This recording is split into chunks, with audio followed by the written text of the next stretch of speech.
Crypto, how's everybody doing out there? I hope you're doing well. And happy second birthday to TitanX. What a crazy 2 years it's been. And that's what we're going to dig into in today's stream. We've got 4 hours packed full of alpha, and we're digging into the macro markets, a little bit of everything. And we're going to just discuss everything, but as much as we can, of what's gone on in the TitanX ecosystem over the last 2 years and where it's going to end up, hopefully, in the next year. So we're going to do, first hour today is going to be us talking about, the history of TitanX, how we're here. Anybody in the comments wants to pop in a question, throw in an opinion or two. That's what we're going to discuss in the first hour. Second hour, we're going to take a look at, we've got a couple of guests coming on. We're going to look at the macro markets, what's happening outside TitanX, even outside Ethereum. Then we have some builders coming on for the third hour, and then we're going to have a open mic session for the last hour today. We will not be rigid in all that. So anybody that's watching, ping us a message on Telegram. If you want to come up on the screen, join the chat. You're pretty much welcome to join at any time.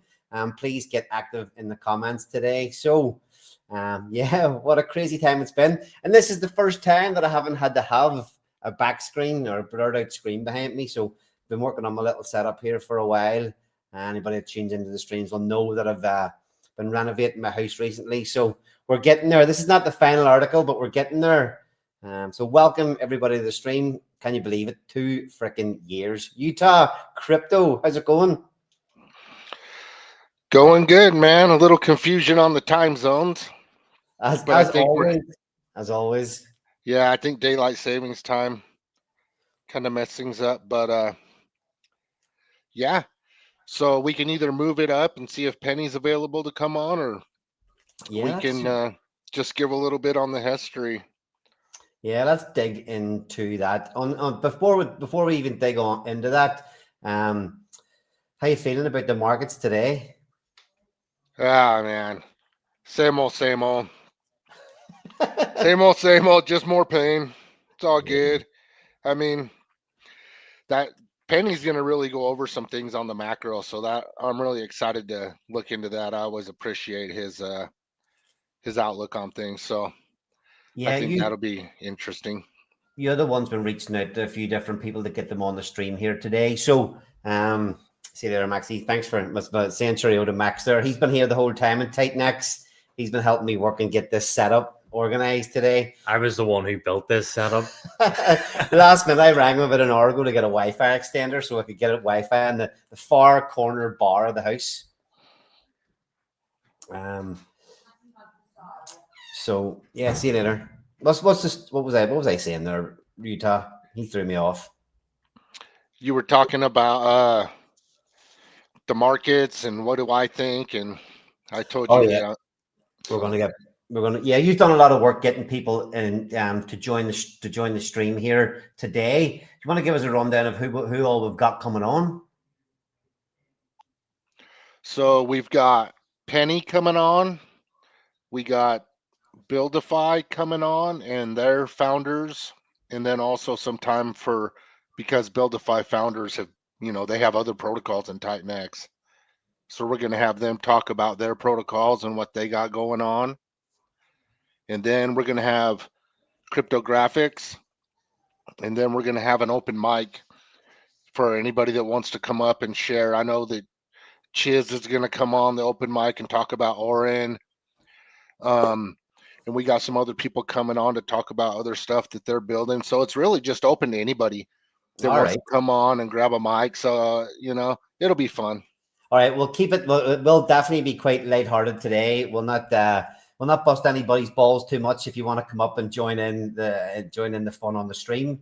So, I mean, let's just start off having a little chat about the mastermind. Where TitanX kind of came from, and I'll just start the conversation off saying, I got into crypto May 2021. Geez, I didn't even think I would need to be here this long. I thought honestly at that time, coming into the markets, seeing what had happened with Hex, what was happening with Hex, seeing what had happened in previous cycles. When I finally found out about crypto and joined in, I thought I was smart enough, shrewd enough to make a shit ton of money and be long gone. But, you know, I was in crypto for about a year. Obviously, found Richard Hart, Pulse Chain Sacrifice, PulseX Sacrifice. After all that kind of hype died down and we felt we were going into a kind of bear market, there was still rumblings that things might be quite good, you know, sort of 2022. But around that time is whenever Jake Sharp appeared on this on the scene. He wasn't kicking about at the very start when I got in, but after a while, I started seeing his videos, talking about Pulse Chain, covering Pulse Chain hacks and that whole ecosystem. It actually just reminded me of something, man. Do you remember Pulse Chain? There was chat about the Sharp wall. Do you remember that one? No, I don't remember.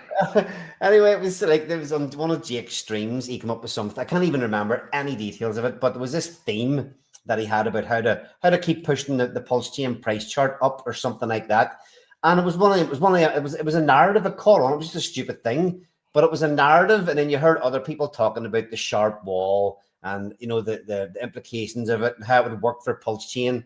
Anyway, it was those kind of things that got me watching Jake Sharp. And then whenever he cracked up the idea for the mastermind, that was just something that I joined at that time because, you know, I was quite new to the market still, and I kind of felt I was investing in things that I found, you know, things that I found that I believed in and I thought would do well. But the mastermind was to focus my investments on having a place where I could, you know, hone in on something and talk to people who were investing in the same things, who wanted to discuss everything about crypto. And Jake's mastermind in the early days was exactly that. Yeah, I agree. I wanted to surround myself with people that had a lot more knowledge than I did when it came to crypto. And when I would watch Jake Sharp on YouTube, and I would watch interviews, and I would just watch his shorts and all that, man, you could just tell that he knew what he was talking about, and that the dude knew crypto. And so I wanted to do the same thing. So yeah, I joined the mastermind, and man, I remember, like, I think it was Tuesdays. For me, it was 4 a.m. my time is when the meetings were. And like, I rarely ever missed a week. Like, I was always there, like super early in the morning. My head was foggy a lot of times, but like, I just wanted that knowledge. And it's not just about Jake, it's about everybody in there. I mean, look at all the people that were in there that have built protocols in TitanX. Yeah, anybody that was in there, especially at the very, very start, was kicking around. They were serious about crypto, serious investors, you know, even that bunch of people that were in maybe the first 50 or so. And I don't mean to disrespect anybody that came in after, but the first group that were in for maybe the first, you know, six to 12 months, we were all kind of, you know, that everything was buzzing. Like you say, there was meetings in the mastermind. There was no, and the thing was, a lot of time people thought, people, you know, the people not in the mastermind thought that we in the mastermind later on got insider info and all that kind of stuff. But that was very, very much not the case. We were all just in there, and Jake would come on every week. And we would just chat. He would talk about, you know, give us an overview of what was happening in the market. And then it was very much just an open discussion of what anybody that had questions, he would give his opinions. Other members in the mastermind would give their opinions. And the coverage of everything in the markets was absolutely phenomenal at that time. Yeah, it's pretty good when you bring a group of people together, you know.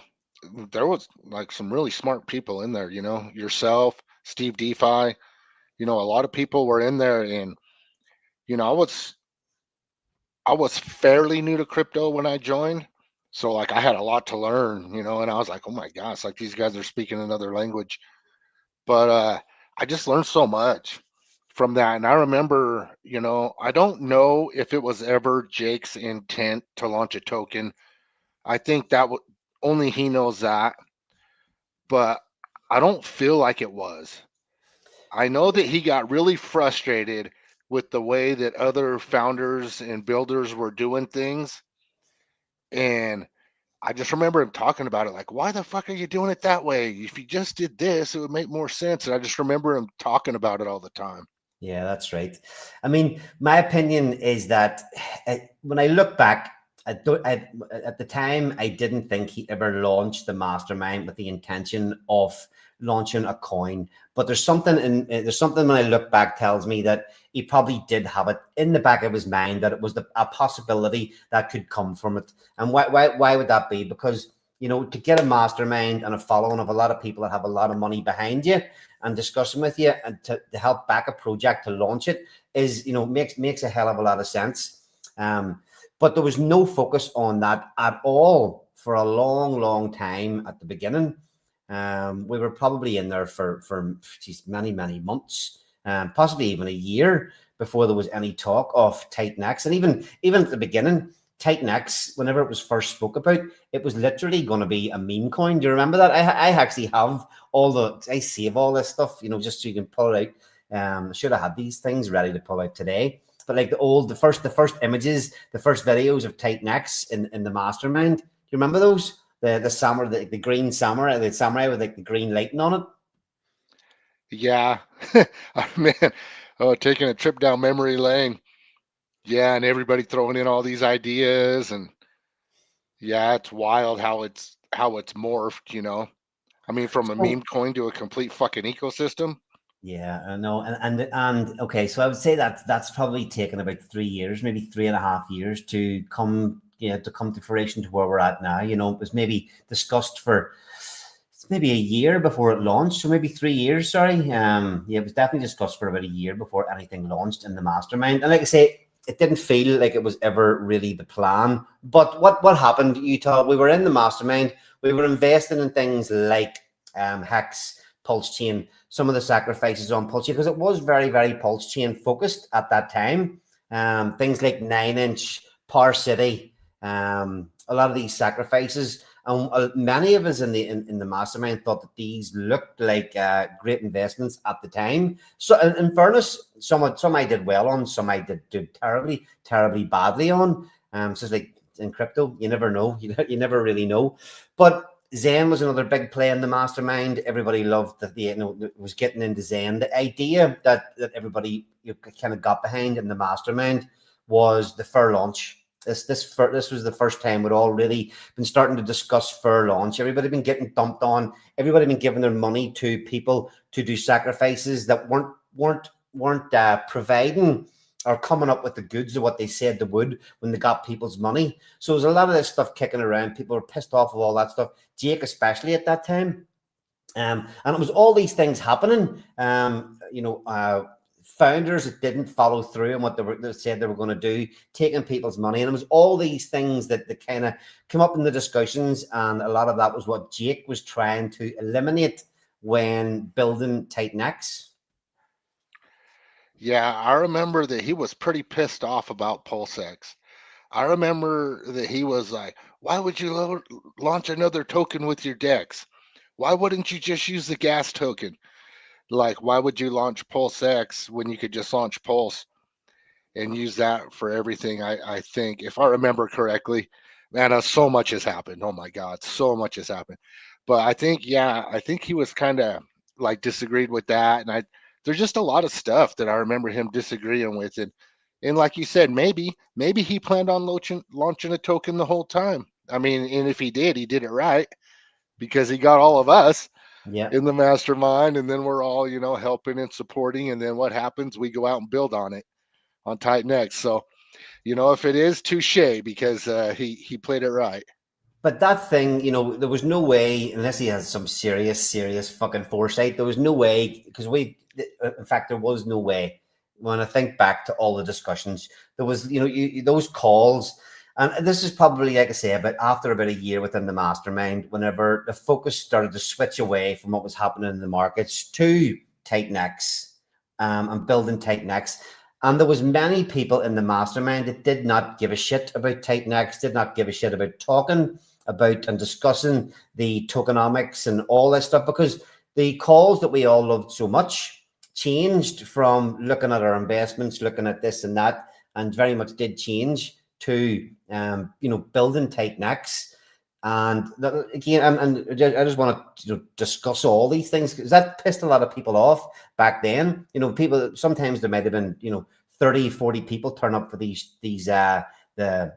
the discussions, and that whittled down over time, but it whittled down into a team of people that really fucking honed in every single week, discussing every possibility. Give a shout out to Oliver. I don't even know Oliver's surname. I can't remember Oliver's surname. There's a guy Oliver, and he's kicking around Telegram all the time. Oliver, Steve DeFi, yeah, and loads of others that ended up building, that were really focused in on helping Jake with the tokenomics. And he did put a lot of those thoughts that came from the mastermind into the protocol. Obviously, we had no idea towards the end what the final product was going to be, what TitanX was going to be. But there was a lot of discussion by a lot of smart people to put that thing together. Yeah, I saw Oliver on X and actually commented on one of his posts the other day. It was good to see him still kicking around. I really like Oliver. Such a nice guy. And oh yeah, he was heavily involved. Heavily. Oliver didn't miss a week, man. I remember. Yeah. I remember he was taking vacation and was like, I don't want you to launch TitanX while I'm on vacation, Remember that? Yeah, I do. And then Chris was in there too. Chris was in there. Yeah, I mean, who else was in there who else that ended up building? Obviously, Pat. Bad Sports, Eric, Irish Crypto. Who else? You go down the board. Yeah, Mike Dean ended up in there as well. You go down the board, and I think probably the majority of the projects that ended up getting built did come from the mastermind. Until there's obviously a few. Dude wasn't in there at the time, but there was a lot of hype. There was a lot of hype within the mastermind, and we definitely did help to get the thing pushed out. Yeah. And then, man, when it launched, I don't even think Jake was ready for that. I don't think any of us were ready for that. When the TitanX chat, it was private, right? It was private in the mastermind, and he made it public. And when he made it public, I think there might have only been like maybe 150 members, because there's only 200 people in the mastermind. And that thing went completely apeshit. Yep. And I'm talking people joining nonstop, questions, FUD. I mean, it was a complete shit show, man. But it was mainly good because of the hype. And man, that thing pumped right out the gate. Yeah. Everybody started mining. Yeah, it really did. Okay, I don't think, and there was so much effort had went into it by Jake. I'm sure a lot of money, and then at the time, he's thinking of setting this kind of standard and build on TitanX, and putting everything that you're launching must be fair launch, and put through 2 audits. So he himself must have put a hell of a lot of time and money into that at the start, and I remember the meetings just before it was launching, talking about strategies of what way to play it, building ladders, going long, and it was I just decided to pick. It was too much. I don't like if I feel a project's going to do well, I kind of either DCA in over a period of time, and mining protocols. When we didn't know what it was, I just thought, what, I'll just do a ladder. I'll just start a ladder out. I think I'll wait like 90 days or something and just ladder everything out after that. And then it was just a matter of building out. I think I wanted Titan actually coming to me every single week. But there was a lot of discussion about, because Jake didn't know what was going to happen. He had an idea, but he had no idea, you couldn't know how it was going to participate or, play out once the thing launched, the participation it would get. But holy shit, it did fucking explode. Yeah, it was so damn exciting, man. I remember because it was just me and Bad Sports that were the first mods. And then Jake was in there, trying to help because, man, it was just absolute insanity. So I remember coming back to the mastermind and in reporting as the group would grow. I remember coming back and saying, we got 400 members in the chat now. We got 500 members in the chat now. And then it started going to thousands, We got 1,000, we got 2,000, we got 3,000. Then he started pointing at other mods, and yeah, it was good, but it was also wild. Like I remember, like with the V1 buy and burn, you know, it wasn't ever supposed to be 2 versions of the buy and burn. It That's was right. only supposed to be 1, but it was getting botted. So he ended up locking it down and then came out with V2 so it wouldn't get botted because the mev bots were attacking V1, and I don't think people even know that or remember that. And then so that's when he just locked up V1 and went straight to V2, and man, people got pissed. Holy shit. So I remember taking all those fucking arrows, you know, Yeah, for that shit. we'll move on to that in a minute, actually, because I just want to mention that I think one of the things that really sparked this thing to kick off was, in the early days especially, was the T rank bonus.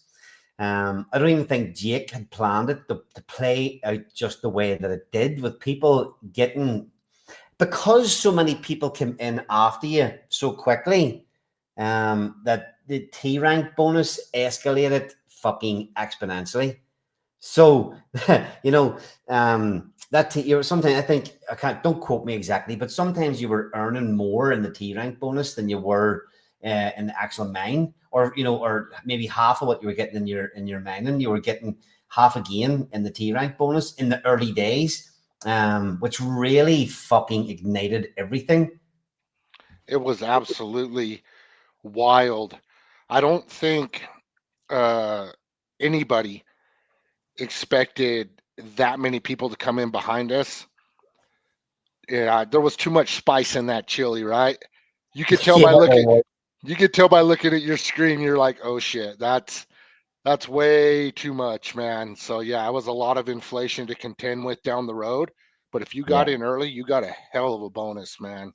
Yeah, that yeah. So just with that, people were able to come in. People that had went, you know, short, getting their tight, getting massive T rank bonuses, ending early, or getting their miners out, and running away with massive fucking profits. But yeah, what again, like you say, after the initial hype phase, then it kind of run on, and one of the first things, you know, build on TitanX then became a real narrative. Massive inflation, and we needed to come up with ways to start to tackle this.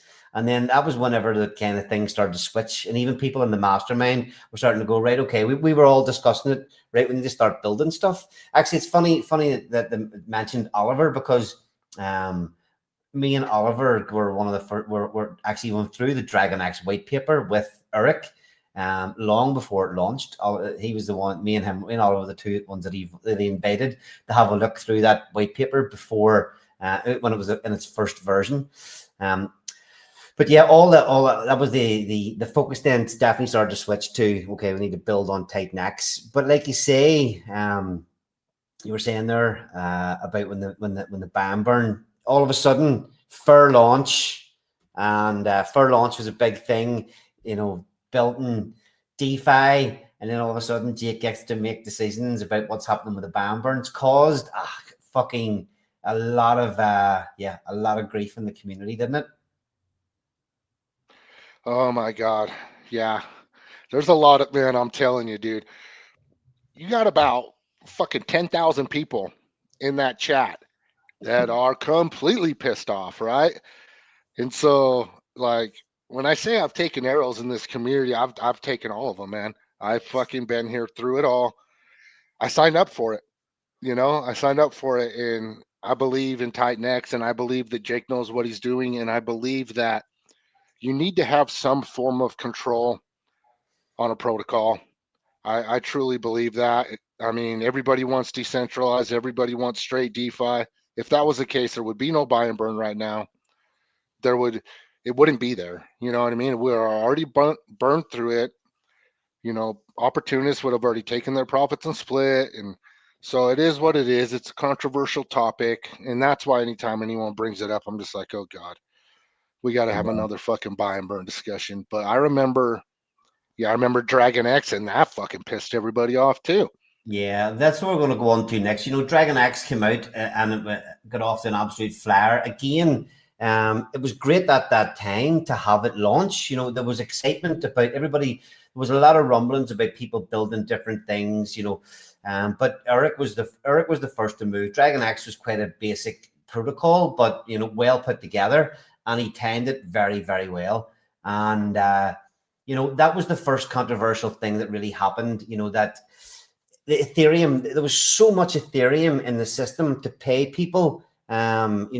ETH rewards. We ended up with Blaze. Make ETH great again. But that's one of the things that everybody loved about it in the early days, was earning shit tons of ETH through the staking. And then whenever DragonX launched, again, it was very, very welcome to the system. But whenever it ended up kind of taking over the staking protocol, it did, I don't know what's the right word, it did screw a lot of people. A lot of people felt screwed by it, that their rewards and their Ethereum payouts were taken over. But the thing is that did, every ecosystem has to have challenges, it has to have hard things that it goes through.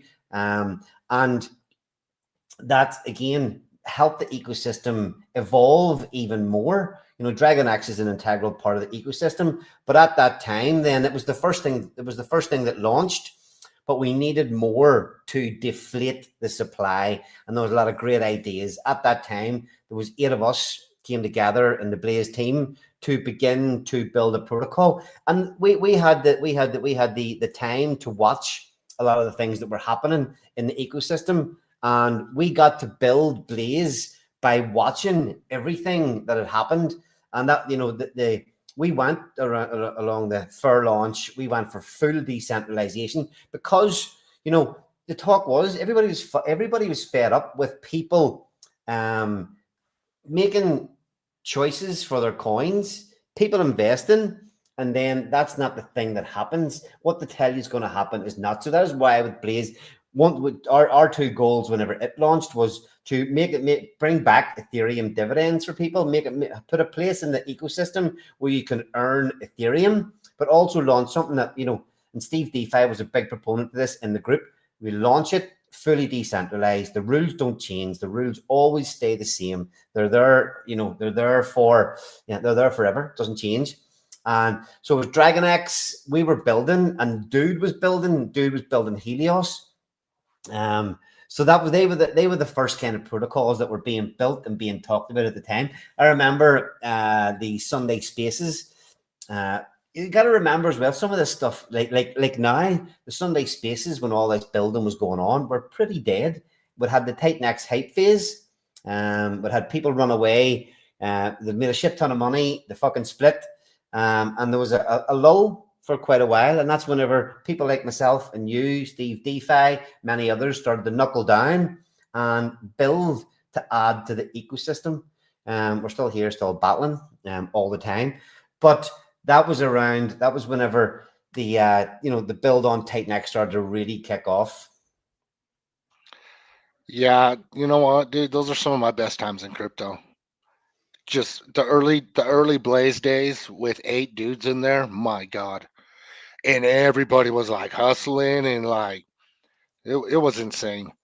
And I kind of took a back seat to a lot of things because I'm not doxxed, and there was people that were doxxed, and like, you're such a good front man, and Steve DeFi and Bad Sports is a total beast if you can get him on a good day and get him hyped and keep him going. Man, that dude's unstoppable. Yep. And just everybody, and everybody was smart too, man. Like the Blaze team had some smart dudes. Rain Man, like none of these people were dumb. And so when you had all of us together, it was absolute insanity, man. I love it. I still remember where I was when I heard Bullish on Blaze song for the first time. I remember where I was. I started like dancing to it. I was like, oh my God.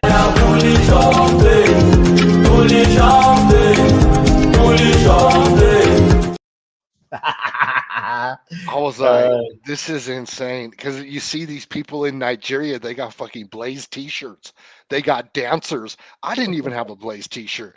I was like, these fucking people, what is this? We were doing those $1,000 giveaways. Yeah, see, Oh, and again, man. at that time in the market, nobody was wrecked really. Everybody made a few quid off TitanX. We've been burnt in Pulse Chain by Richard Hart and stuff. We've been burnt a bit over there. But I think we were all starting to really, we made a few quid back in TitanX, and we'll have money to throw at things like that. But with a team of 8, it was only, what was it? It was only $250 we were throwing in, and we were getting 2 weeks of $1,000 giveaways. And when you're giving away $1,000 for just doing stuff on X, you get a lot of engagement. Now that again, I do feel that we brought a hell of a lot to the ecosystem at that time. I remember Blaze changed so many times. Funny, we covered some of the delay, why we had some of the delays on our in Blaze, because it felt like forever we were building this thing. We'd promised to launch something, and a lot of I'd been building already, Pulse Wars Trade Brawl, but most of us in the team hadn't built anything, and it was a steep learning curve. I think we audited the Blaze like fucking 4 times, because after the first round of audits, there was things that needed changed that were pretty massive. But all those delays, but the thing was, we had 8 guys who could just, every single one of us was a fucking workhorse at that time. All the giveaways, the weekly streams, we just put so much effort into the marketing and promotion of everything TitanX as well as Blaze at that time. Yeah. And then, like you were saying, Dragon X came out. Dragon X served a huge purpose. Dragon X deserves a lot of credit for taking the inflation off the market. Without Dragon X, I don't know if we would have ever got all this inflation off the market, or it would have taken a lot longer. Now, there's a lot of controversial things that happened around Dragon X, my God. And Eric took some arrows for that, and so did Jake, but so did everybody in the chat, because your Ethereum rewards went bye-bye. Now, if you got into staking early, I ROI'd on my stakes in like 2 weeks. So I wasn't, you know what I mean?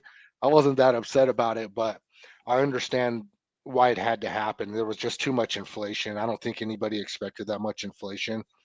And then Helio showed up on the scene. Dude showed up on the scene, and he wasn't in the mastermind. He wasn't in the same circles. He just kind of come out of nowhere and started building in Helios. And it's like, who's this guy? This is cool. Yeah, And then do you correct. remember Hyper? Yeah, correct me if I'm wrong, but did Helios come out before Blaze? Did he get it out before Blaze? Yeah.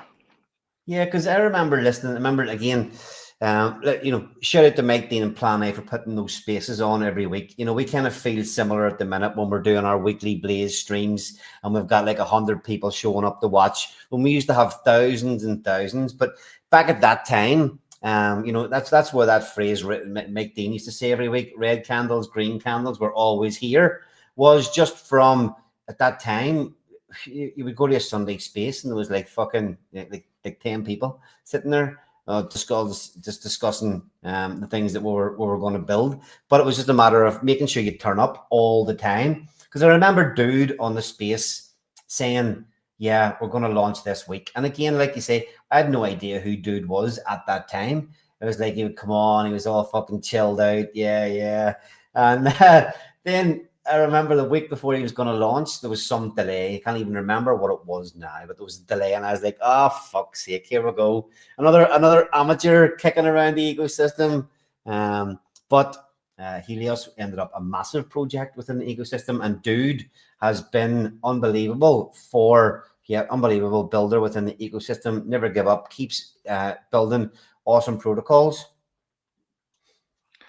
Yeah. For sure. That dude's legendary in this space, man. He's made a name for himself. And it's not because of him, you know what I mean? It's because of everybody else seeing what he's doing, and just, he's done such a good job with everything, and he's really a joy to work with. When I worked with him on Stacks, dude, compared to being with 8 dudes on Blaze, just me and him on Stacks, it was like a dream come true. I ain't gonna lie. It was nice, man. So you mentioned Hyper there. All right, so Hyper was the first BOT that Jake was launching it himself. What was the controversy around that? Well, first it was supposed to be TitanX as an input, remember? Yep. And then he changed it to ETH like right before launch, and people got pissed off. They got really upset about it. And then he launched it, and that was right at the time that DripX was launching. DripX was another TitanX copy. There have been many. Where are they now? They're not around anyway. So he launched it, and then I think DripX came and took the mind share. I think at that time, the hype and everything, and Hyper went straight down, man. It was so bad, and everybody was early claiming their miners, and there was penalties for that. And everybody was it was like a mass exodus. I remember looking at the candles on that when everybody was dumping all at once. I was going, oh my God. You know what I mean? So now they're in the chat and they're all pissed off again. And more bullshit, you know. But I didn't end mine. I said, you know what? I'm not doing that shit. I'm not selling bottoms. I'm holding mine. And if you fast forward to the last run that we had in TitanX, Hyper led that charge. Hyper was the one that started moving. I remember seeing it and going, holy fuck, here goes Hyper. And it started running, and I did use it as a compound play because I was able to rotate my profits right back into TitanX and get bigger bags. So, but yeah, Hyper was rough, man. Hyper was a rough go. I remember because I've been holding on at the time. I was that. There's very few times that I kind of lose my shit and be absolutely disgusted and verbally get to the point where I can't hold my cool anymore. But that at that time, the switch to the input token caught me off guard. I've been stacking TitanX waiting, and then like a day before it was like, nah, it's all fucking ETH. I was like, what the fuck? You know, one of the many controversial times within the ecosystem. Yeah. And I just need to be clear, you know, all this stuff has happened, and there's reason that Jake has to do what he does sometimes, and he's learning just like the rest of us. TitanX was his first protocol. So as he grows as a founder and developer, and as he's watching the space and as he's learning, he has to make pivots also. And it happens. And this is crypto, man, and things move very, very fast. And sometimes you have to make very quick decisions that could have very long-term effects, and you have to do what you have to do. And at the end of the day, it comes down to, you know, do you believe the founder of TitanX has the protocol's best interest in mind? And I believe he does. Well, I have not a controversial topic there. Yeah, I mean, behind closed doors, I've had my comments also. Like, what are we doing? Why are you doing this? You know, so I've been critical at times, but now that I'm a builder, I get it. I understand a hell of a lot more than before I was. Yeah, and I'll say this: I think anybody that's really stuck out the ecosystem definitely is here for the long haul. There's still a lot of builders hung around. We've all taken a lot of flack for reasons like, you know, we've made changes. I've helped, you know, if we're talking about, we'll run in and talk about, you know, the run up last year. You know, the build on TitanX started to really kick off. You know, protocol, some of the main protocols that are already launched, and then we had 3 months. It's funny, I seen a post about a week ago. I can't remember who it was posted, but the post they mentioned something like in the life cycle of TitanX, there's only been something like 70 days of upward, or maybe it was the 90 days of upward momentum, and that was the run that ended around this time last year. You know, we're doing. I'm hoping last year's anniversary conference. We didn't call it a conference this year. Partly because we haven't got enough people for it to be a conference. But last year, the TitanX first anniversary conference marked the top. And anybody tuned in today, I wonder if you can remember what it was like this year. You know, we ran that thing for a whole weekend. I'm going to say it was 8 or 12 hours. Maybe the second day went on 12 hours. Jake streamed the whole fucking day. All the builders at that time, we must have had 100 guests or speakers on over that weekend last year. But that run up that we had was absolutely insane. Inferno launching after Blaze, Volt launching, some of these things pumping absolutely fucking massive. You know, you see James, yeah, Baby Dragon X rode the hype, and it did I'm going to say I know he gets pissed off when you get this wrong, but I think it was I'm just going to say around 198x. Is that right? Put it in the comments there just to see, because I know he corrects dude every time he gets it wrong. But you know, TitanX bonded liquidity, it was pumping, it was pulling everything else with it, and holy shit, what a time to be alive. That also led into, you know, we thought the bull run was kicking off. You know, we thought back then that we're getting this, we're going to lead the bull run, and that's not quite what happened. You know, the bull run, we ended up pulling back for a year, a whole year of pretty much down only. But the hype, the run up, the amount of builders that were in the ecosystem at that time was absolutely insane. Yeah, I'd like to pop in on that because there's some credit that needs to be given to Element. E280, that protocol started buying and burning every freaking token in the TitanX ecosystem. Do you remember that? Yep. It pumped the entire freaking ecosystem, and I believe that's what kicked it off. So yeah, that was absolutely massive, man. Everything was pumping, bonded liquidity was working perfectly. Oh my God, such good times. People started showing up out of nowhere and building, and oh my God, Jake, yeah. And Jake was a beast. He was on stream like 12 hours each day. Yep. And man, we went into numerology. We talked about everything. It was such a good time, man. We're gonna get that again, but it's gonna be better this time. It's gonna Yeah. be better. I mean, I've touched on this many times. Sorry, 1 second. No, I'm just making one. Thank you. Was the community of unity. That was one of the things, and I keep touching on this lately, that obviously, like in Pulse Chain, infighting begins, people start working against each other. But the thing that we really had this time last year, when we were all buzzing, was that everybody was working together. There was no builder against builder.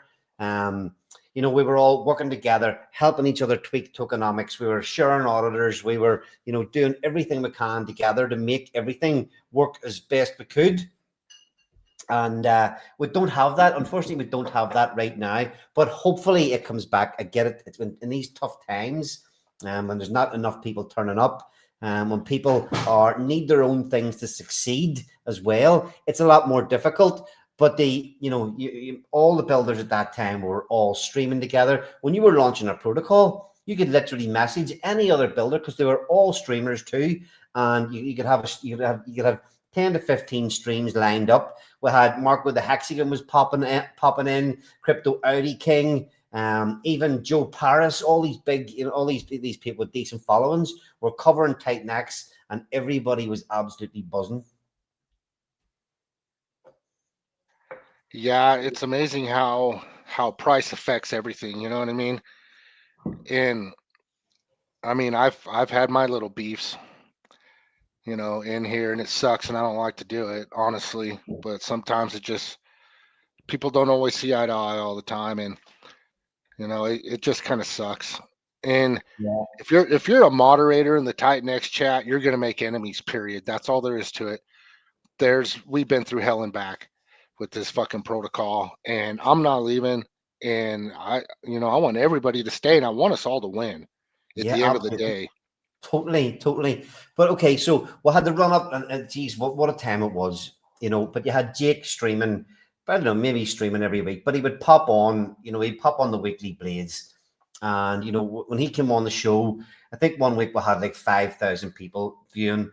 I don't even know how many joined. I think, it was way upwards of that, that we got views in the stream in the anniversary stream last year. But it was fun, it was easy, and okay, so just like anything in crypto, when it's easy and it looks like it can't fail, that's the time it does. But what happened again then around that time was that, the community the build on TitanX was pushed a lot. everybody's watching the stats of the amount of TitanX coming off the market, and through the hype is when a lot of people decided to build on TitanX. They love the ecosystem. They wanted to put, maybe they'd made some money, they wanted to put some back in to make more money.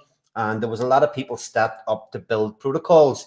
And it was even at that time that myself and Bad Sports created Accelerate because building protocols is not easy. Devs, auditors, not even, and testing, all these things. Yes, you can go along and do it, but if you've got somebody to hold your hand that's been through it before, it does make it a hell of a lot easier.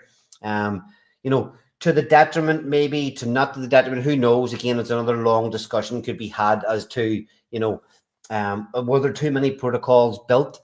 But again, everybody that went in to build on TitanX did so. Most people that I dealt with, most people went into it with good intentions to add to the ecosystem.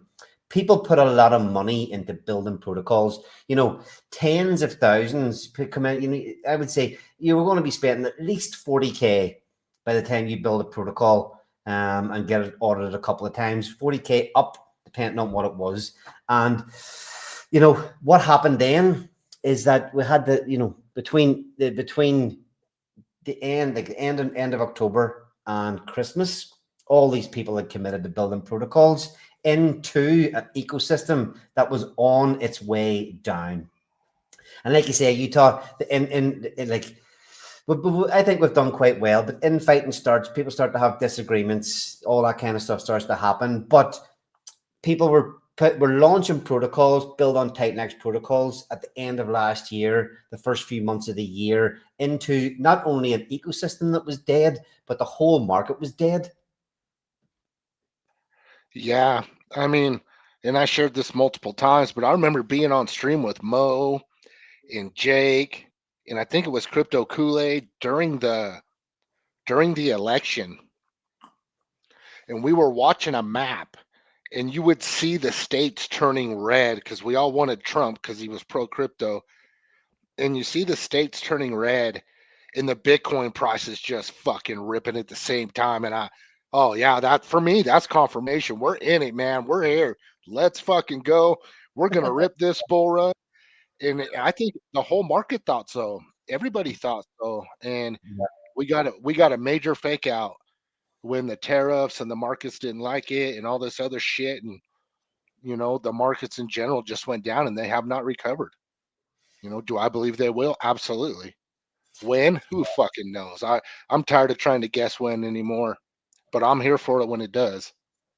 Yeah, and then again, I mean, that led on to another very, very quiet time in the ecosystem. You think, in the first run up to the end of last year, Christmas coming in, there was a little bit of hope again. There was protocols coming out, launching. People that have been in the ecosystem trusted, community members stepping up to build protocols, and there was still a lot of hope around the early part of the year. But fast forward from March to kind of the following 6 months, TitanX continued to go down. Everything else that was in the ecosystem continued to go down with it. We had streamers leave, we had community members leave, we had builders leave. Mo, we got to give a shout out to Mo and annual stream. Need to talk about Mo. Not only to dig into the controversy, because again, it's all he said, she said, opinions, whatever. If somebody wants to dig into the facts, go and do it. But Mo brought so much to the ecosystem. I think his channel, he started up a YouTube channel just from TitanX. He'd never even streamed before. I remember his early videos from TitanX day one. And he was a massive part of the ecosystem, and him and his cohorts leaving was probably one of the biggest signs that things were going to need to change in the ecosystem. Yeah, it was a shitty deal all the way around, man. Man, welcome to crypto. I never. I can say this. In the real world, shit doesn't work like it fucking does here. The way businesses are dealt with and the way people deal with people and customers and other business owners and This is the fucking wild, wild west. It is I'll say this. absolutely insane. I'll say this. Okay, so I do think that it shook a lot of people out.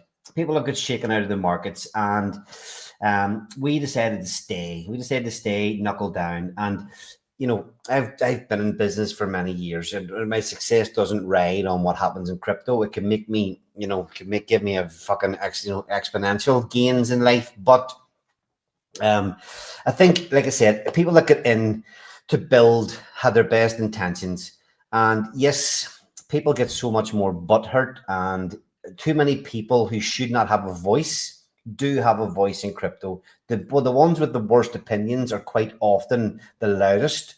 But I will say this, you put 50 grand into starting a business in real life, you do not give up on it. You're going to go at that thing for a year or two at least. But in crypto, if it doesn't take off pretty quick, like we have seen people disappear, fuck it, it's not worth it. To work on a crypto project, to turn a crypto project that is dying around, is an extremely difficult thing to do. You need to market, you need to continually invest, and continually turn up day after day. And to be honest as well, it could be easier just to put your money into a coin and not bother. And I think that's why we've seen so many builders say, fuck it, it's not worth the effort, I'm leaving. But not only that, because they're investors in crypto like everybody else. I think TitanX sucked many people that were just investors into thinking that they could build a protocol and make it work. I'm not saying I'm any better than them, because I'm still here fucking working, trying to make assess of the things that I built.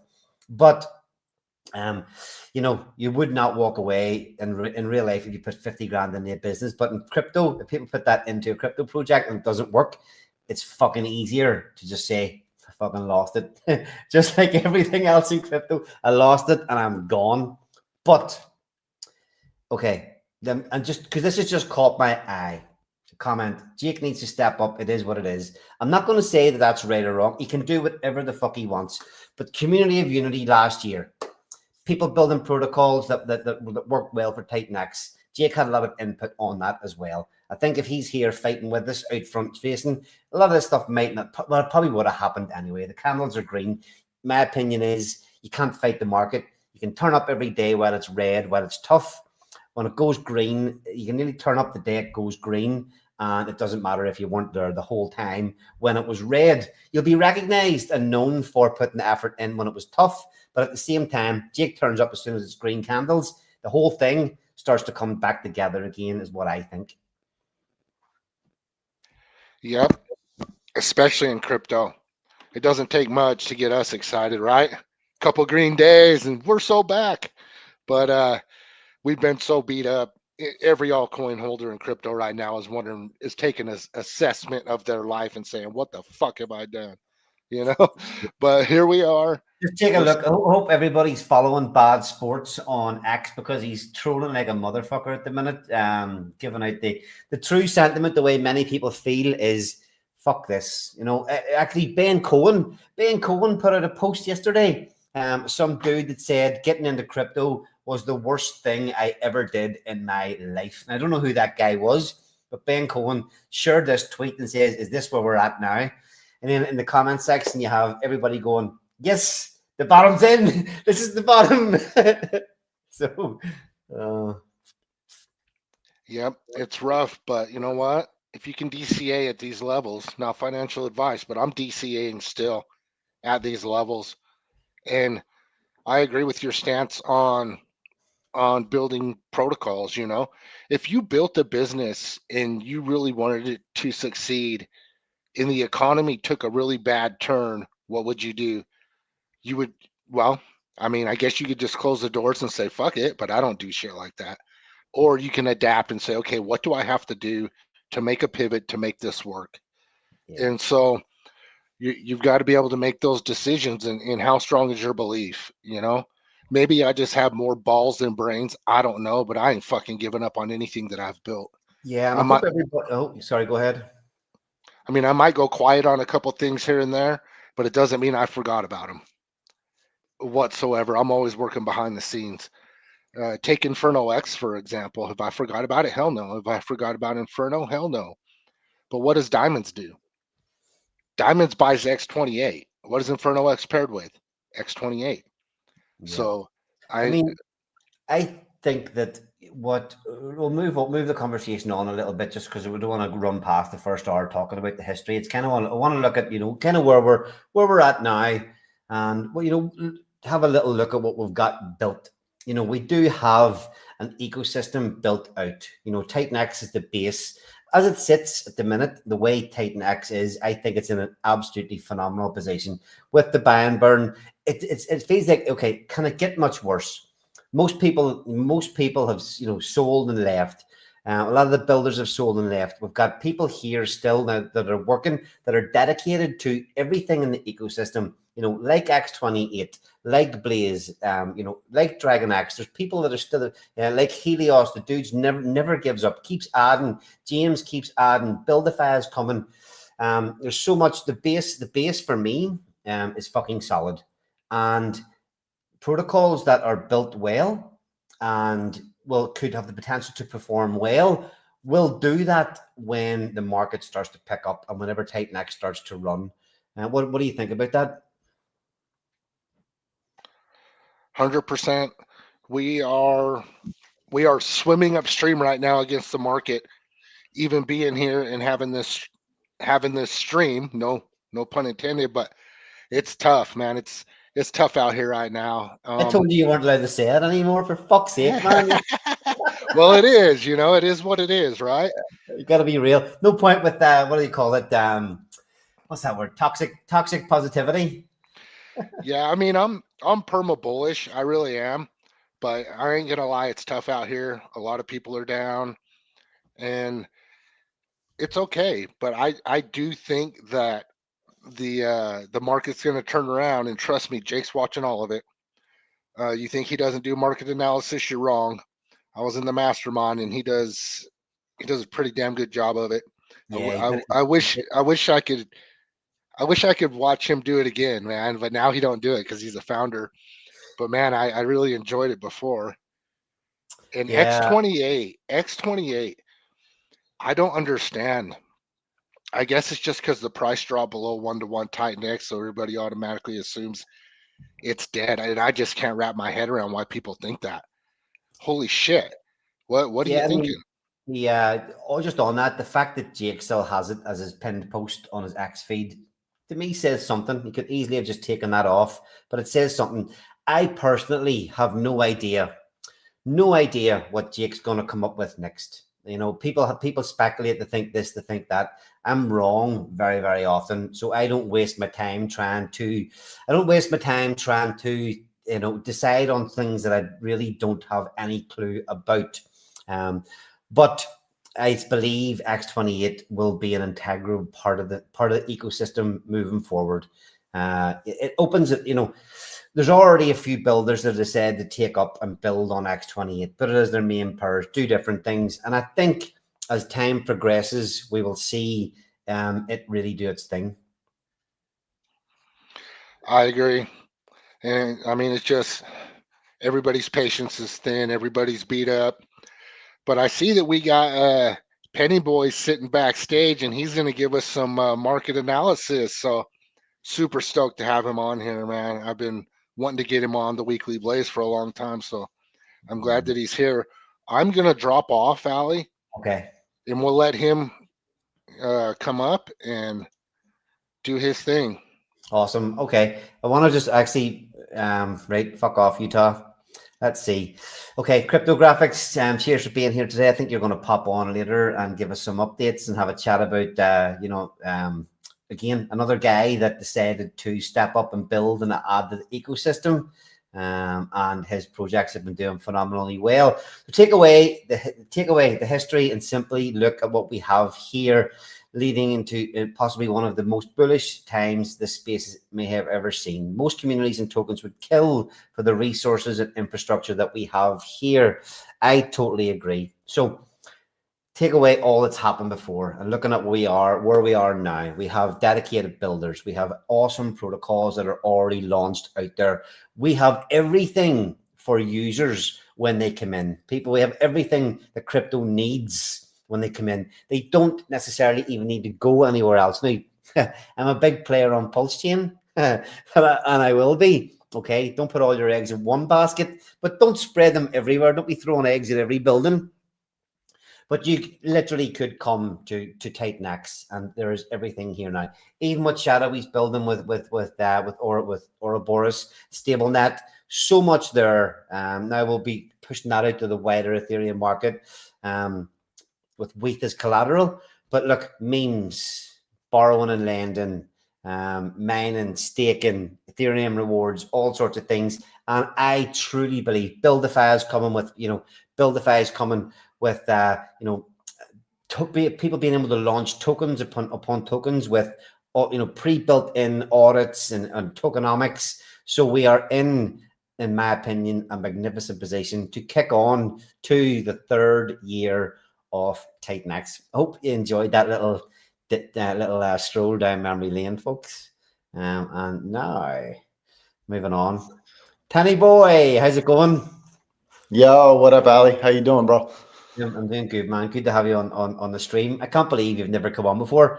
Let me just get this clear. You come on and talk on the Sunday Spaces from time to time, yeah? Yeah, I do. I've been a part of the community since day one. So I was a day one mentor. Been following since the jump. You know what I mean? I used to catch streams with Jake Sharp when he was on like Zen streams back in the day, and that's how I got involved. So.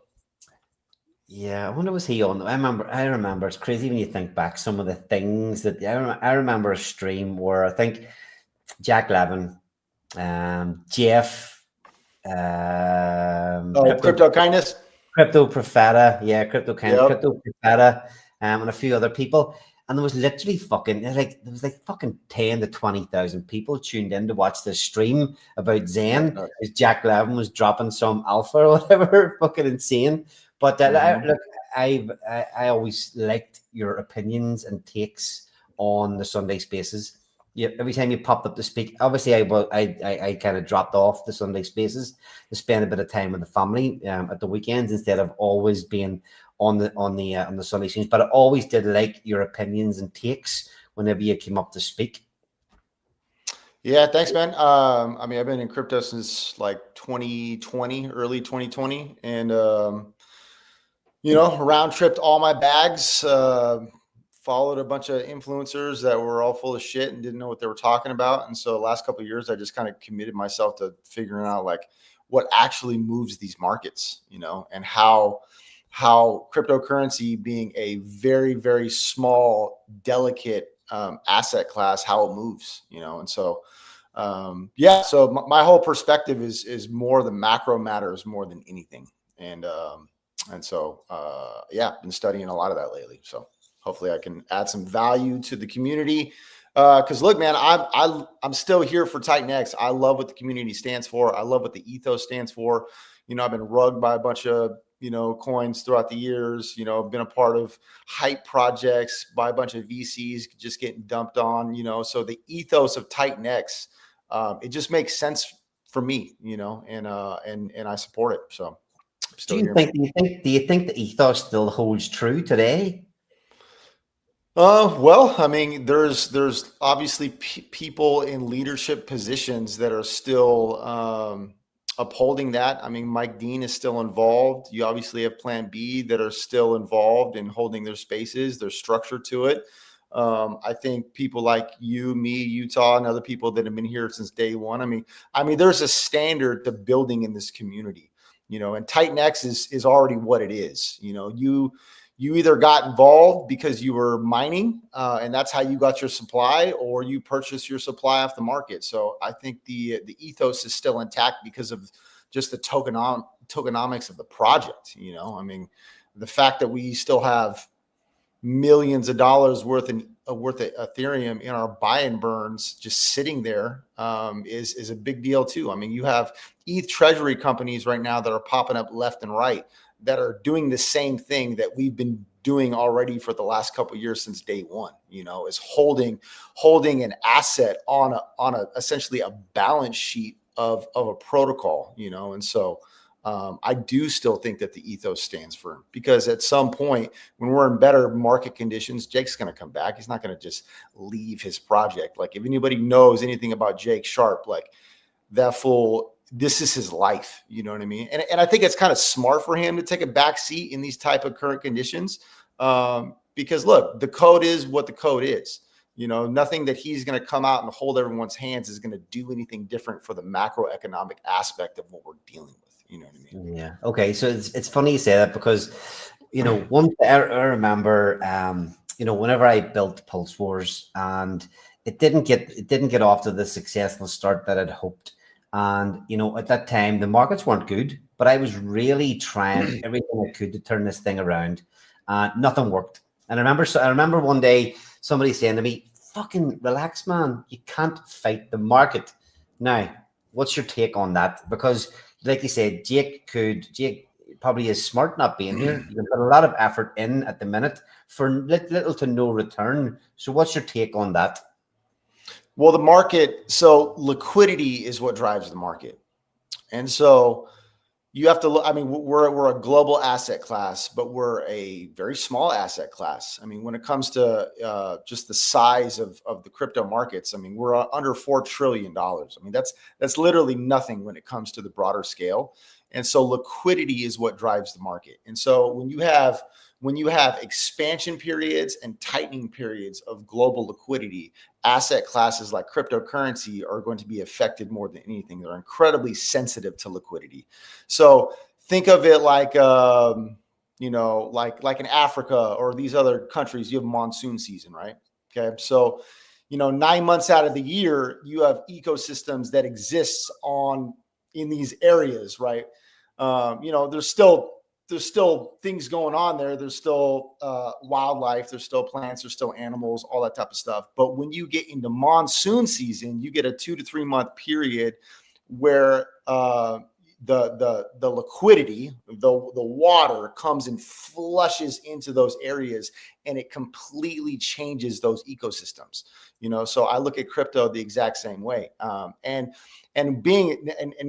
Bitcoin is one thing, but altcoins and alt season, you literally need the perfect storm of liquidity and macro conditions for it to flourish, you know? And so when we get a chance, I got some charts that we can go over that we can kind of look at that and what we've gone through in the past that's created these environments and where we're at currently. And we can kind of see where we're going in the future as well. Yeah, I'm excited to dig into that. So what, were you always into this stuff, or is this something that you've focused in on because of your experience in crypto so far?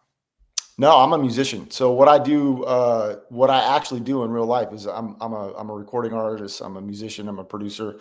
And so I make music. And so crypto at first was just kind of a hustle, you know, like I had some capital. I was like, bro, you know, I had a homie of mine that had he was into Bitcoin back in like 2016, 2017. And I remember him showing me the price of it. And I was just like, how did this thing just become thousands of dollars out of nowhere? You know what I mean? And so that's kind of what caught my interest at first. And then he went into a bear market, lost all his money. But then I remember it coming back up in 2020. And so I got put onto it. As in, like, I wanted to get back involved because I saw what it had done for my friend. And so I just wanted to make some quick money. I just wanted to multiply what I had. But then I got pulled into it, and in like the aspect of decentralization and that whole thing, because like dealing with banks was always an issue of mine because I was self-employed. And so I understood like the just the negative aspects of like financial institutions. And so the fact that I could send money back and forth to people and make money just with me and my computer or my phone, it was just, I kind of fell in love with it. You know what I mean? And so here at first, it was just kind of like this little side thing that I got involved in. And then after 2020, 2021, man, I became obsessed. Like I dove all the way in. And, I know that feeling. Yeah, it's, you know, and then you get into DeFi. You know what I mean? I mean, what you and Utah were talking about, man, the early days of TitanX, bro, that was incredible. Like we were all making so much money, man. It was nuts, you know. But hey, we'll get back to it though. Okay, so Yeah, in that. So obviously we need you're saying we need the perfect storm for the whole sort of alt season to kick off. But you can get, and this is what this is what keeps you around crypto. You can get every now and again something popping off exactly the way it did in TitanX. How does that come about? I think with TitanX, it was a situation where you had a bunch of, obviously a bunch of people had a lot of Ethereum. You know what I mean? You have a lot of whales in ETH, and there was just so much hype around the project because people were making so much money in the first couple of weeks.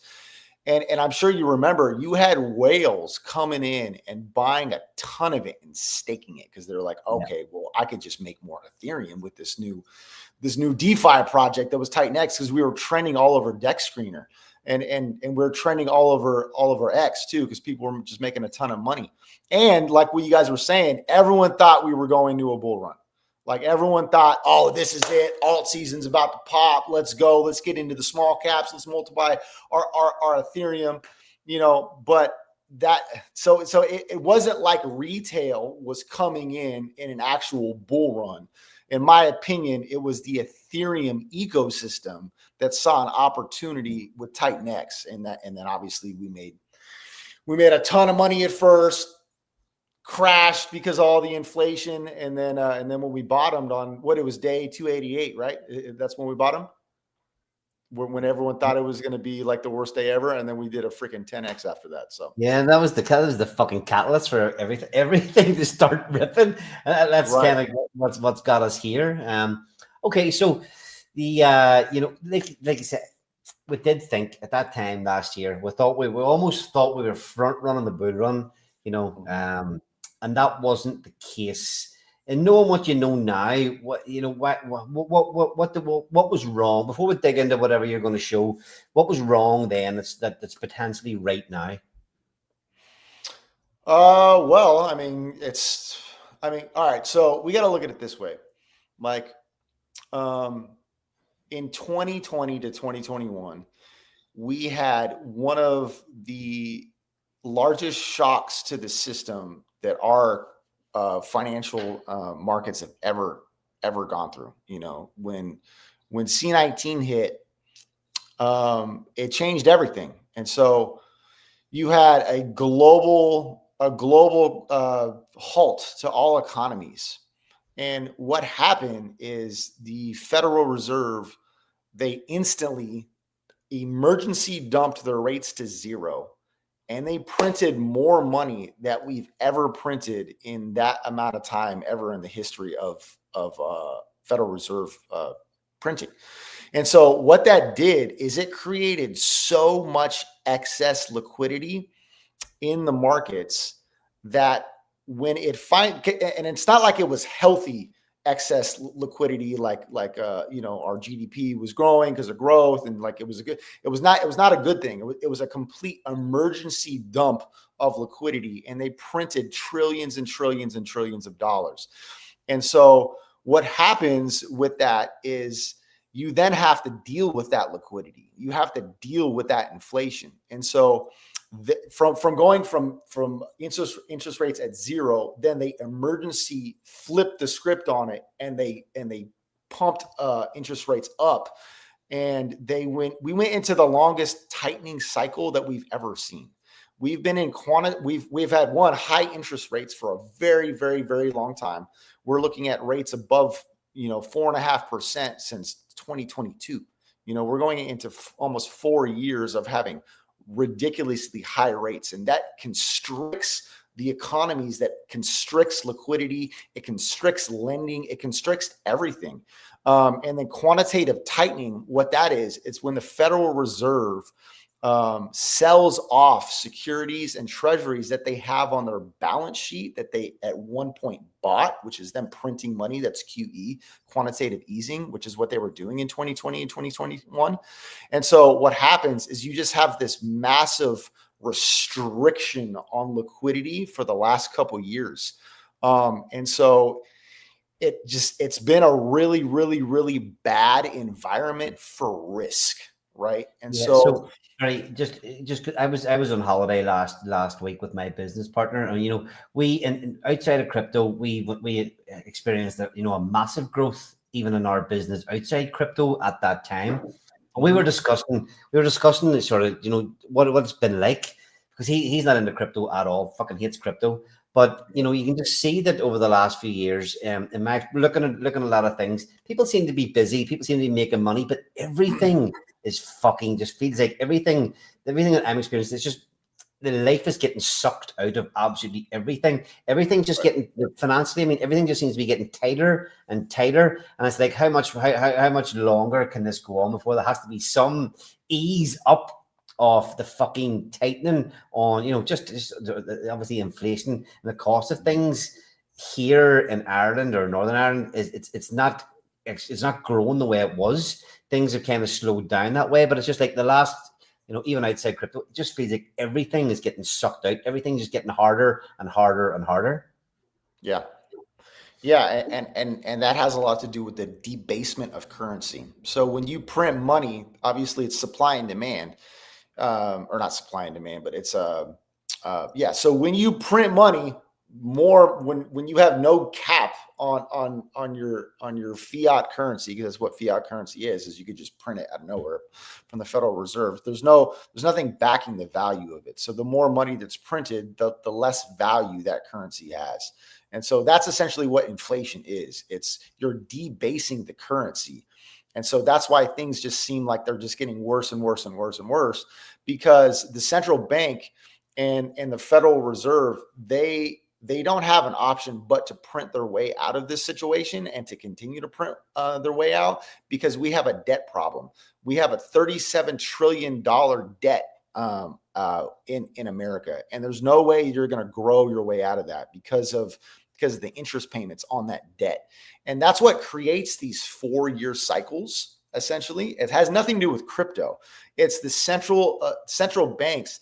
They have to refinance their debt every 4 to 5 years. And that's what creates these boom and bust cycles in asset classes. I remember the founder of Fame over on Pulse Chain, pretty markets guy. Like, I remember him saying that there's no such thing as the fucking Bitcoin 4-year cycle. It's just the markets. And I was like, at the time I was going, because I was fairly new at the time, I'm going, fucking hell, this guy's full of shit. Right. Yeah, no, I thought the same thing until I studied it. You know what I mean? It has crypto is just sensitive to the liquidity cycle, and that's every 4 years the central banks have to refinance their debt, and that's why Trump wants rates lower, and he's been harping on Jerome Powell to lower rates, because they have to refinance their debt, and the higher the rates are, the worse that's going to get, and so they want rates down so they can refinance their debt and then push more liquidity into the system. Bathe me in liquidity, please. Right. Yeah. Rain it on the world, man. We freaking need it, because it's not good. But good thing is obviously the Federal Reserve, we have cut rates to 2 meetings in a row. They have just officially said that they're going to stop quantitative tightening. And if you track the quantitative tightening cycle, we've been tightening since 2022. And so you'll notice that the altcoin chart, what chart is it? It's like the others divided by BTC chart. It's essentially, it just goes down like this for like 3 years. And so it's literally following the quantitative tightening cycle, and altcoins are just going down with it. Yeah, it's so funny you say. It's funny, like you say, since 2022. I mean, in my brain, my brain, 2022 feels like it's only should have been last year. It's kind of crazy. We've been in this downward cycle and tightening for such a long time. Yeah, exactly. It's time flies when you're having fun, right? Obviously it's been brutal. It's been brutal. And the reality is you have a lot of people that are getting out of the markets right now, because they are married to this idea of it's a 4-year crypto cycle. And so what you have to admit, if you're saying, okay, it's a 4-year cycle, every 4 years, this is when we're done. So I'm out of the market. You have to then say, well, the 4-year liquidity cycle is over. Liquidity has peaked. We're now going into a bear market for liquidity. And from all the data that I'm seeing, that's not the case at all. We're actually going into an easing cycle right now. And so we're actually just getting started potentially. That's kind of the crazy thing. And what capitulates most people is time. You know, like for us to be in these markets for the last 5 years, like the time has been brutal. And so a lot of people are capitulating because of time, you know. But if you understand where we're actually going with this and understanding that Trump and Scott Bessent, which is the secretary for the Treasury, they're pretty much saying, yo, we're going to run the economy hot, which means they're going to print more freaking money. And it's just getting started like right now.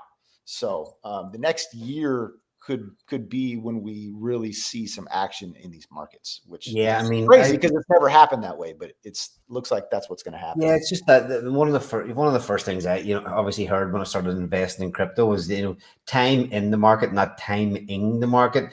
I put a post out there a couple of days ago just saying just that time in the market. Does it matter what we're here doing now? Yes, it's been brutal. Hopefully people have survived. Hopefully they've been able to hold on to it and haven't lost everything. You know, survive. It is survival mode and has been survival mode out there for a long time. But you've got to just, that hold true to that thing. Just spending time in the market. Just keep holding on. Just keep fighting. Don't give up. So what have you got first? Have you got some stuff you want to share? Yeah. I got some charts. So can you share my screen? Let's see. No. If you click the present there at the bottom, then you should be able to bring it up for you. Let me see. Present. All right. Share screen, right? Yep. And then you'll be able to pull it up yourself. Share screen. I'd like to record this computer screen and audio. Deny. Just while you're doing that, just give a shout out to everybody. Thanks everybody for tuning in. We're into the second hour of the second anniversary TitanX stream. If you didn't catch the first hour, you should definitely rewatch it. It was myself in Utah having a good chat through everything that's kind of happened in TitanX so far, leading into where we think we're heading to. Now we're digging in. Well, we're going to have a look at global liquidity here, and Penny Boy is going to get us all hyper bullish. But yeah, thanks everybody for tuning in so far. I hold up. It's not letting me do this. Let me see. Share screen. All right, so some screens let you share audio. Share screen. Yeah, it's giving me like this thing. It says Google Chrome would like to record this computer screen and audio. Grant access to this application on privacy and security settings located in system settings. I've never done this before. Oh, okay, you'll need to go in and allow it to share because because it's getting broadcast. It needs you to change that in the settings, or you can't share your screen unless there's something you want to email or message to me. If it's just a direct link, I can pull it up and share it. Let me see. Yeah, let me just send these to you. All right, I'm gonna email to you. 1 sec. All right, what's your email, Ali? I'll put it in the chat. I'll put it in the private chat in the in the studio there. Okay. Sorry, guys, technical difficulties. All good. All right, there. Boom. Where are we at? There we go.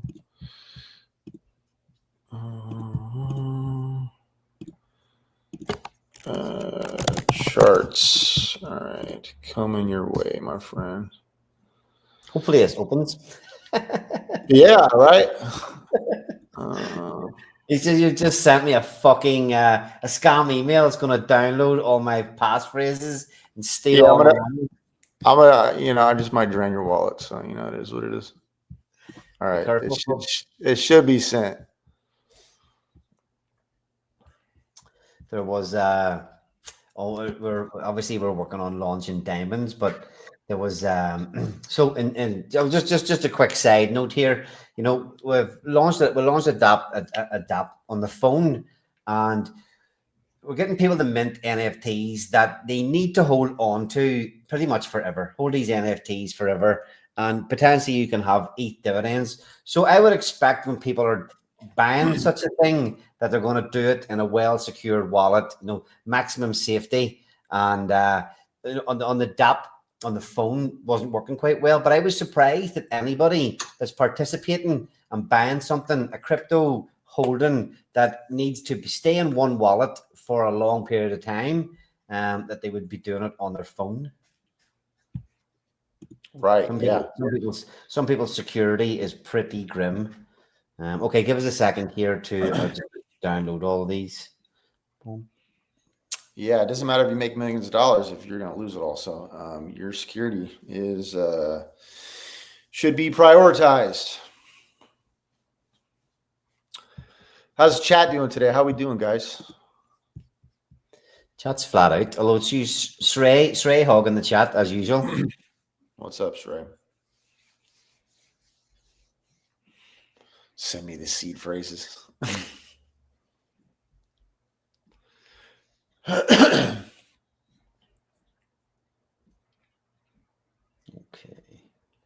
We're nearly there. We're nearly there. Okay.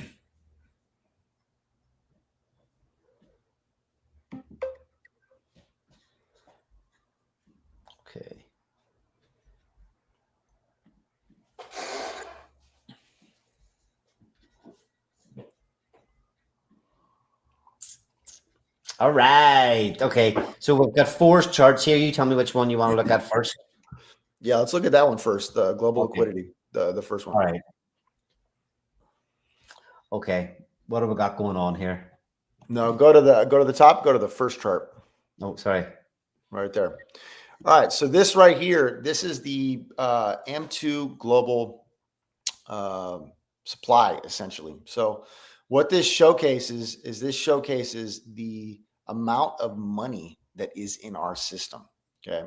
And so when I say that we have 4-year global liquidity cycles, this shows right here what we're talking about. So you see in 2013, right, we were in a period of expansion.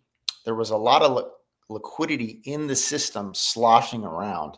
And obviously 2013, Bitcoin had a massive bull run. Okay. And then when we see in the troughs right here, when you look down on the chart, then you can see exactly where the bear markets are. So those bear markets, that is when liquidity is being pulled out of the system. That's when rates are being hiked. That's when quantitative tightening exists. And it's that's this bit underneath here. Yeah, exactly. So you see where it's like brown. So that means that there's negative liquidity in the system. And so that's all done by all these different levers, by the Federal Reserve, the Treasury, all types of stuff like that to restrict liquidity. Because it doesn't matter what you can do with a crypto project. Like if global liquidity is being sucked out of the markets, you're going to go into a bear market. Like you just like think of it as like you're at a river, right? The Nile River is flowing downstream. And then you have the crypto markets coming here with a couple buckets of liquidity. Oh, but our project's really good and we got a big community and we got a lot of money and we're ready to pump to the moon, and you're throwing your buckets of water into that river. Well, it's just going to get swept downstream. You know what I mean? And so it's the exact same thing with liquidity. So we go from 2013, we go into a bear market. Okay. Obviously right there in 2016, you can see that liquidity is coming back into the market. And then it dips a little bit. And then 2017 is we're getting this massive influx of liquidity into the market. And anyone that was around crypto at that time, you know that you saw probably the biggest bull run in the freaking world. I mean, people were getting rich by throwing $1,000 in any altcoin. It was doing like 200, 300 X's. XRP at that time did a 680X. And you can see that if you go down on the bottom right there, you see where it says 2018. So that's the beginning of 2018. And if you look up, that's right where the altcoin market was peaking. It was peaking going into 2018, because then you can see that liquidity now was being sucked out of the system, and then it goes into a bear market. Okay, and then going into 2020, you can see that little brown area where it pops down right there. That is, nope, go to the right a little bit. Right there, that's the C19. That is when our economy just completely crashed. And that's when rates went to zero. And that's when they started quantitative easing, which is when the Federal Reserve starts printing money and buying treasury bonds and securities and putting it on their balance sheet, which influxes liquidity into the markets. And then obviously you see the big ass green blob of liquidity going into the markets. We've never seen this much money printed ever. And so it's, and when you go back into 2020 and 2021, you had the altcoin season. It was starting at the end of 2020. And then it went into 2021, and you saw it really, like, you saw most of the altcoins run in the first 2 quarters. And then obviously Bitcoin, quote unquote, peaked in October, but there's a lot to say that was kind of like a leverage scam peak, because the global liquidity cycle actually peaked in like Q2 of 2021. And then you saw a massive unwind. And so that was last cycle. And this is where everyone's perspective comes from. Everyone in crypto that's been around for a while, we thought we were going into a bull run at the end of 2020, going into 2021, because that's what happened last time. But it has nothing to do with crypto. It's because that's when global liquidity was peaking at that time. And there was so much money coming into the system. You had freaking trillions of dollars being printed. You had everyone getting government checks that they were just throwing into crypto to make more money. And so there was just so much liquidity. And then when you come down from 2021, now you see the condition that we're in for the last 4 years. It looks completely different than the 2013, 2017, 2021. It's garbage, honestly. Like, look at it. This is what we've had for the last 4 years of global liquidity. And that has not a lot to do. That has everything to do with the Federal Reserve keeping rates high, which constricts the middle class. Because you got to think, rates has everything to do with the real estate market. It has everything to do with the lending market. It has everything to do with all markets, because it's holding more money. It's holding cheap capital back from being put into the market. Because if rates were at 1% to 2%, it'd be a lot easier for small businesses to stay afloat. It'd be a lot easier for people like you and me to just go get a personal loan to put in the market. It'd be a lot easier for the real estate market for people to refinance and take money and put in the market. None of that has been happening because you've had rates above 5% for the last couple of years. And then not only that, you have quantitative tightening. So quantitative tightening literally sucks liquidity out of the market. And just look at it. Like this is why our crypto market has been completely different. Like this cycle, people say, "Oh, this cycle feels different." Well, it is different. It's completely if you do, you can see these periods, that these little periods here where they're, there's kind of relief coming after a bit of a downturn. There's a bit more relief, right. Each time there's a relief, plenty of relief here running into this. But here it's just like, but I would say the only positive thing looking at this is that it is getting a little bit bigger each time. Higher highs. Yeah. You're making higher highs. Absolutely. And so this is liquidity, right? All right. So let's go to the next slide. This one? So yes. So this one is the ISM. So the ISM, it's essentially It stands for Institute for Supply Management. It's the PMI, which is the Purchasing Managers Index. It's data that is accumulated by about 400 different companies that showcases like the health of the economy, right? And so when you have manufacturing is going through the roof, that's obviously means that the economy is buying more goods, right? So this right here, the ISM, is a huge indicator for what we would call risk, right? So risk markets really fluctuate and follow the ISM. And so you can see right here on the bottom, you have 2011, 2012, 2013. Okay.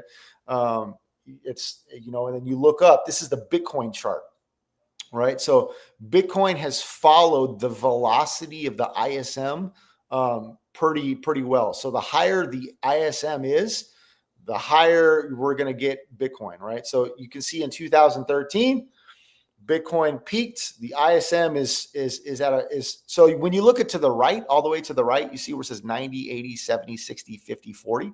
Okay. And so when we're above 52, we have been in an altcoin season, right?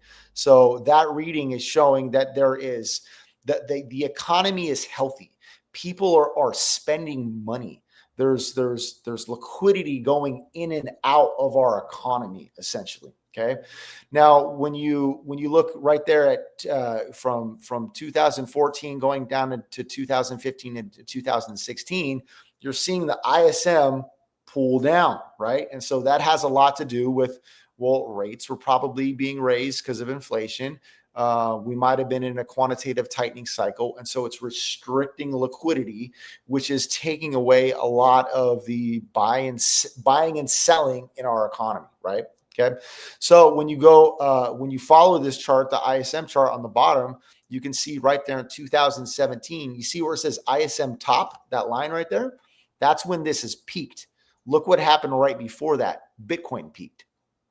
Okay. So Bitcoin peaked right before the ISM has peaked as well. Okay. And so this is a good indicator showcasing, well, you know, the economy's doing good.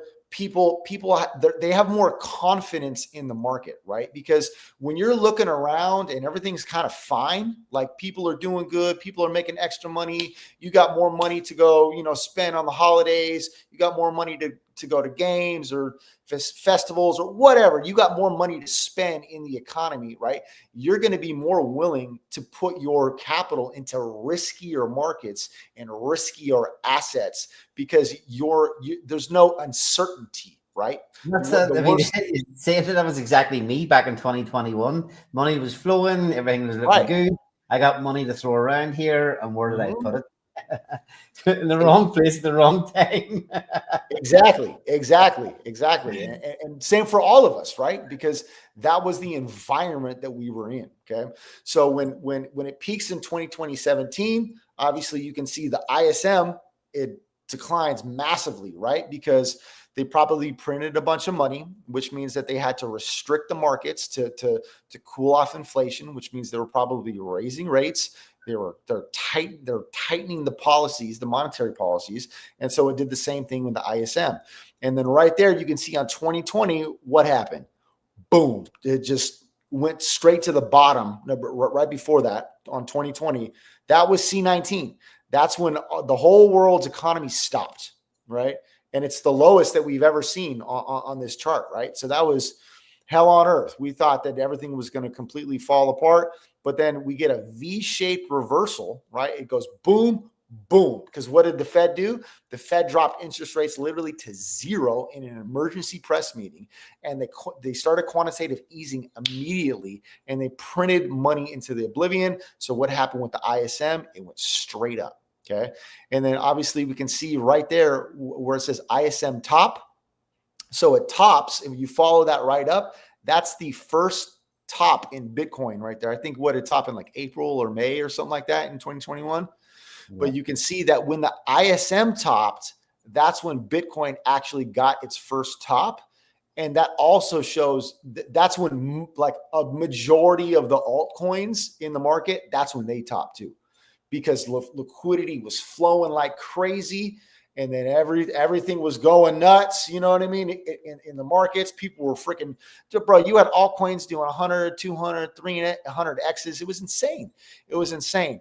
But then what happens is it peaks and then inflation was going nuts. So what did the Fed do? They started raising rates and they started tightening the liquidity by doing quantitative tightening. And then if we follow this chart down to 2022, when it bottomed, right there, look at what we've had for the last 4 years. It's been garbage. Yep. It's been complete garbage. We haven't had a reading over 52 in over 36 months. So this indicator right here, this goes back like you can look it up. It goes back like 150 years or something like that. It's not just this time frame. You can follow the ISM like back to like the 1920s and stuff like that. Like you can see where the Great Depression was. Where we're at right now is worse than where we were at back in the Great Depression. We have 36 straight months of reading under 52, which shows, well, we've never had a real altcoin season until after 52 on this reading. And so this cycle is absolutely different, and it shows it right here in the ISM. So yeah, it's definitely pretty brutal there. Like even again, this chart, you can there's more relief comes a little bit quicker most times than what we're sort of seeing at the minute. Exactly. So all right, so let's go to this third chart. All right, so this is quantitative easing and quantitative tightening. Okay, so you can see right there in 2013. Okay, so when it's going up, it's QE. So what QE is like I explained before, it's quantitative easing. It's when the Federal Reserve is printing money and they're buying securities and treasury bonds and they're putting it on their balance sheet. And so what that does is it's their policy is in a relief. It's not constricting anymore. It's an expansion time period, right? So from 2013 into 2014, they were expanding their balance sheet. Okay. And that's when Bitcoin had its first big time bull run. And then what you can see right there from 2014 all the way to 2017, it was just flat, which means it was just neutral. They didn't tighten or they didn't loosen with their easing policies. But in 2017, we had a massive bull run. So what was actually happening is China in 2016 and 2017 was printing crazy money. Obviously, crypto or global markets. And so the second biggest market in the world is China. And so what was happening in 2016 to 2017 is China was printing money like crazy, which allowed us to obviously go into a massive bull run. And then we peaked out. And then what you can see right here is when this graph goes down from 2017 to 2018, that is actually when we were in QT.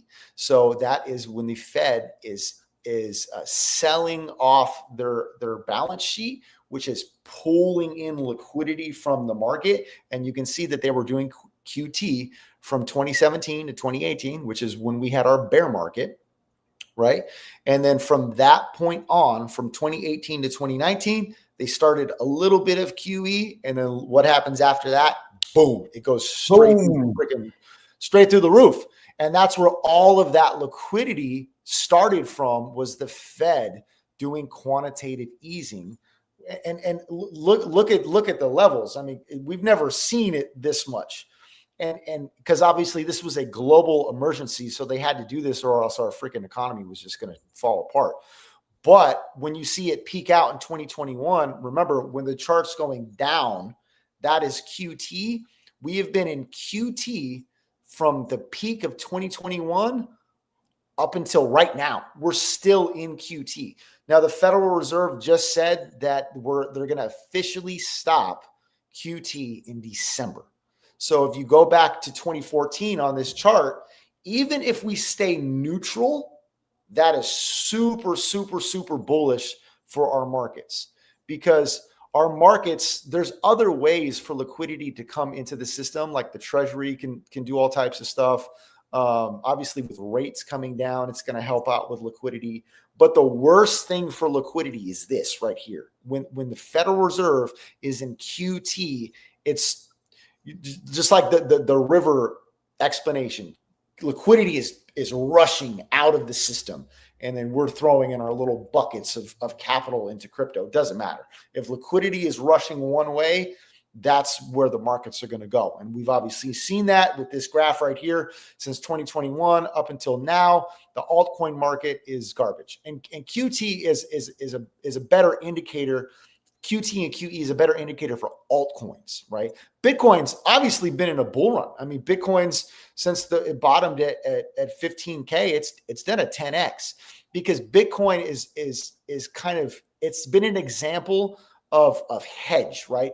Bitcoin has been the safe asset of cryptocurrency. And so that's why Bitcoin has attracted the M2. Like if you follow the M2 money supply, Bitcoin kind of follows that because they're still printing money. It's just not as much as what's going to happen. And so a lot of that money printing, Bitcoin has attracted that. And obviously we've had seasons of altcoins doing something, but it hasn't been an altcoin season because if you look at Bitcoin dominance, it's just straight up. You know what I mean? Altcoin season comes when Bitcoin dominance peaks out and drops off a freaking cliff, and that liquidity flows into altcoins. So yeah, it's funny you see. I'm glad you mentioned that. What the difference was in 2017. You know, it's blank here. It was just going sideways. But you're saying that it's, you know, other factors in the market out there other than the US were kind of having an effect here. Hopefully, you know, we see Earl Trump's you know, doing his sales meetings across the world. Hopefully, he's getting China to start printing money at the same time as the States will. Yeah, China's starting their easing cycle right now too. So China is printing a ton of money because they're in the same situation as most countries as they have debt that they have to refinance because everyone since 2020 and on, all these countries have printed a ton of money.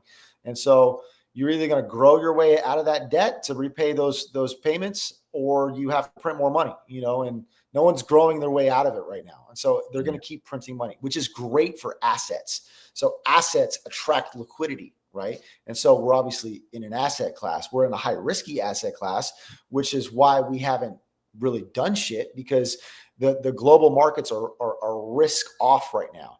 Now, the money market funds that sit in the Fed funds rate, because whatever the Fed funds rate is at, so go to the next slide. This is the next part. So this is the Fed funds rate. So as you can see from 2013 up until 2018, you know, rates were pretty low. I mean, you're looking at zero rates from 2013 to 2015. And they started to go up in 2017 because of inflation. And then they dropped all the way back down into 2020. And then look what's happened since 2021. I mean, rates are super high. You know, this is a very, very difficult environment for people to be risk on in because rates are so high. And so when rates are this high, you have all of these institutions, they're going to park their capital in money market funds.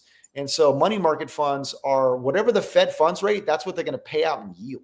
And so there's $7.7 trillion still sitting in money market funds, getting 4 to 5% on their capital. And so as soon as rates continue to decline, which they most likely will throughout 2026 because the labor market is shit. And so the Federal Reserve, they have to track, they have two things that they have to control. They have to control inflation and they have to control the labor market, right? So their whole thing is they've been trying to get inflation down and they've kind of done a good job on that, kind of, I don't know. But the labor market is starting to weaken big time. And it has a lot to do with AI. AI is taking over a lot of jobs right now. And so with labor market decreasing, they have to start cutting. Well, they are cutting rates, but they have to continue to cut rates because the higher rates are, the more constriction liquidity is for like the middle class, and middle class is hurting. Just like what you said early on the stream, like, bro, it just seems like it's so hard. It's just, you know what I mean? Like, it just seems like life just keeps getting harder. And it's because rates are super high and it makes everything more difficult in our economies. And so when we're in an environment with rates this high, it makes it's just harder. But you're going to start seeing some of that capital that's parked in money market funds. As soon as as soon as they're getting less return, I mean, what would you do with your capital if you were at one point getting 5% and now you're only getting 3%? Well, you're gonna move it. You're gonna look to go down to the risk curve, and you're gonna look to make more money. And so there's $7.7 trillion sitting in money market funds right now that are going to find a way to make more money in their with their capital. And so throughout 2026, we're going to see rates start to lower. Okay, so you're going to have that capital flowing probably into Bitcoin and altcoin like Ethereum and XRP, kind of the big ones that have more mainstream adoption and have narratives like tokenization and stable coins. And then obviously with QT stopping, the next step to that is QE. Right. And so when they start actual QE, probably some point in 2026, you're going to see a ton of liquidity flow back into these markets because Trump said, we're going to run this shit hot. And what he means by that is we're going to print so much freaking money because we don't have a choice. Because what's coming around on the corner? Midterm elections. And if the economy is like it is right now in midterms, nobody's getting reelected. And that's what they care about. They care about keeping their freaking power seat in as politicians. And they want to make sure that the economy is good. It's hot. Everything's doing good. Everyone's making money. So they're about to print a ton of freaking money here pretty soon. So yeah, just personally looking at this here, I'd love to see, from my own personal perspective, I'd love to see this drop way down again. Because it make everything, I can get my hands on a stack of cash pretty damn cheap. These rates, they just completely stop you from doing anything with it. Yeah, exactly. And so this is what all matters. And so everyone that's saying that like, oh, it's a 4-year cycle, it's over because it's October every 4 years. It's just not correct. It's not what actually drives these markets. And so I think we're seeing some capitulation and some stagnant price action. And we might even go lower with Bitcoin. I mean, we could see Bitcoin dip to like 102 and 97, and we would still be in bullish structure. But I think there's a lot of liquidity like leaving the market because they just think it's over, and either I'm wrong and we're just going to go into a bear run or a bear market and we just got completely screwed, or we're about to go or the cycle hasn't even started yet. You know what I mean?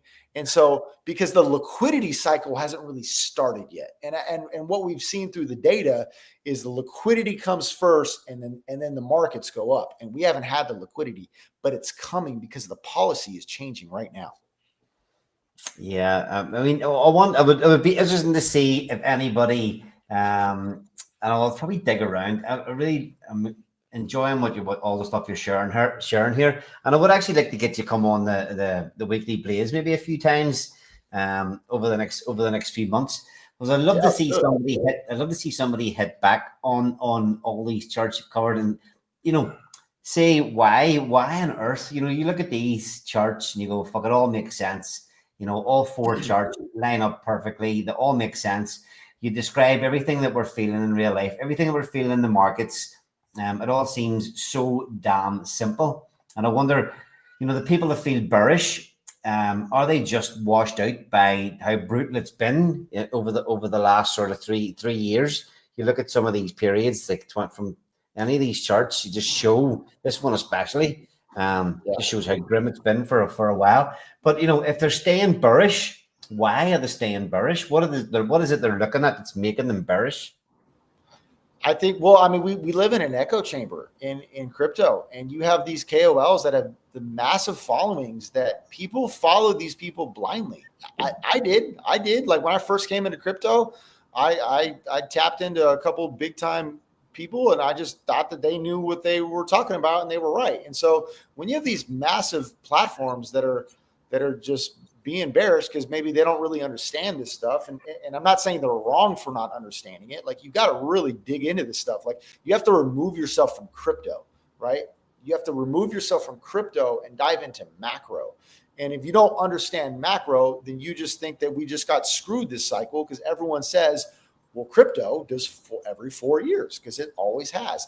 And this whole thing of it always has, bro, we have 15 years of data. That's literally nothing for financial markets. That's a very, very, very small amount of time when it comes to the broader scale of what markets are for asset classes. You know what I mean? And so I think people are just easily and heavily influenced by people on Twitter or, you know, or whatever, you know what I mean? But like the whole phrase of like, do your own research. Like I took that serious. I was like, I need to do my own research because I'm heavily leveraged in this space. And I want to know if I'm about to lose all my money or not. And that's when I started digging into all this stuff. So all that said, you've done a great job sharing those charts today. All that said, hey, are you holding on to your TitanX bags, or are you positioning yourself somewhere else? No. I'm buying more. I'm buying more. I fully believe in TitanX because look, it's bonded to Ethereum. When Ethereum goes on a bull run, it's going to yank up the price. We all know what green candles do. It's green candle psychology. No one cares what your project does. All they care is that am I going to make money in this project? You know, and so when things start to get active and charts are looking green again, and people are making money in other projects, you don't think they're going to start hunting for those next opportunities? Of course they are. You know, if someone makes a 10x in a project and they got extra capital, why would they, you know, like it's just human psychology. That's all markets are. And if I've tripled my capital, I want to 10x that tripled capital into something else. And so human psychology says that people are always going to try to make more money. And so people know about TitanX. It still trends on Deck Screener. The community is still here. I mean, look, 4 or 2 years later, and we're still having these streams and there's still builders building, you know, like that doesn't happen in a lot of other projects. Projects just become ghost towns. You have all of these L1 chains that literally have zero activity on it, and there were just a bunch of VCs. This is a organic, homegrown community that all believe in this project for what this project stands for. That's very rare in crypto.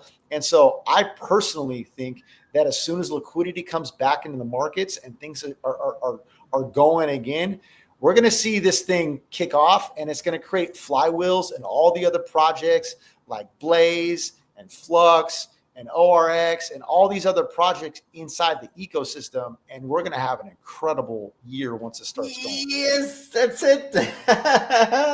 That's what we're all waiting for. Yeah, look, and again on that, I think you did a great job explaining all those charts. You know, it's been a tough time over the last few years, but you know, even looking back last year, like we said, we thought we were front running the bull run. It wasn't the case, and all the way through this year, you know, we thought Trump getting in, it was going to start taking off. Bitcoin's been doing it. Altcoins that we've been waiting on. Everybody's starting to get a little bit more understanding about certain macro factors that have definitely held us back so far, but. This is another thing that I think, you know, whenever people do start to come back in, whenever people do come and they're looking for a place to put their money, we have the foundation here for them to come and play and hopefully make more money. And again, I think the fact that we are sticking here, we're all sticking here. We're a community. We're all still working. We're all still building. We're all still showing up. That will catch a lot of eyeballs when the time comes to go. You know, people come and see, oh fuck, well this community's been working here the whole time. You know, here's a project that hasn't really took off yet, but it's been working, it's been building for the last 5 or 6 months or even a year. And I think, you know, when people start to dig in and they're looking for places to park their money, TitanX could be a fucking excellent place for it. The community is the asset. Hopefully we can get the community of Unity fired up and on all cylinders again. Hopefully, like I said, you know, last year the stream, the conference for the anniversary marked the top. Hopefully this year marks the bottom, and things can only get better from here. Yeah, absolutely. I agree, and you know, I think it's as long as we're still here and everyone's doing their part and providing value to the community, you know, there's nothing to worry about because everything else is out of our control. You know, if the macro conditions line up and liquidity comes back into this market like it's looking like it's about to do, I think we'll be fine. Yeah. All right. Well, look, that's the second hour of the show up. Penny boy, I'm really glad you come on the show. Really nice to have a face-to-face chat with you for the first time we've been here together for 2 years and we haven't had a proper conversation before. Like I said, you pop up into the weekly TitanX spaces on X run by Mike Dean and Plan A. You're in there quite regularly, always giving good takes on the market and on TitanX. So appreciate everything that you're doing for the ecosystem, and thanks very much for coming on the stream today. Yes, sir. Appreciate you, Ali. I'll talk to you soon, and happy anniversary, all of my Titans out there. Awesome. Thanks very much, man. Appreciate it. All right. I hope you enjoyed that take. Some interesting stuff there, Penny boy. Another awesome member of the community, always here, always adding value. So yeah, great job, man. Thanks for being here, coming on. Let's see, what have we got coming up next? Oh, perhaps it's the Buildify crew, all builders within TitanX themselves individually, and a team of 6 came together to start to build an absolutely monumental project coming up. But yeah, I hope anybody disagrees with anything that Penny says there, put it in the chat, and hopefully when we do the open mic at the end, we could have some conversations about why people are bearish when so many of these things that he shared and talked about seem hyper bullish. Has it been brutal for the 3 years? Yes, the chart showed that. Hopefully the things are really starting to turn around now. When you even look at a lot of our charts in the TitanX ecosystem, many of them seem to be bottomed out quite some time ago. Yes, there's no real pumpage or anything yet, but the signs are there that things can only get better from here. So, where we're going to next, Team Buildify, Utah. What's the story here? What are we covering this hour? Yeah, so we're just going to have Buildify come on and share about their protocol, what they're doing, how they're helping TitanX by burning X28.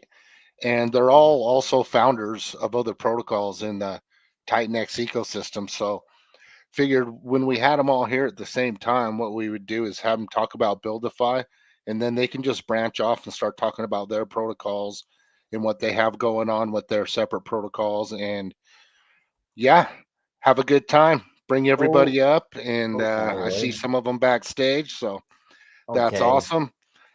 So yeah, I'll go ahead and step aside and let these guys take the stage. Hang on, I need to run and go to the loo 2 seconds. So can you talk about something for a couple of minutes there? Can you? Yeah, or I can start bringing them up. And I want to bring them up one by one because there's a lot of awesome faces popping in there. Okay, go do your thing. All right, sorry guys, you're in the waiting room. Down in the crypto holler, there's a gym called Diamond Bright. 4 ways to join the fun, each one standing on its own right. Pick 1, 2, 3, or all, no strings to tie 'em tight. Check the white paper for details, it'll set you straight tonight. Oh, diamonds, shiny diamonds, independent as can be. Mix them up or pick your favorite, rewards for you and me. Diamonds, shiny diamonds, easy ways to win the game. Yeehaw, grab you. Holler out the Diamond's name. On 10, 20, 225, a store opens wide. Buy diamond certificates, we're here to hold them with pride. Earn these rewards every 28 days, steady as the tide. Long as you keep them NFTs, the goodies keep on coming inside. Oh, diamonds, shiny diamonds, independent as can be. Mix them up or pick your favorite, rewards for you and me. Diamonds, shiny diamonds, easy ways to win the game. Yeehaw, grab you, holler out the Diamond's name. Yeehaw! Oh, I love that video, man. Perfect timing, Allie. You're back. Yeah, I had to have a commercial break in there so you could take a leak. You didn't even have to speak there. Yeah, I was running quick. Okay. Playing that video, actually. Where's this other old classic? If I can find it. Gotta see. Where is it? I'll have a dig around. Maybe I deleted some of them out. There's a lot. We've been running this stream for well over a year and a half now, and there's an absolute monumental amount of old videos that we used to share. 369. Anyway, okay.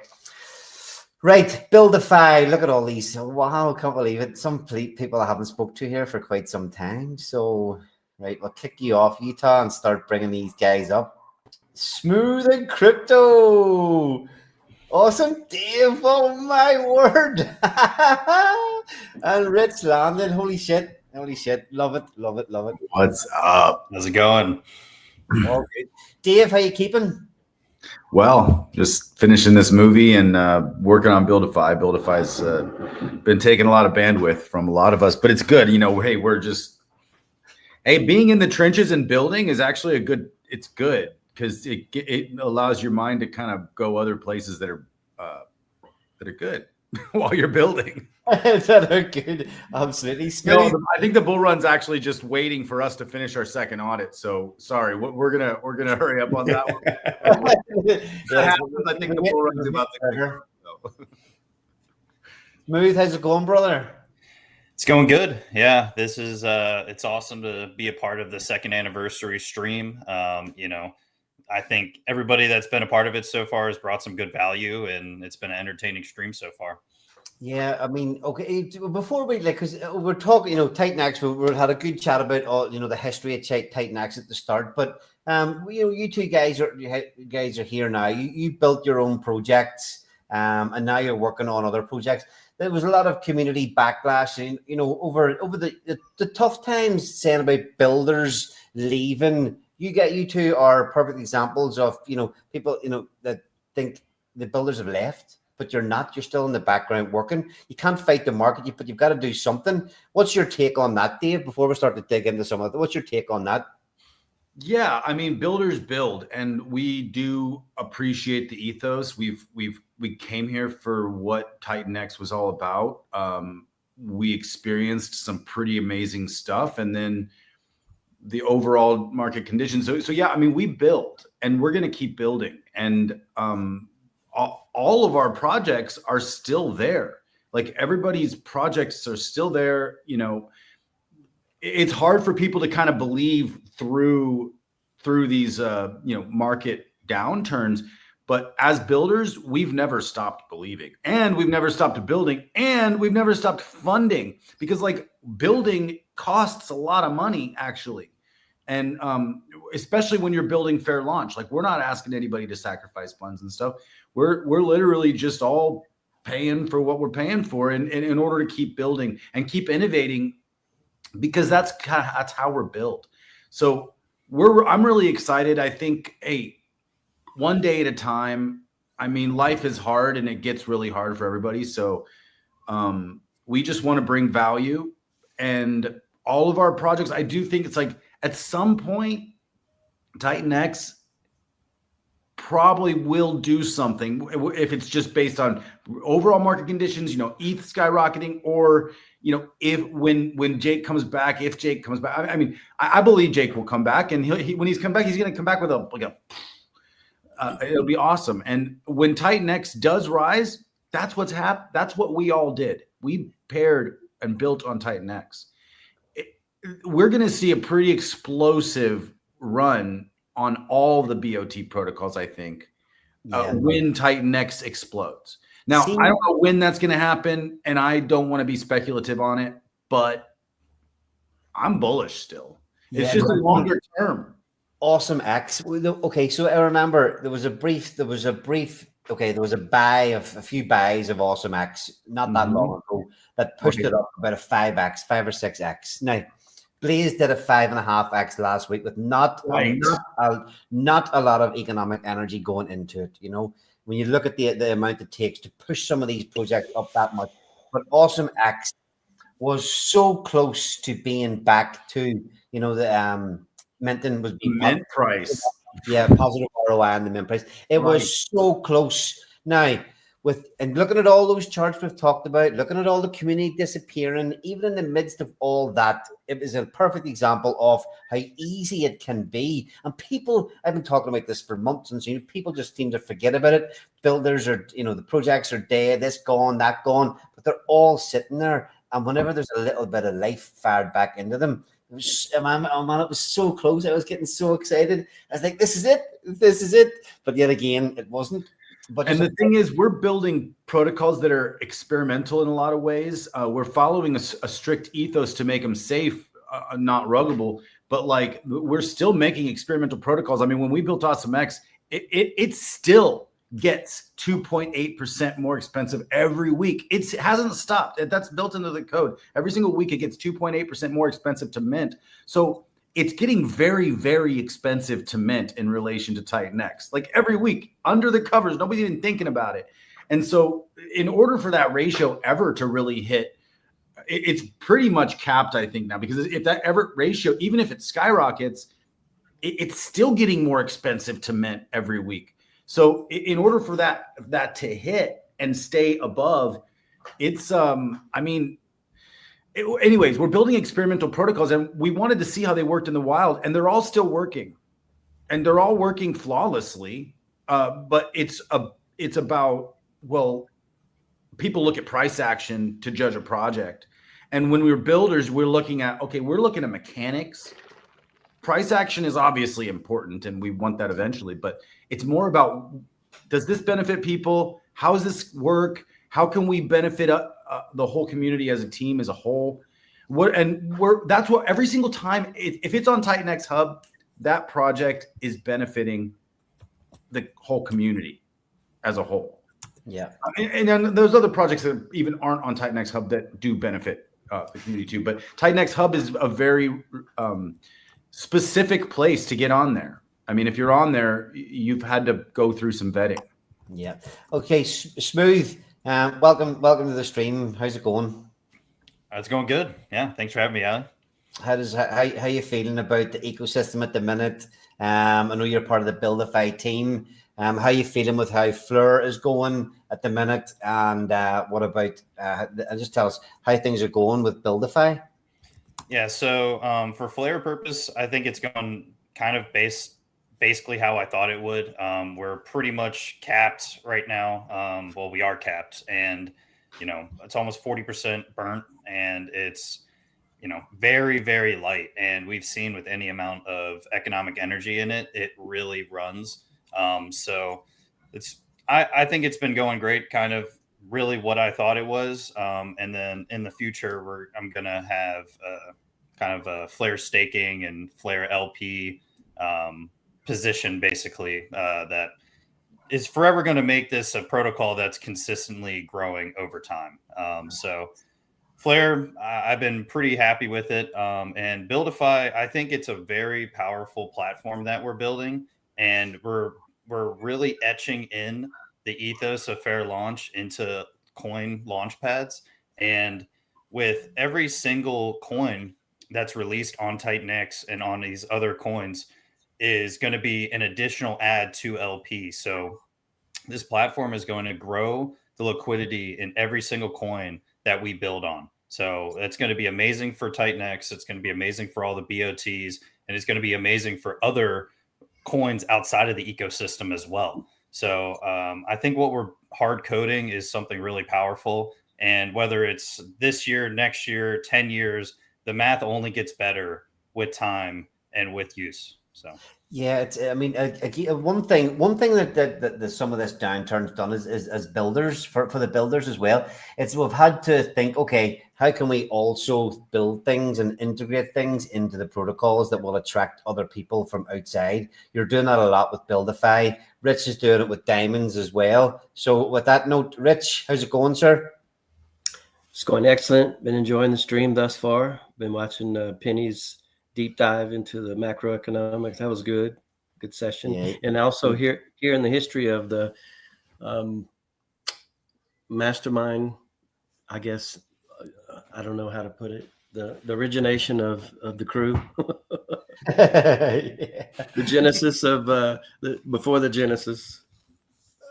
Yeah, the Genesis before the Genesis. And on that, like Steve DeFi, builder of Volt and other things, part of the Blaze team. I mean, we were talking about just in those mastermind chats on a weekly basis. Steve DeFi was he was in there deep every single week. And then again, he had an integral part in putting plays together. So shout out to Steve DeFi. Rich, how you feeling with how everything's going at the minute? We'll dig in maybe in the open mic, or we'll dig into what's happening with diamonds and stuff. But how you feeling with how that's going at the minute?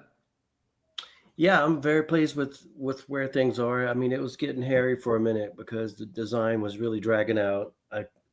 And I'm not a designer by my background is not arts or crafts or anything like that. So it was a big struggle for me. I had something in my mind, but I didn't know how to bring it out.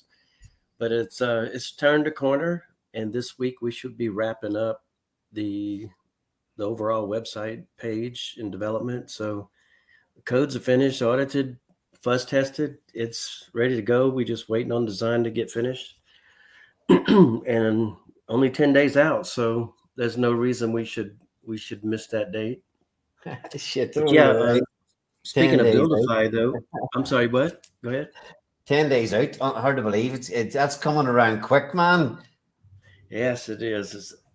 I couldn't be happier. This is like giving birth to a baby. We've been having this inside of us since March, and then on Buildify, we started that in February.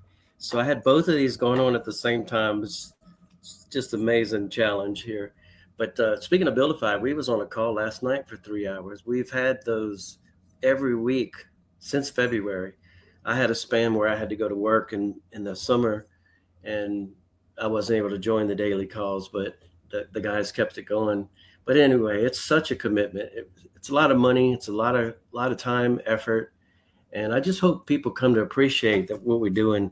We're not trying to scam people. We're not here to try to do one over on anybody. We're simply wanting to build into the ecosystem. We believe in it. We want to make it successful for people to make profit. I mean, that's what we're here for. So, well, yeah, I mean, exactly. And we want to make more money too. You know, we're not doing this for nothing. We want to make more money, but we're not building these things. We want these people that participate in these protocols to also make money. But that's going to come. That will come with time. Right, before we start looking into Buildify, stop changing the comments. Utah, I want to show this. Hey guys, just found out my wife is pregnant, so can't watch everything, but I believe this is the start of non-stop good news for TitanX spam. So brilliant news there, Don Polly. Keep up the good work. Shout out, Don. Yeah, keep up the good work in the Telegram. You're doing you're doing the Lord's work, or Jake's work. You're doing Jake's work for him. I don't know if I know anyone who works harder than Don Polly. Yep. Yeah. For all the protocols. Shout out to him for sure. Yeah, congratulations, man, and I hope your wife's doing well. Yeah, absolutely. Okay, Buildify, what do you guys want to... Have you got stuff to share and look at and dig into? I mean... Crickets. You know, hey, here's the thing. You know, as we're building a platform, there's a lot to it. And it can look pretty, and it does look pretty, but it's like we're really getting into the nitty gritty user experiences, and making sure that everything is. We want to put our best foot forward on all of this, and so yeah, I mean, we could show something. We're probably. I mean, I don't really want to show anything right now.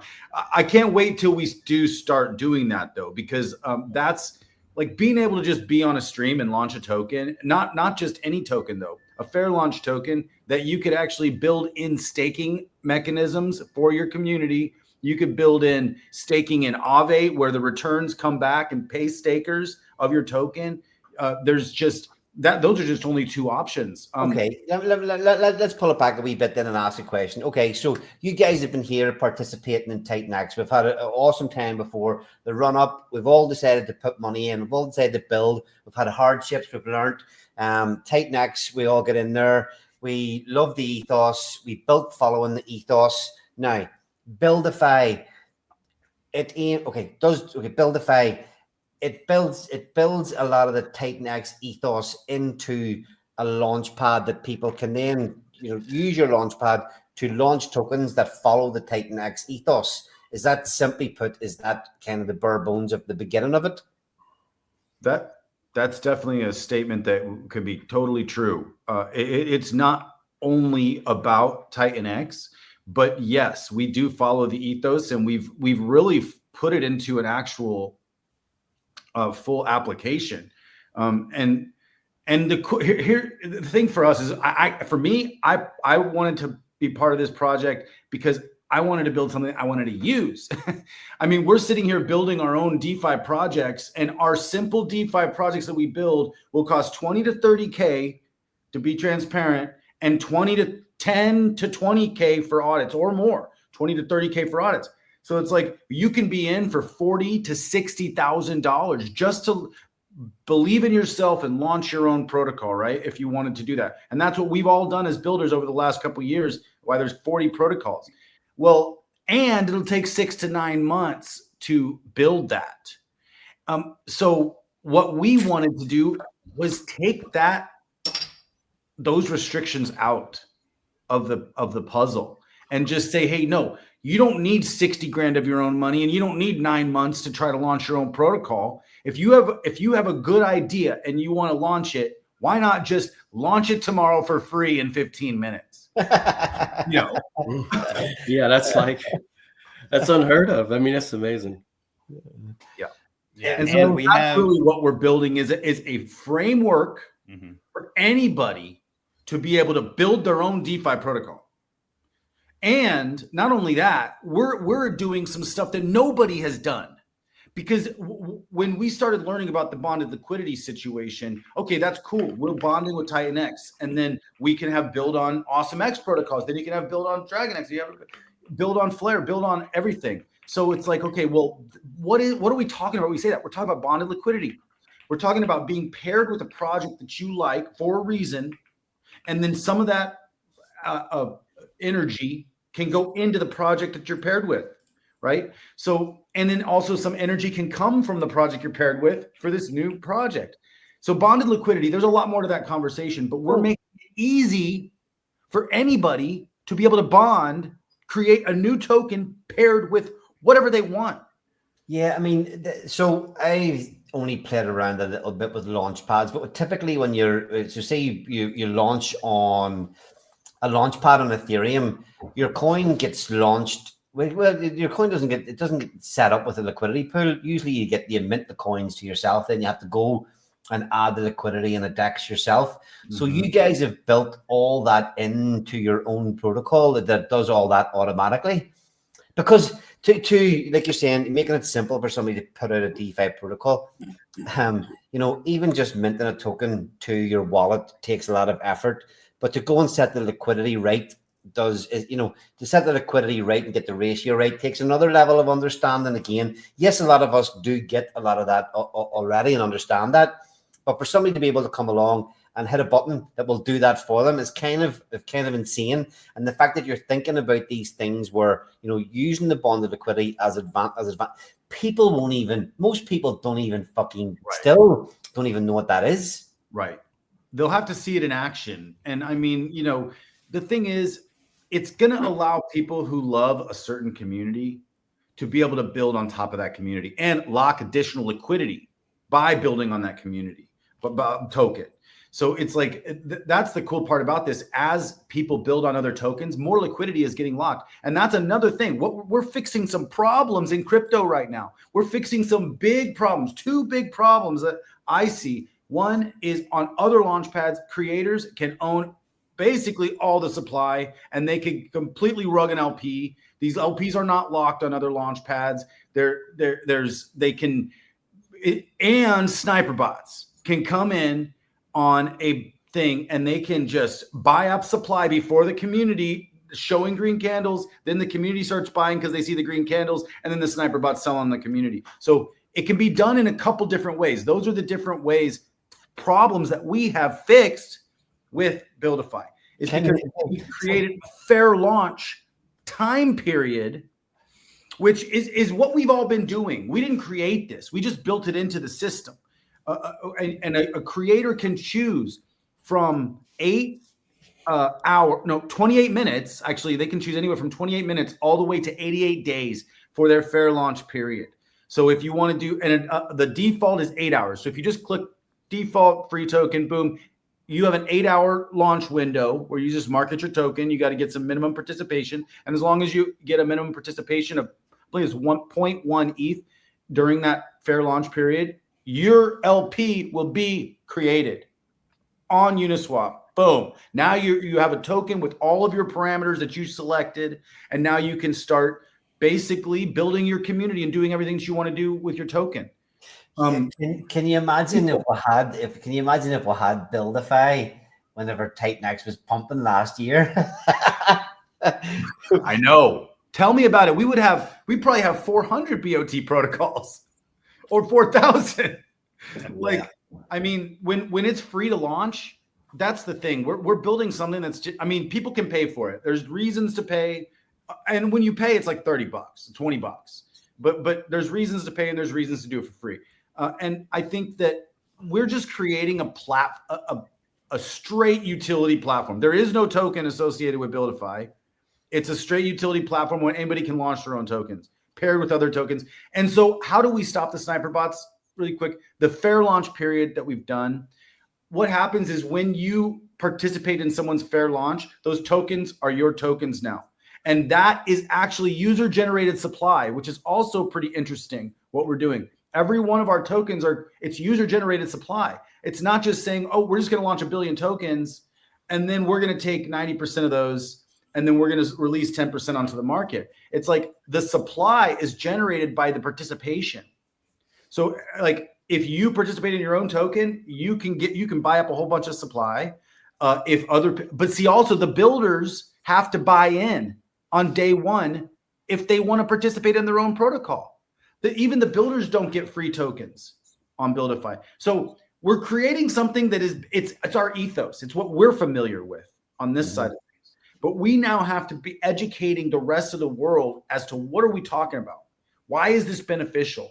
And it's really beneficial because it's a safer environment. It's going to be a safer environment when creators can't rug, because all the LPs that are launched, every single Buildify token that is launched is locked LP forever. So LPs cannot be rugged. And then also sniper bots cannot buy before the community, because during the fair launch period, everybody gets their supply. Once the LP is created, everybody already has their supply. And the sniper bots didn't even get a chance to buy.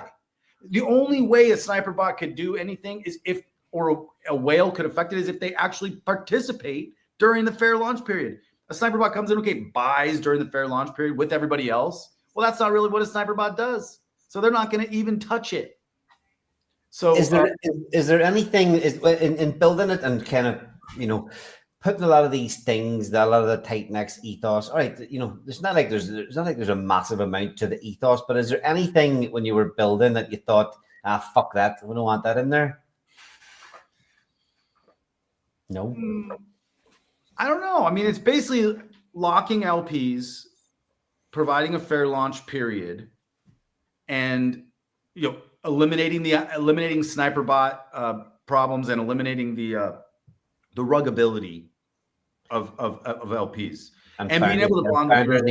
Founders need to participate themselves. And yeah, founders need to. I mean, they don't have to. But say you launch a token and you don't participate in it. Well, now you don't have any of your own token. That's okay. Well, whatever. But if you want to participate and get some of your own tokens, so you can show.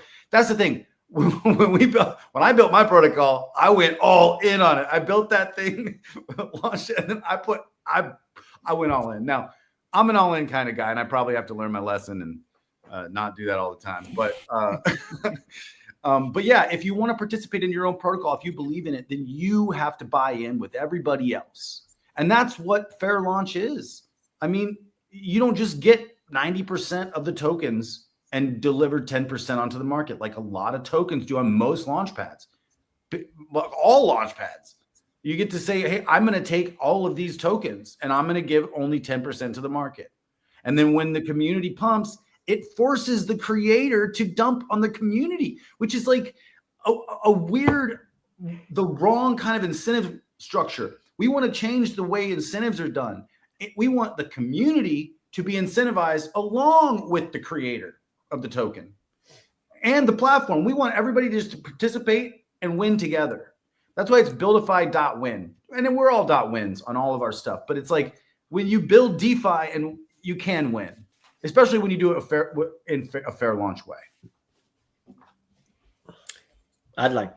One thing I see in Buildify, I could just go ahead and pose a question, is I doubt this ever happened to anybody here, but I don't know if anybody invested in a token and it went down and it's lower in price than when they bought it.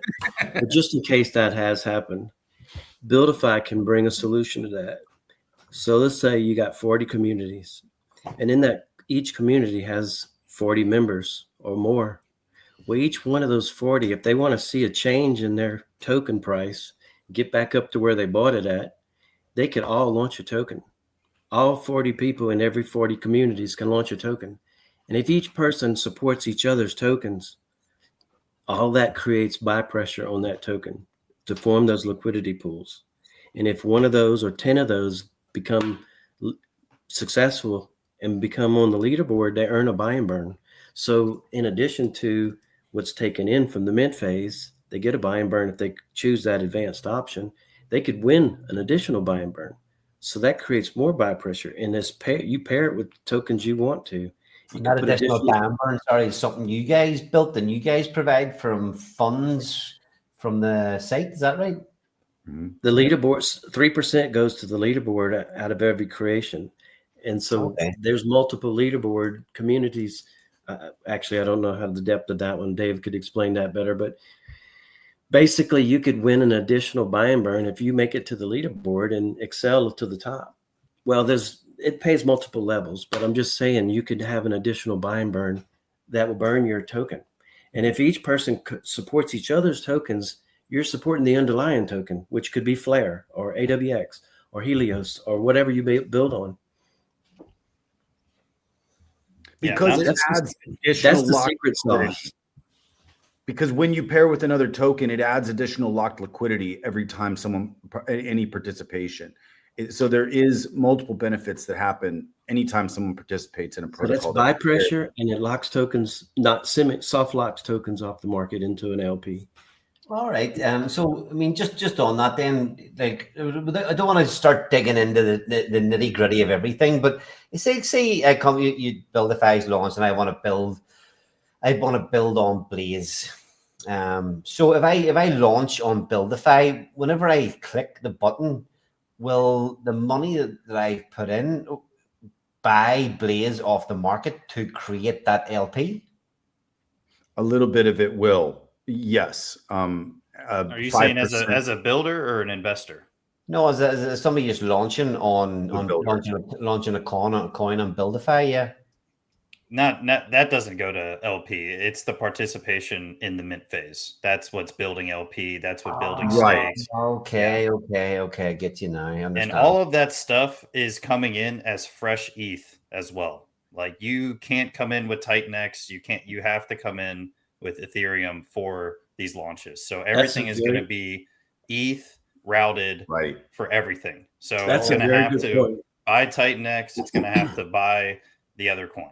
And it's pretty powerful. I didn't even mention that. It's an excellent point. All 40 projects, if their communities launch tokens, that's bringing all new ETH into the ecosystem. Okay, I get you. Yeah, it's going to be great whenever it launches. Whenever it does get launched, you guys are in the second audit at the minute, yeah? We're actually after the first. We're before the second. We're in the middle of the two, where we're going through. We have, I think we have like 25 contracts and like 6,000 lines of code or something silly. So it's a lot. And what we're doing is we just need to make everything. We're making everything perfect. Like we're just being really, really detailed on this. And we're not compromising. The testnet's still up. Is the testnet still up? There was a public test, and I launched a coin. Yep, it's still up, but we are making some that actually we just had a lot of notes going through that process, and we're fixing all that stuff right now and adjusting certain things. A lot of it's user experience stuff, UI stuff that we really need to make sure that, because it's hard to even describe what we're building. It's like we're building a framework where anybody can do anything. It's like, wait, what does that mean? Like, But yeah, we're going to need to be very specific on the training for this platform. Oh, so, okay. So on that, see people mentioning in the comments, do you know things about marketing and stuff? This really sounds like a protocol for, and all of crypto, not just TitanX, but all of crypto.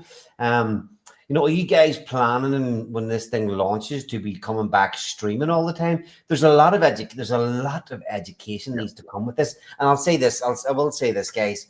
We're all here, we're all building. You Smooth, both of you guys used to cover all different projects in the Weekly Blaze. We still do cover all different projects, but for me, being able, how what it was like for Accelerate, for having Trade Brawl, for having so many balls to juggle. For me, having two things that I can look after now: Blaze, helping Rich with diamonds, and Trade Brawl. Having focus on just those, just that nowadays is so much more refreshing, and it can have a lot more of an effect continually talking about the things that I'm working on. So it'll be, you guys coming back streaming, you'll be able to talk about AwesomeX, obviously, and Buildify, two things that will go very, very much hand in hand. What do you think about that, Smooth? Yeah, I think I think we all are going to make a cohesive effort to not only start streaming again, but really go into other communities and really bring in external eyes to this platform. I think that's going to be our main contribution to this platform, is outreach, spaces, lives, and really getting into the nitty-gritty of other communities. Because if you look on our website right now, we are open for whitelisting, and whitelisting is the capability of external tokens to come in, buy a whitelist, and be able to be built upon forever. And that includes all of the top Pepe, Shiba, all of these massive communities on Ethereum going to come in and, build on top of these big, massive name brand tokens. So I think we all will, and I think we'll all individually do outreach as well. And I'm really looking forward to it, because once you have a little bit more to talk about, streaming is easy. Streaming is very fun when the vibes are there and products are looking good.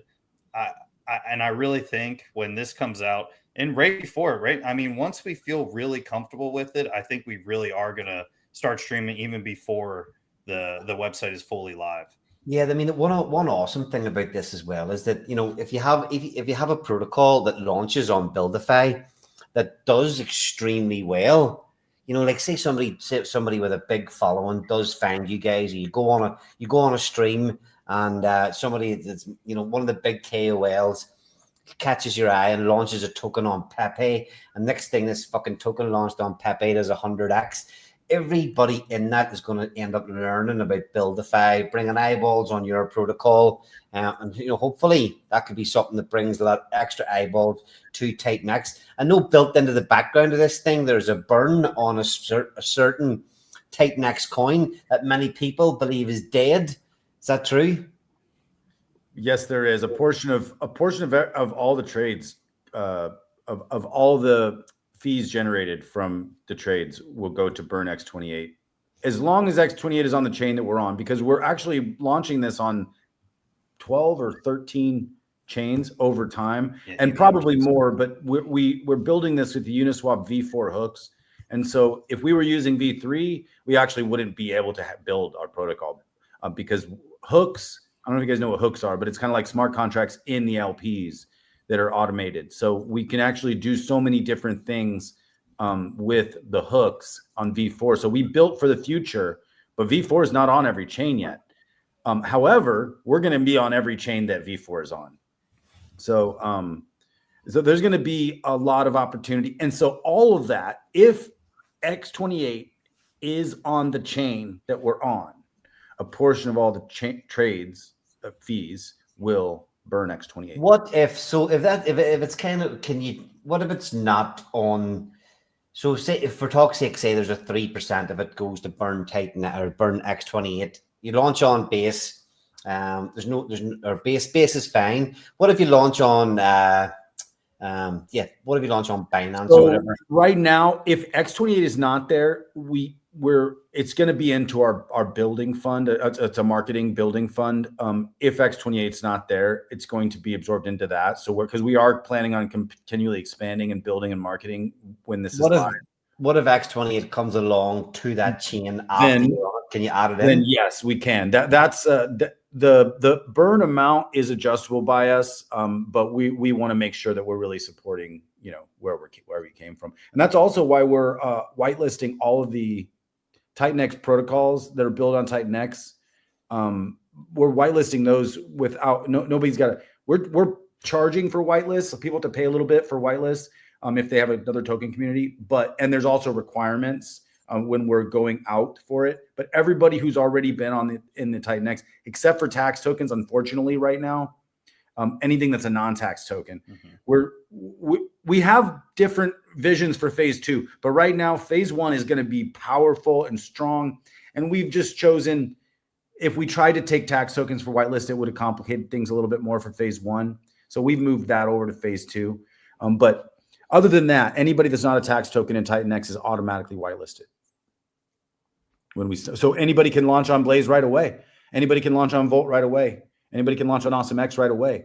And that's what's going to be pretty cool. If you're part of any of these communities that you love and you want to support your community and launch your own token when we're live, that's exactly what we're doing. And I think that's the marketing too is going to be pretty organic because people are going to be building on other tokens. So like Smooth was saying, we're going to go into other communities on Telegram and stuff and just say, hey guys, did you know that you could build on this token? Anybody here want to build their own token? It's a kind of easy sale, in terms of you got to go in, for us as founders of coins, having to go in and shell your own coin and talk. You can't. You're restricted in where you can go and where you can do that. Whenever you're coming along with this DEFI protocol or platform, it's a completely different sale. You don't need people to buy anything. You just want them to try and invest in their own communities, and it's free. It's like, we're not saying, hey, come here. I mean, you can pay for things if you want, but like if you just want to launch a token paired with your favorite token, you can for free. Yeah. And a massive part about, of course, sorry, go ahead.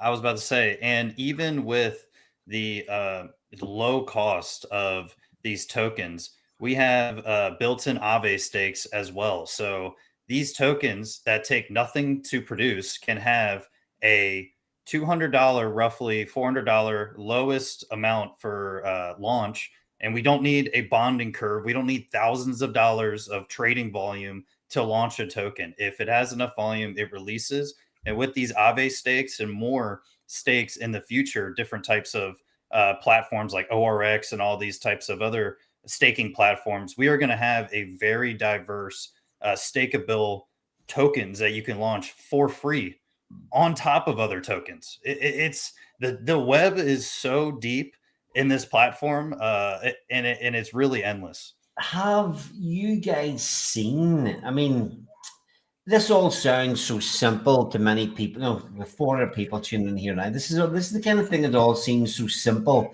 to the likes of probably many of the people that are here paying attention now. Have you, while you're building this, because I've seen many launch pads, I've launched a couple of tokens over on Pulse Chain, and there's launch pads out there, and I've played around with the settings. But have you seen anything else even remotely like this out there? No, we're creating something brand new. Even the most fair launch platforms aren't really fair launch. I mean, this is the most fair, the most, the least ruggable platform launch. When you say even a fair launch platform, what on earth can they do that's fair? Any that I've used, I can mint the whole supply to myself and then just go and put up the liquidity. Well, the LPs are locked. 100% of LPs of every token launched on the DEFI. Yeah, but on other platforms, are they doing anything that's fair launch, or is it just simply launch a token? Well, the fair launch word started when certain launch pads were saying, they started calling themselves fair launch, and when I was looking into them, and I've actually launched tokens on there, it's like there was not really ever the ethos. What does fair launch ever even mean? We've defined an ethos. Now, not we, TitanX, like Jake defined an ethos. We've all looked at this fair launch. Actually, even Zen designed an ethos for fair launch. So it's like there is a actual fair launch ethos out there. There are no other token launch pads that are doing that right now. They're allowing all LPs can be rugged. Sniper bots are literally just part of the game. Like you're just like it's really not that fair yet. It's actually quite dangerous for people to participate in a lot of these protocols. And so we're just trying to create a safer space, and zero launch pads have DeFi capabilities. Zero. We are the only launch pad that gives anybody the opportunity to launch a token that their community can stake and earn more tokens, that their community can add a buy and burn, that they can win an additional buy and burn, that you can add an Aave stake to, that you can choose the amount of supply, what your base initial price is going to be based on ETH. Like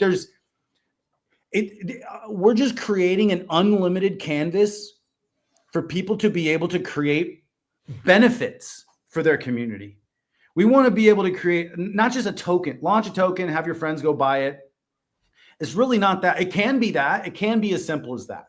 But also, it's like, well, how do you want to benefit your friends once they do buy your token? Are you going to let them stake it and earn some more of it? Are you going to let them earn some actual other rewards coming from somewhere else?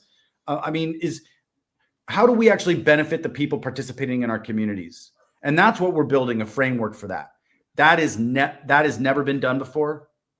This is why we're creating something brand new, and we are taking it very seriously in these audits, and we're making sure that we're getting. And we have we had full gas efficiency tests. We've had multiple other tests that we're running, and the audits cost more than the build on this one. These audits are like insane, but we got to do it right. I know it's like sometimes what we've got and what we've built so far in TitanX as an ecosystem is actually, in my opinion, is actually pretty awesome. Maybe the price charts don't say, but look, it's markets, it's crypto, but the ethos and the way a lot of these projects have launched is a fucking example for everything out there in crypto. And the fact that, as this is the TitanX anniversary stream, and we're talking about, TitanX, what you guys are building and all these things you're doing, you probably, and why nobody else is building such a thing, why nobody else has these kind of functions, is because a part of the reality is that we're so far ahead of a lot of the other shit that is out there that people aren't even clued in to how to do these things. Even people that are in crypto, even people that are big KOLs, even people that are launching coins, their knowledge and their, and where they are is fucking nowhere near where we are here. So hopefully, whenever, maybe if there's enough of us streaming, talking, if there's enough green candles, we will get enough people coming in and recognizing what the fuck we've got built here. Yeah. And I think, we have people right now, including myself, that are thinking as builders, what can we do to make our platform and our protocol never die? And I think the staking module that Shadowy is making for ORX, things like that are what is going to show that, hey, we have a lot of liquidity over here. We have a lot of locked funds, a lot of volume, and we have zombie protocols that are constantly getting external fees pumped into the system. And I think stuff like that is slowly going to come out, and more funds are going to come in and compound over time in protocols like these. And I think it's very powerful having external factors, regardless of investors coming in, to add and buy tokens and continue to grow the tokens over time with set and forget type of systems. Yeah, and some people were even asking, so it's like, how are you actually helping AwesomeX while you're building Buildify? And one of the things that, because AwesomeX has a massive roadmap still ahead of itself. But a lot of that development and a lot of that finishing has gotten pushed back because of Buildify. Now, Buildify will benefit AwesomeX in multiple ways. In fact, there's an additional support wallet that we can be sending participation of ETH into wherever we want to send it to. We can support any other protocols up to a certain amount, up to 8% of inputs. And so that will come out in ETH. And so that additional support on any Buildify protocols I launch will be funneling ETH into a staking contract for AwesomeX hybrids. And when the staking contract's already written, but now I'm going to make it pay out in ETH and in AwesomeX. So people that have hybrids and they stake their hybrids, there's going to be a 28-day payout cycle that's going to be able to pay out in ETH. Now that can keep getting filled by multiple different protocols around. So that's kind of like going to be the hub for AwesomeX for staking hybrids eventually, because then that's going to keep getting filled by all the protocols that will be eventually launched around it. So I had to take a little bit of an effort off of not effort, but mind power. I had to shift it. I had to reallocate over to Buildify, because really this has been taking like it's a lot of information that we're really building. I mean, we're really creating something brand new. It's very exciting, but also everything that we've already built, it's just going to get benefited from what we're doing, and that's why it is a separate thing, but it's a separate thing that's going to be able to benefit everybody. And so yeah, AwesomeX still has a roadmap, as most of the BOTs still do. We all have roadmaps.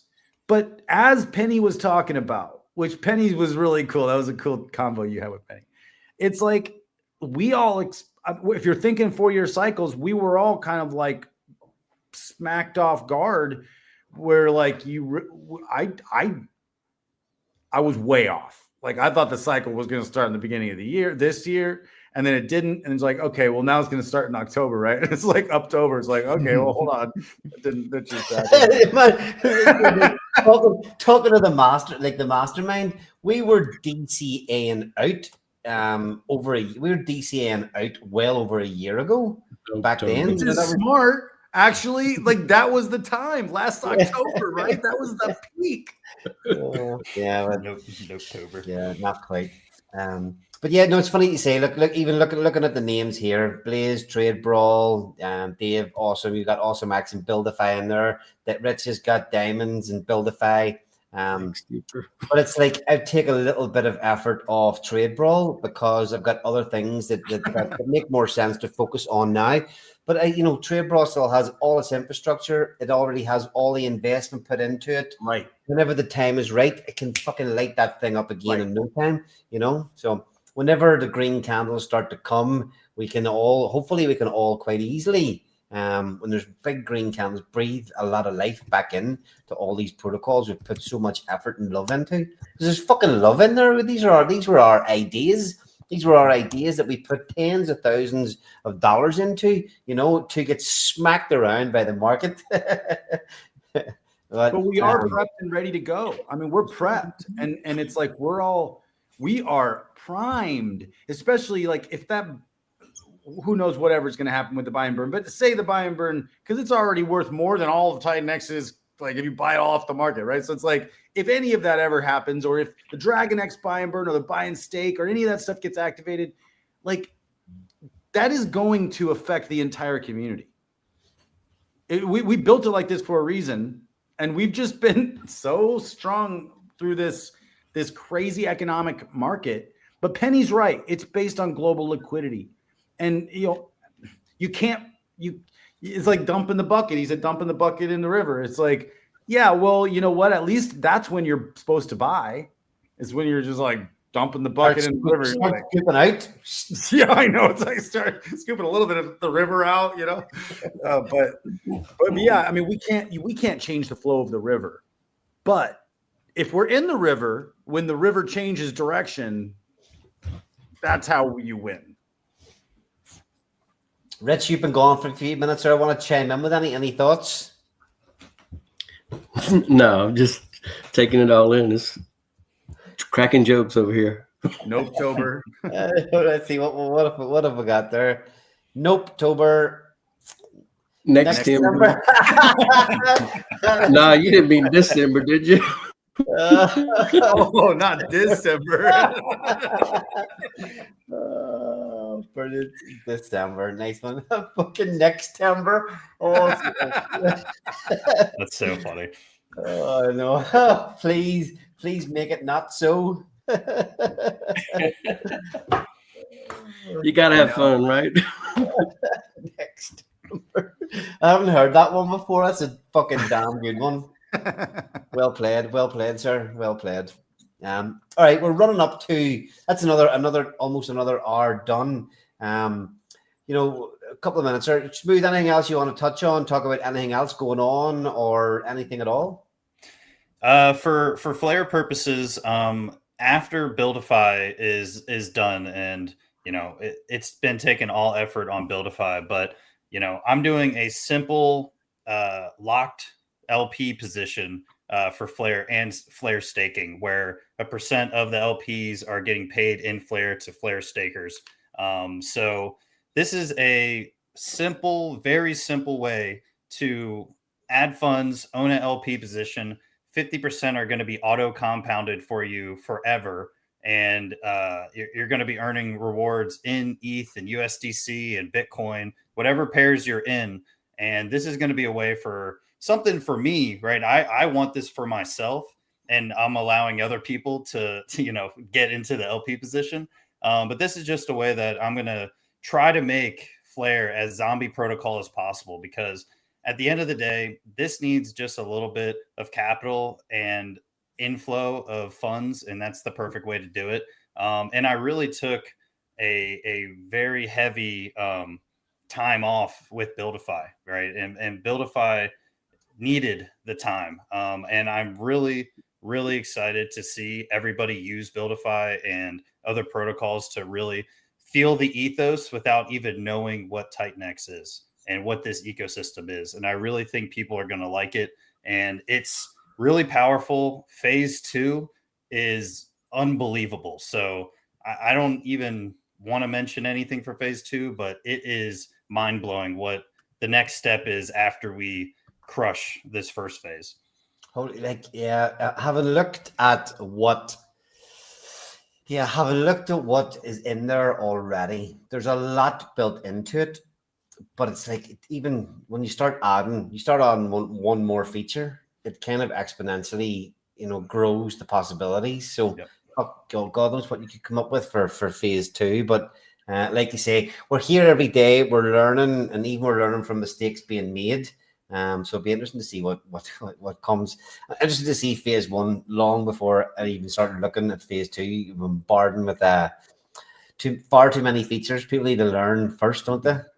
Yeah, and it's really exciting to see and have the ability to add new features as coins and popular ways of doing crypto come out. We are going to be easily and nimbly moving into those types of tokenomics. So as things are keep evolving, we can keep evolving this platform to be, you know, enrolled and enriched with these new systems that are going to be made, because it's inevitable. We've already seen so much stuff be invented and new in the past 4 years, let alone the next 20 years. So I'm really excited to see this platform really take the market by storm in the long term.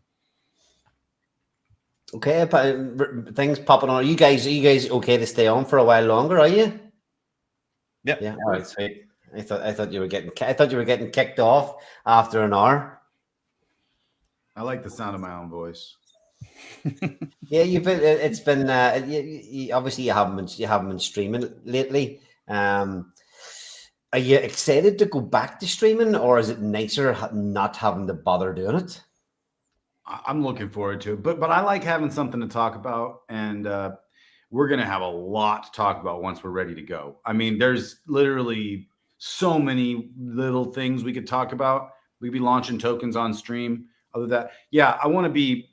The other thing is, during these times of not streaming a lot, I'm actually able to get a lot of other work done on other things too, because I have other. You know, this is a big chunk of my life right now, and a lot of my brain power is going into Buildify. but there is another chunk of my life that is outside of crypto. And so I got to focus on a few things that I'm working on right now. I'm finishing up some other big projects. I just do huge projects all the time in everything I do. But I'm working on a movie. In fact, I was posting while I was shooting the movie last year, while I launched AwesomeX. We shot it last October in Illinois, and we've just been in post-production this whole time. And so now I'm working on the special effects on the movie, finishing all the, adding all the stuff and compositing and taking things out of the shots and stuff. So we're going to be done. Our score's getting written, our colors getting done by another colorist, and we're basically probably by the end of the year we should have a whole movie close to being ready to watch too. A couple of days ago, man, I pulled into a car park, right? Not somewhere that I go all the time, but it was a car park that I was in the day and time whenever AwesomeX was launching. Just remembered when I pulled in, I was like, fuck, I remember this. So, I talked about this on the stream a few weeks ago. It's like AwesomeX launched at a perfect time, at the perfect top. Unfortunately, the hype with it didn't continue. But you look back at what you achieved in that protocol. Okay, day one, there was $1 million come into that protocol on day one. Mm-hmm. Now, we look at what's happening in protocols these days. It's to get $1 million in one day was a pretty fucking damn epic feat. Right. It was crazy. Yeah. That was crazy. Yeah. I mean, it was a great participation. And it's still, there's still loyal holders. There's a lot of, I think we have still 300 or 400 loyal holders. And I'm one of them. I mean, I've been holding since the beginning. And same, man. I haven't sold an AwesomeX. I was, in fact, what I was doing, I was actually playing the mint cycles. Right. The first load of weeks. They were, again, things they were profitable mint cycles, those first load of weeks. Because we built it off Inferno. I mean, we basically used the Inferno, framework, and that was that initial run. Well, we were also, I mean, man, what did we? It was 2-1. Hold on, I think I'm getting a. Yeah, James is backstage if you want to bring him up. Oh, nice. Oh, Max was a part of the movie. That's him calling you. Yeah, look, there you go. I remember when you were What's shooting. up, Max? I remember when you were shooting the last movie, the 80s movie. That's the one we're finishing right now. Was it? Yeah. Okay. Yeah. He was doing some auditioning to get into TV shows and stuff, and I was going, fucking, I should be sending over to you to get a part in your movie. Yeah, well, we're gonna make some more. I mean, but it takes millions of dollars to make movies too. You're like, goodness gracious. This is starting to feel a bit like the good old days here. Yeah. Hell yeah. James, welcome to the stream. How's it going? It's really good. I came in, I was in early. I was in a couple hours ago, just joining the community chat. And I looked at my clock and I was like, wait a minute. Is it the right time? I'm also confused about daylight savings time, but all good. I made it. So thanks for letting me in. Okay, how's your feeling? Oh, there he's got the screen on now. How's your feelings about we've come a long way. You've built and been involved in a lot of protocols that have launched. You've worked you're not working closely with the DEFI team. You've worked closely with the dude on a few protocols.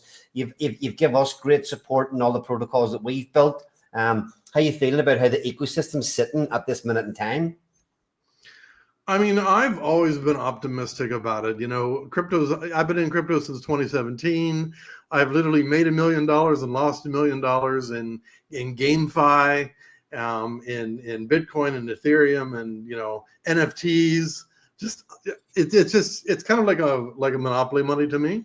But now it's different. Like this past couple of years, ever since I got into TitanX, I realized that it's not just about making some money. It's about actually building interesting things, interesting protocols that really work. So, we've all learned a lot from everybody's different protocols. And I think with Buildify, we're removing the barrier of entry to what, some people have some great ideas. I think most of us have, people have come up to us, hey, I want to launch this thing. I don't really have a lot of money, but I want to do this, and this. I say, well, guess what? I don't have a lot of money either. But now you don't need a lot of money. You can launch for free. You can launch for $8 plus modules, buy and burns, all types of things, funneling funds to different wallets, marketing wallets, staking in other platforms. And it's, fully audited protocols. Whenever you launch, you are, your protocol is renounced. Can't change it. Your LPs are all locked. You can build on other protocols, which is not as easy as it sounds. But that's still actually a part where basically we have the mechanism down, but we want to wait to be able to load about 60 more protocols in there. Right now you can build on TitanX, but we've got X28, we're going to have Zen, we're going to have, we're going to have 13 different chains. 13 different chains have the V4 Uniswap hook now. It used to be 12, now it's 13. So you're going to be able to build on Brett, you're going to be able to build on DragonX, Blaze, InfernoX, any chain that has V4 Uniswap hook, 0% tax. You can apply for a whitelist, A, B, C, D, E, F, G. Stop in the Telegram, ask your questions. Come on and try out the testnet. We welcome you to come and make the next big thing together. Seeing you on here tonight, is the dude not coming on today? Is anybody even speaking to the dude? Yeah, so the dude, he doesn't do weekends. Like, he puts in his 14 and 15-hour days Monday through Fridays, and he is committed to family things on weekends, and he's all the more power to him.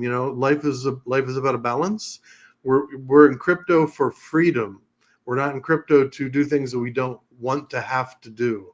So he made the decision a while back that weekends are completely family time for him, unless there's something completely burning down, which obviously, it's just not burning down. So, by the way, is my background flipped the wrong way? Is it mirror image, or can you read it? It's correct. You're looking good there.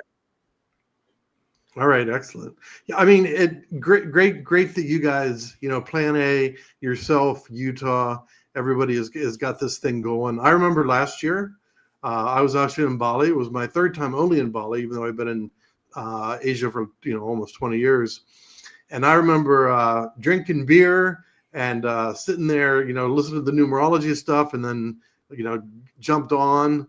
It was just fantastic. I mean, it was fantastic. The energy back then. The energy is going to come back. All it's going to take is some green candles. All it's going to take is that to bring people back. Yeah, I can't believe. So that's how I feel. TitanX is what, like $130 a billion. I thought it was cheap a year ago at $400 a billion. But it's not going to take much to light it up again. Here's an interesting question. So, what's your favorite part about BuildDeFi? If you want to give me a sort of a quick answer, so I can ask all four of you the same question. Absolutely. I mean, this is my favorite question. So, when I built Baby Dragon X, right, I made a deal with some devs that there was going to be a revenue share, but it did cost money, and then it cost 5 digits in audits. Over $10,000 of audits, because 2 audits, right? That's the TitanX ethos. So that was a lot of money. And unfortunately, my partner, he had some life experiences where he couldn't participate. So instead of me coming to the table with $5,000 to $8,000, I had to come with all of it. And Baby Dragon X was a fairly simple protocol. Now, there's no barrier to entry. You can launch for free. You can launch for $8. The maximum, if you do 51 LPs, the maximum is something like $130, $140. And that's a fully audited, fully functional protocol. That's the selling point. What we used to do for $20, $30, $40,000, you can now do for under $150 and probably $0. Nice. Okay, Smooth. What's your favorite part of what you've got built in BuildDeFi? To touch on what James said, 50 LPs at launch, I think that is freaking crazy, right? I mean, as long as you hit the minimum per LP, you can have a 50 token LP web for under $150. You need to be able to block the dude from using it because he's already launching fucking. Yeah, we've seen this, right? Tokens with 27 LPs. What's he Yeah. going to do when he can do it? The touch of a button. He'll be like, you know, the number of total coins launched in crypto will fucking exponentially rise if dude gets his hand on BuildDeFi. Yeah. So he's one of the brainchilds. So yeah, he's got that whole Giannis Tower 28 levels deep. We have the moons of Uranus, which is 8 levels deep. Uranus itself has 45 LPs. We're even paired with wrapped Bitcoin over on base. We love LP webs. We absolutely love it. Sorry, Smooth. I cut you off there. Go ahead. Yeah, sorry, Smooth. No, it's all good. It's important stuff we're talking about, guys. So I personally would have to say the phase 1, the Aave stake, has to be my favorite part, because as long as you have a verified launch and you have funds being sent to that Aave stake, your protocol is never going to die. You are constantly going to get drip rewards, and that are going to be buying your token or sending wherever you want, right?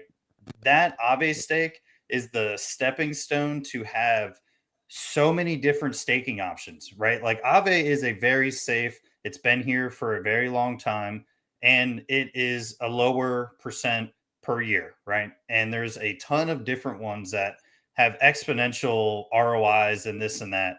But to start off with a solid Aave stake, which is on a ton of different EVMs, has to be my favorite, with the capability of us adding new ones in the future. Yeah, I mean, it's launching something, you know, that gives it a straight utility, you know, immediately. So good shout. Dave, what's your favorite part you built in the BuildDeFi? Being able to design and as a creator, being able to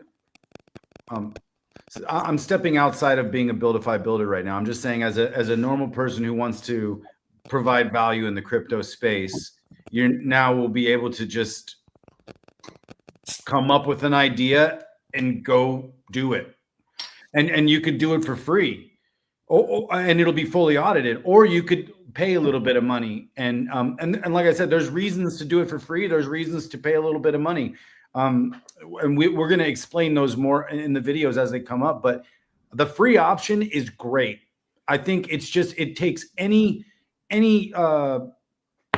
handcuffs off people. It's like, well, it's free.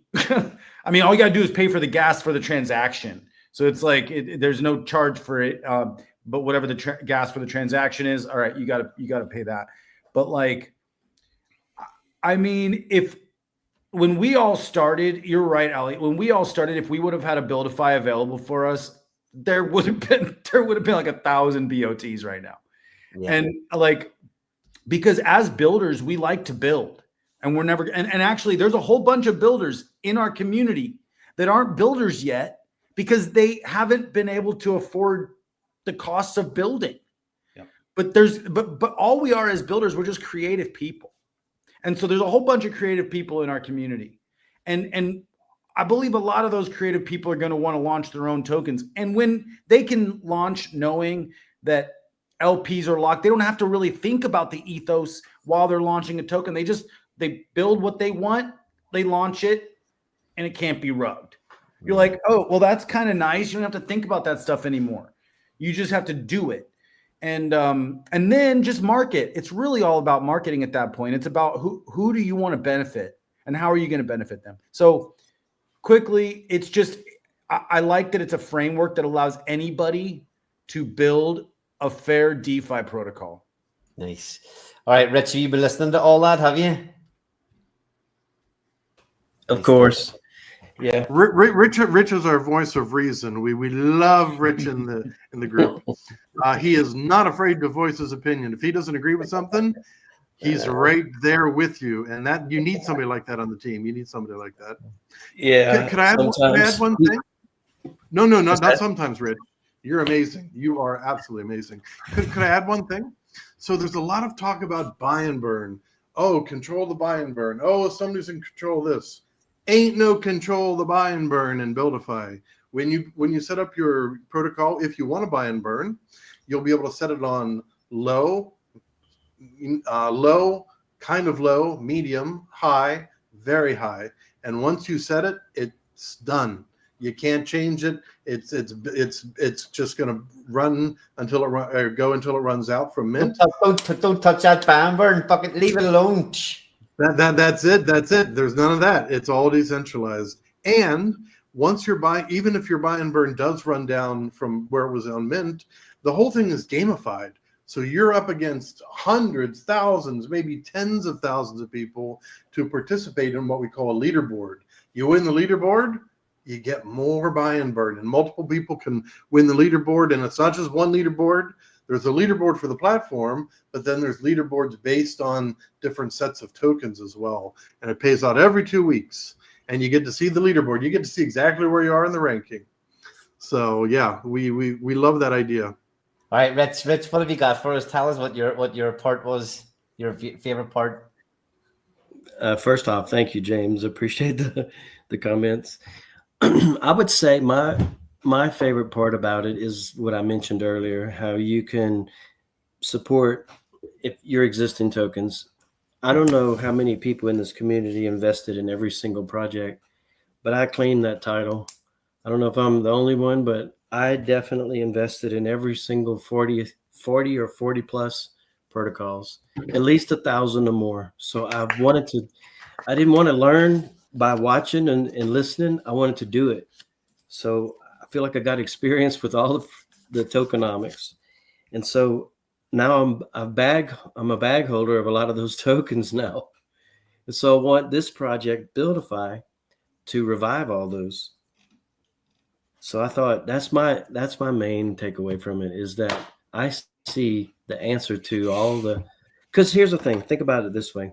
A lot of these protocols launched in a phase or a time when the cycle was not so great. When we were, like you said earlier, a lot of people were building projects as TitanX was falling. Well, they didn't get the participation that they would have if the market would have been going in the other direction. So unfortunately, they had limited amount of funds they took in to be used in the protocol to buy and burn or to pay stakers or whatever the reason would be if you have limited participation. So Buildify can bring that back by, it's a small, so the flip side of that is you have a token now that might have been scarce because of low participation. Well, you didn't have the buy and burns to take care of it, and you have no new funds coming in. So this could be the answer for that. So that's the way I see that. Nice. Good one. Let's see. Is there a way to inject funds into the buy and burns within Buildify builds for builders once the buy and burn depletes? Yeah. You could use your additional support when you're creating a new token and actually send it to someone's buy and burn if you want. You can just, if there's an address for the buy and burn, so you could totally top it off if you want to. But then, yeah, and if you win a second buy and burn on your token, if you win a leaderboard, now you'll have 2 buy and burn addresses. And so, but once you set your burn rate, you're not gonna be able to change that burn rate, right? So like you could top that up, but it'll still burn at the same rate that if it depletes all the way for a while and then some more funds get added, it'll start burning at the same rate that it was burning before. Also, you can do set all of the LP fees that accrue on your token and send it to your buy and burn forever. So as long as there's trading, there's going to be trickle in buy and burn forever. And you can also set I believe you could set your Aave stake to pay out to your buy and burn. I have to look at it, but I think you can set that too. And taxes. So you can actually put taxes on your token and actually have all of those taxes buy and burn your token if you wanted to. So there's multiple ways to fill up your buy and burn and to keep it full and to keep it adding funds to it. So I'm just making a wee gin and tonic here. All right, I'm gonna change the subject a little bit here, and ask each of you a question. So we've been here for 2 years. Is there a specific moment or memory that pops out for you as the best time that you had in TitanX? I'm going to give 2 quick examples. the launch of TitanX, we knew that I used to play launches all the time. Shrey in the chat will know this. We've been a while back. You know, we're sitting there, DJing mode, 2 screens, every set, ready to hit the buy button as soon as the LP goes live. DAX trainer up, DAX tools up, waiting for that contract address to pop up. We knew TitanX, we knew it was launching. Jake had said, whatever it was, I think it was 8 a.m. on the 28th, something like that, 8 a.m. And it actually launched bang on time. I was sitting, I've been messaging Steve DeFi. I remember I had that one of the main theme song from Gladiator playing on one screen and ready to hit the buy button and TitanX launched. I had I think it was a, what do you call that? BBC big bonus coin sacrifice, or 9-inch. It was 9-inch. I had a little 9-inch and I sold the 9-inch and used the 9-inch to market buy TitanX. And I think on the launch of TitanX, I got in on the first maybe 10 purchases. And this thing fucking ripped up. It did not sell the top on launch, but it did sell a bit on the way back down. But anyway, on that launch day, it was one of the only launches that I ever did really, really well on. So there was that. And then I've got to say as well, another example was, Dave, the Awesome X launch. Watching that thing pull in $1 million in a day at that time was fucking awesome. The experience, you know, yes, things happen. You know, we go through, you know, me, you and Bad Sports at that time were like, you know, it was like, okay, let's put fucking Accelerate together. Dave's going to be our first customer. Let's get the thing ordered. Let's get everything in plan. And the plan to that point worked fucking perfectly. The launch that day, Jake was on stream with you. Everything was going well. And fuck me, what a day that was. That was amazing. That was probably one of my favorite days. And not just days, but like a couple weeks after that. Because Inferno was also one of my favorite runs and rides. Man, that Inferno was so much fun when you guys did that and launched that. See if you could, I'm sure it's on my Twitter feed, but we've been here for a long time. And like part of what I always felt that I brought the community or brought the coin was fucking hype, enjoyment. But I'll be honest, a lot of that, it's been almost battered out of me. You know, it's been so long since I've been able to get so excited about something. It's like you go back and watch any of the, you know, we had those, like I was putting out, you know, we had a plan to, you know, really market up or hype up the close of every phase, every mint phase. And I'm sure to go back and watch those videos. I was so fucking pumped at that time with the amount of money flooding in. It was exciting times, like. Yeah. Mm-hmm. So anyway, anybody want to go first with their example? Yeah, I mean, I don't mind. So Rich and I and the dude all were co-partners in Element 280, and that was the most exciting time, most exciting 4 weeks of my life. I mean, Baby Dragon X during 127X, I parked that one next to what the dude put together in the tokenomics for Element 280. It brought in 18 trillion TitanX.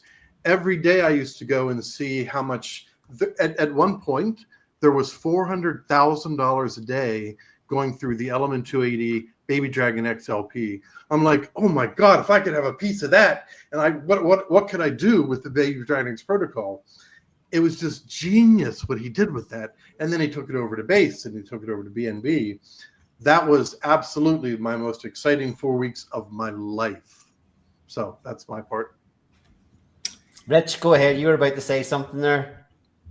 Yeah, James kind of took my took the fun out of it. No, I'm just kidding.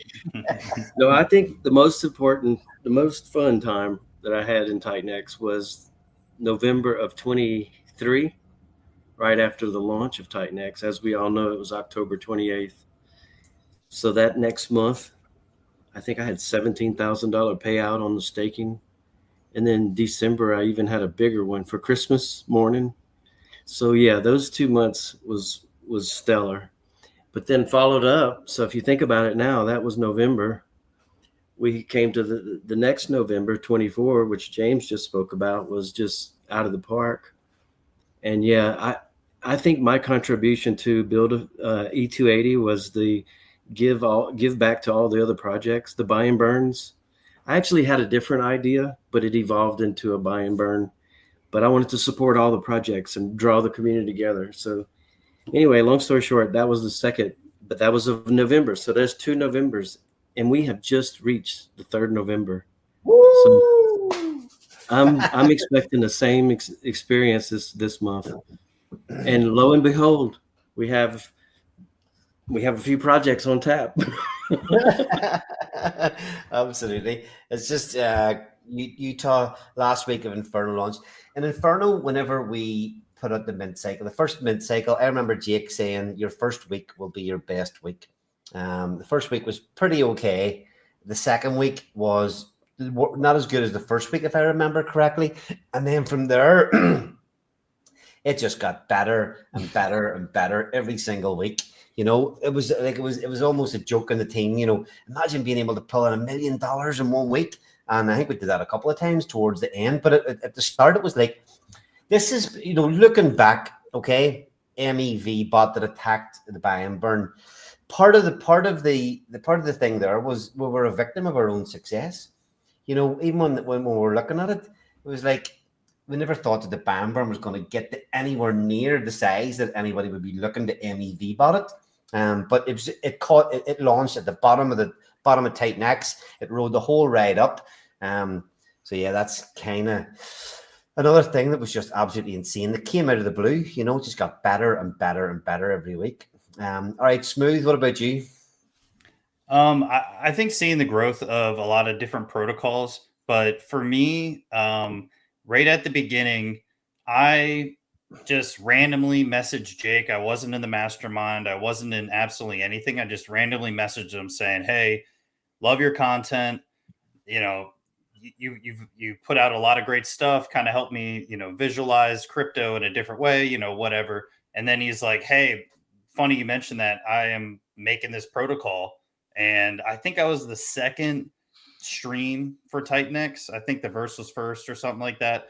And seeing from then, I was like, dang, these tokenomics sound crazy. And then to see the virality and the growth of the platform, I never would have imagined that it went in any of the ways that it did.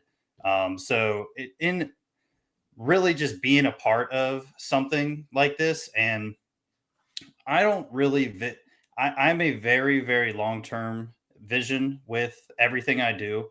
And when I was making videos daily on TitanX, I was always saying 5, 10, 15, 20 years from now.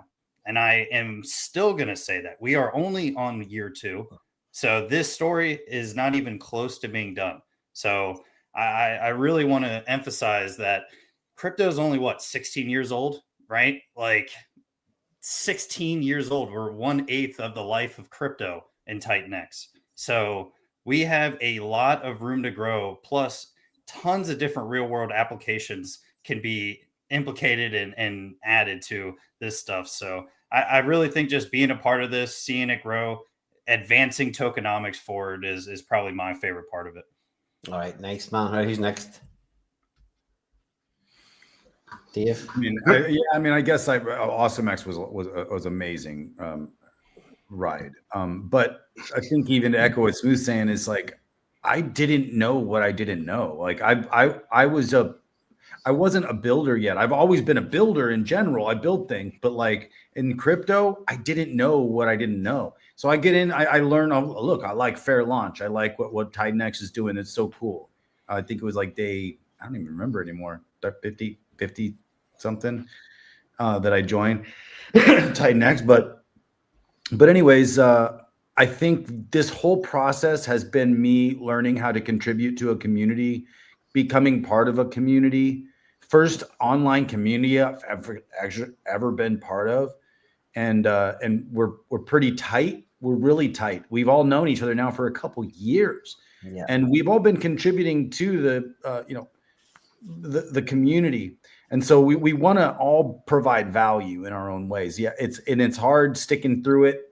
Mike Dean and Plan A have been freaking doing the spaces every week since we started, like still.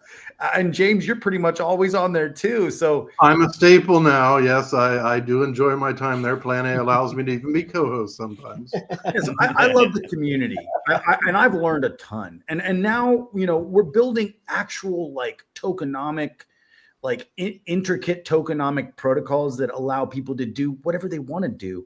And so the evolution of what I've learned, it's beyond, yeah, everything's down, but it's like, it's not about everything being up or down. We're moving into a new phase of life for everybody, a digital financial life. I mean, that's not going to stop. We're not going to be like, oh, you know, sorry guys, we're not going to do crypto anymore. Like we're going to go back to cash. Like the world's not going that way. It's going this way. And so we're on the front end of something. There's literally 5% of the human population that are in crypto right now. Imagine when that's 95%. And that's not going to be that far off. And it's probably going to be, you know, 10, 20 years away or something like that. But like still, we're at the beginning of something. We're not at the very, very, very beginning. But here's what we have that's special is this community. And I know a lot of people are getting burnt out, kind of like doing their thing. But if you're just a participant, it's going to be easier to get burnt out. When you become a builder, yeah, it's actually easy to get burnt out because you got to keep paying for this stuff. But we can't stop building. It's like in our it's in our core. So we have a great community, and I think that's really. But there's been some fun adrenaline pumps in this community. That's for sure. Yeah. Baby Dragon 177X, like that was what a run that one was. Like. We've just been in some fun situations, and now we know we have something solid that a lot of people are in, a lot of people cheated on, but a lot of people are still in it, and we're still here. We're still building. We're not stopping. Yeah.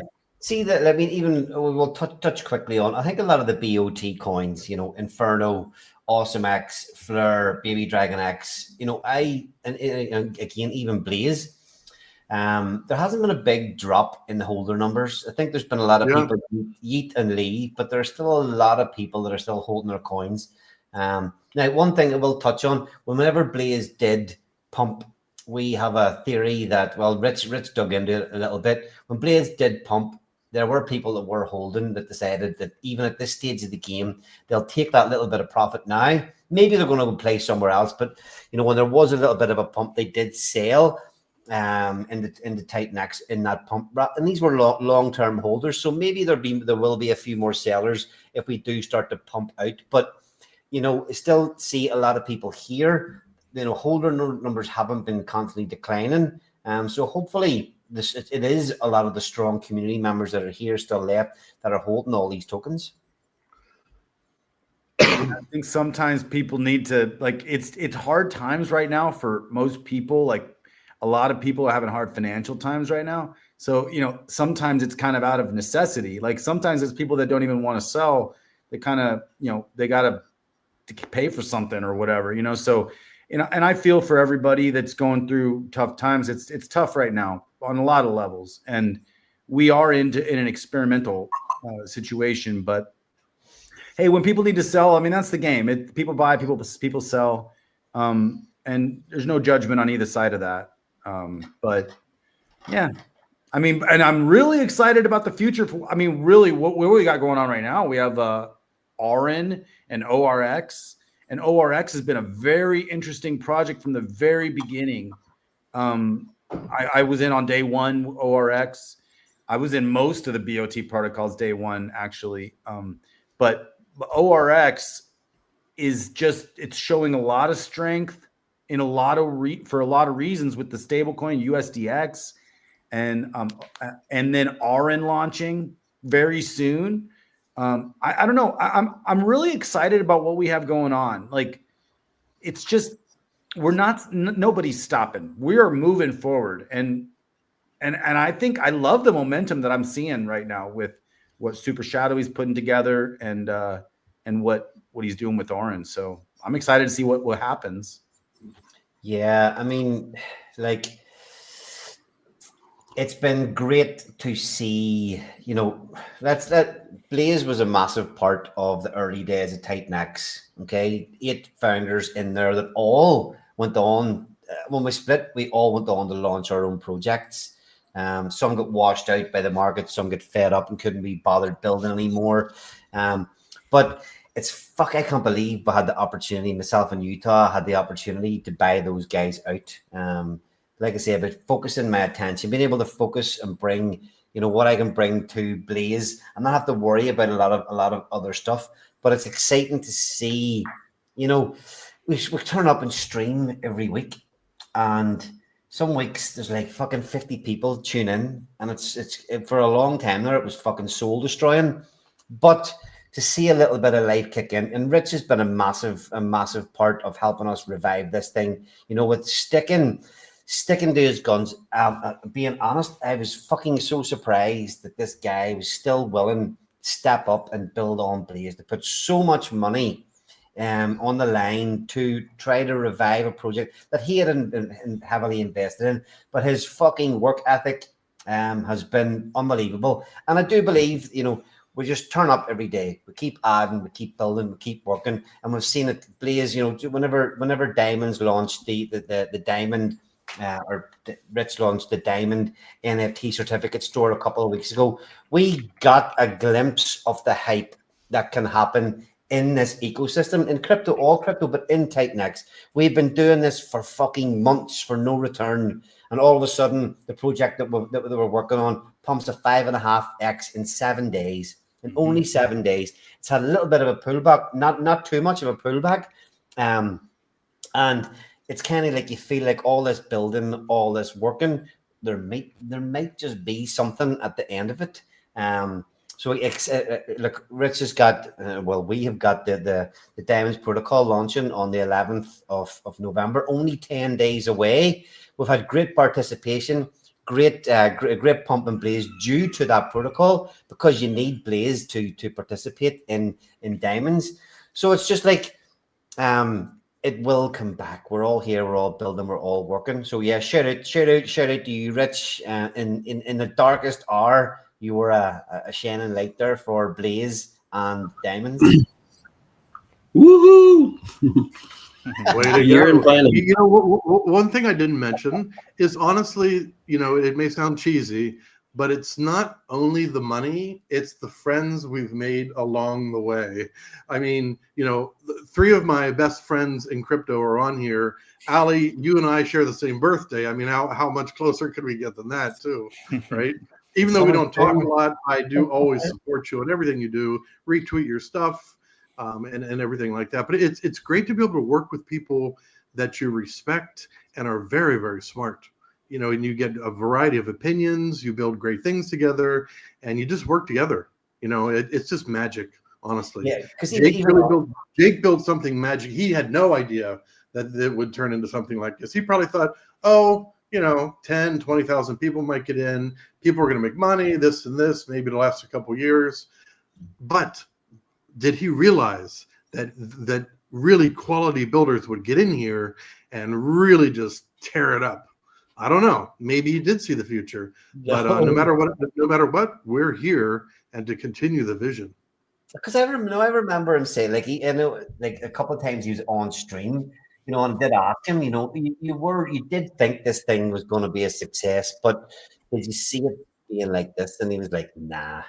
And it came from the builder, a lot of the builders stepping up. Yes, there was the early hype, caused a hell of a lot of this, but it was the fact that so many people stepped up to build that kept that thing cooking. I mean, I don't even know if I would have been building this quickly if it wasn't for TitanX. Like being in the TitanX ecosystem actually made me want to build. So I think a lot of that, you know, it kind of did inspire me to become a builder. And but yeah, stoked on Diamonds. That's coming out. You guys got 10 days, and look at that freaking Blaze pump. I mean, you want to get bullish on Blaze? Talk to Rich. Like, like Rich. Yeah, he been pushing Blaze like he's like, if you don't believe in Blaze yet, you know, I'm not going to convince you. But it's like, man, we when you look at Blaze and you look at the price chart, it doesn't look that great. But when you actually but for something to build upon, where the inflation is now to where it was when it launched, it's a lot. It's a hell of a lot less. But it's the way that you can use, and he's what he's done with this with the Diamonds protocol, the way he can utilize the Blaze inflation, the Blaze coming onto the market every day, and how scarce it is, and what he's done with that to build in the deflation into diamonds. It's fucking excellent. But again, that's another thing of evolution. I've seen people mention in the comments of how this ecosystem is still evolving. Blaze is a part of that, and you wouldn't even have seen the opportunities even a year ago. Of what there is, the potential to the way you can build on top of Blaze, and the way you can utilize that distribution model. You can utilize it. So much of it is already locked off the market. You can utilize it, a new protocol that comes in to take even more off the market.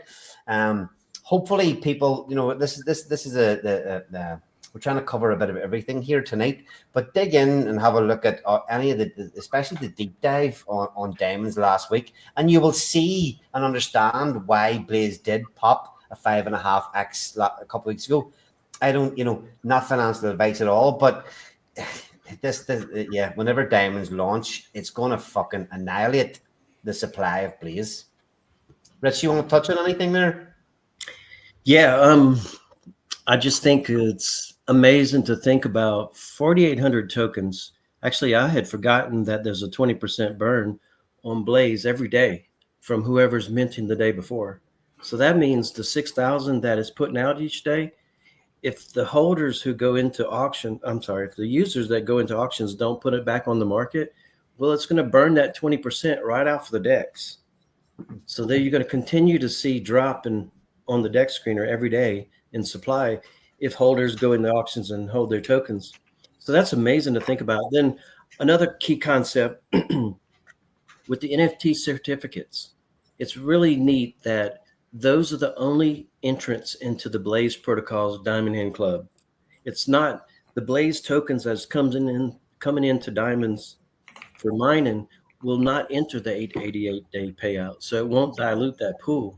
It's really neat how that day 365 cut off the tokens from entry.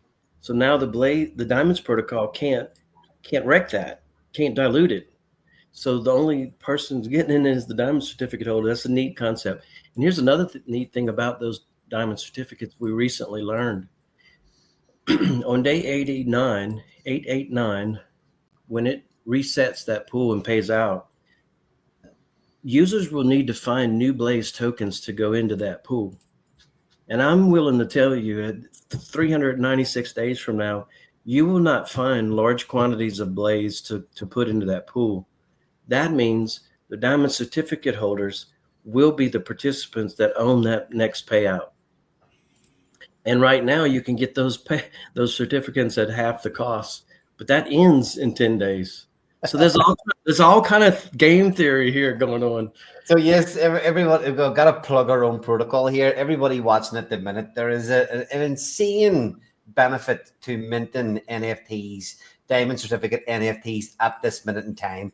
Whenever Diamonds launches on the 11th of November, the cost of the NFTs is going to double in ETH. So it's going to cost twice the amount of ETH to get in. And this is the only way that gives you access not only to a 28-day payout pool in the Diamonds protocol, Ethereum payout pool, but it will get you a ticket. If you mint 28, it costs about $1,500. It's quite a big investment, but if you get one of these, not only does it get you at this minute in time, it will get you $1,000 worth of ETH. At these prices, that will go up with ETH. So technically, it's only costing you $500 of ETH because you're going to get $1,000 back at all these prices, at the ETH prices at the minute. If ETH goes up, it's going to cost you less. But we're saying you cannot get in. If you get into this pool now, this 888-day pool through 28 Diamond certificate NFTs, just by continuing to hold those NFTs, it will get you into the next 888-day payout pool on Blaze.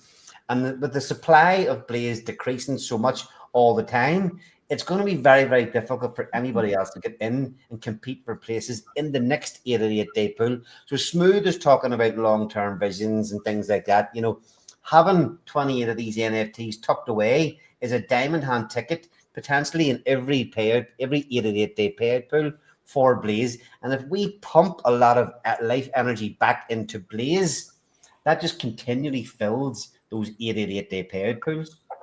And we're only talking a year. So this payout comes in about a year, it's a little bit over a year, 396 days when it resets. Days. That's not a long time. And think how many people are going to build on Blaze. Just imagine. You know, it only takes a few people building on Blaze to even reduce the supply even more.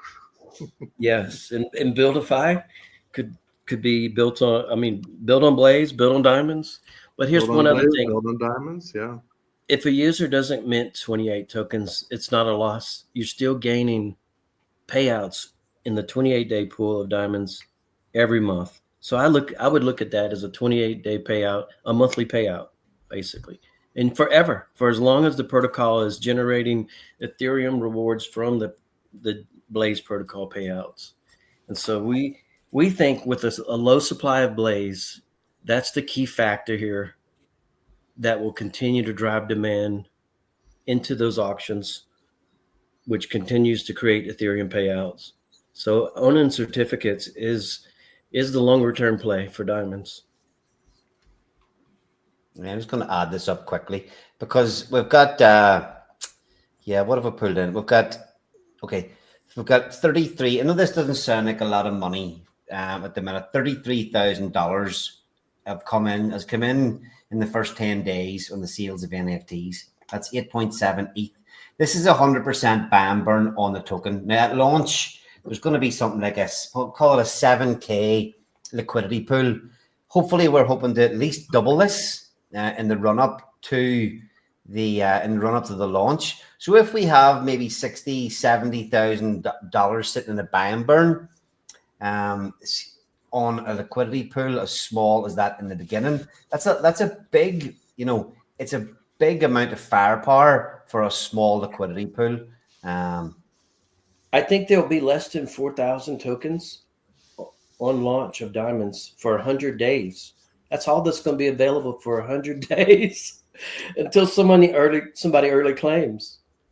Yeah, so just to mention something on that, I don't want to go into a deep dive about diamonds, but here's they say the kind of one of the best things about it is that whenever you come in to participate, you have to wait 100 days to get your tokens. So there's literally nothing on the market for 100 days unless there is an ROI to be had by claiming your tokens early and selling them. But if you say you put in $100 and you've got to wait 100 days to get your $100, but you can claim early. That's not a good way to explain. Sorry, Rich, I'm using the numbers isn't the right way to explain it. It's going to explain the way it works when you forfeit your tokens. You earn 1% a day. So if every miner starts with a 100-day fixed duration, and if all of a sudden 10 days in it's 1,000% ROI, well, you could exit your miner and do stuff with it. You could go into you go into the Diamond Exchange, which is something else on the protocol. There's 4 different features you can participate in, but you can go into the Diamond Exchange, staking, or sell the token or these diamond certificates. Now, the diamond certificates, the only way to get them is ETH. You don't do anything with diamonds with that. I like to call that is basically ownership in the protocol. So if you're mining and you're 10% through and you're expecting to get so many, like 1,000 diamonds at the end, but if you could actually, if you wait 10 days instead of waiting 100, you get 10% of what you would have got. And if you're in a positive ROI, you can sell that, you can get that 10%, sell it onto the market for a profit, but the other 90% that you've paid for gets burnt. It'll never see the market. Yeah. So that's a key point, because that points out that you'll never have diamond supply exceeding the Blaze, which is already low. 4,800 a day. It's ridiculous when you think about a worldwide market. So those tokens, they're not even created. They're never created until you serve those days. So if you want to claim it 10%, 10 days into your mine, that's it. That's the only tokens that were ever created for that mine. So I had to jump in here. When you start talking diamonds, I want to jump in because I'm so stoked on the tokenomics on diamonds. I'm serious. The tokenomics, like me and Rich would be asking each other, like, what are we missing? What are we missing? There's no way this thing can be coded to pump like this. And we just keep double checking. And I think the secret sauce, well, there's two factors: basing it on the emissions of Blaze, and then the 100-day mining maturity. But then also there's all kinds of other stuff to burn it. So there's just a lot of stuff. Yeah, that's why I love it. That's why the DAP, every single one of these things, as you hover over them, it's a different feature that has a different effect in the token. Diamond mine, diamond exchange, certificate store, vault, crusher, LP ad. There's this Rich is the billboard. The billboard is the stats. Isn't that cool? But there's a lot of features here. Look, again, the weekly Blaze every Tuesday night. We're going to be covering it every Tuesday. We've covered it the last 2 weeks on our stream, full deep dive in. And like I say, that's why the Blaze price is pumping, because this thing is coming. And the people who are paying attention are getting a hold of some NFTs. The big players are probably grabbing 28 for that future supply. And they kind of know what's coming. So have a dig in, folks. One last point. I think it's just, this could be a main contributor to the TitanX ecosystem because it brings in fresh ETH. There's ETH, easy buy ETH buttons built into the project. You don't have to go searching for any token. You just basically bring ETH and start. And you sit in the pools and you earn ETH. So can't be more easier than that. Yeah, because you're building it so that anybody can come along with ETH, and they don't even need to know anything about Blaze, TitanX, X28. They can participate with it. And, you imagine you want to buy diamonds. You've got to go ETH, TitanX, X28 diamonds, but we're building into the site. You've got your own Oracle built, so you can literally go from the start to the finish without knowing anything about these things. But another thing, and you guys, okay, X28, the main pair built for diamonds will be X28. And we believe that the pulling this thing a little bit closer to parity in the last couple of weeks, could be people speculating on what our project could do as well for X28. Utah's been the biggest proponent of X28 that I've seen. It's not good. Smooth, you're in there. Dave, you guys are all in there over on base, whatever it may be. But we're here on the stream tonight. It's funny that all you guys are on, are all, I call it believers in X28. Buildify is using X28. Many people don't see that vision. We all seem to see it and are contributing to it. I don't see that ratio, that parity being too difficult to get back. Anybody want to touch on X28 and bringing it back to parity? I think I'm going to have to build my own tracker to see how much TitanX we're going to start burning, because once we reach parity, it will be burning 50% of the TitanX that routes through it. So, and that's not tracked on TitanX Hub. So we may have to build that tracker. Yeah, like Flare burnt 130 billion TitanX, and no one really knows that because of X28's auto mint feature, and Diamonds has that built in as well. So it's going to be really powerful. I would like to see if we could start capturing all the protocols that did contribute to that X28 burn somehow, or TitanX burn via X28. Okay, Utah, while you're up there as well, Utah, what have we got coming in the next hours? Want to see how much time we've got left with these guys? Yep, we're wrapping this up, and then we'll have graphics on talking about Taurus, have him on for an hour, and then after that, we'll do an hour of open mic where anybody can come on. And I've already got there's already people in the waiting room So that's cool. They just, I guess, logged in to make sure they could. But yep, we're doing an hour of open mic. We're going into extra innings, Allie, because we screwed up our time zones. Man, when you throw it's so hard, and you throw in daylight savings in a different country, and it's like, what the hell just happened? So I appreciate all you guys being so accommodating and just rolling with it. So I'm glad to see all you guys on stream. It's awesome. Getting those old day vibes, man. It feels good. Yeah, I don't think I haven't had this many people on a stream in fuck, I don't know, maybe since maybe one of the launches. It's got to be maybe the conference last year. This might be the last time I've had this many people on. So this is the comeback, guys. This is it. Yes, doing our best. I just want to be closing. For having fun. I mean, keep up the energy, keep it going. We are all in this together. We're all in this to win. So thanks for having me on, and we really appreciate all the builders. I appreciate all of you, all the community members who don't give up on X. You know, you retweet, you click like, you bookmark. Every little bit counts. So thank you very much. Yep. I'd like to close by saying that I appreciate each and every one of you on this stream, because I'm currently building with most of you, actually all of you.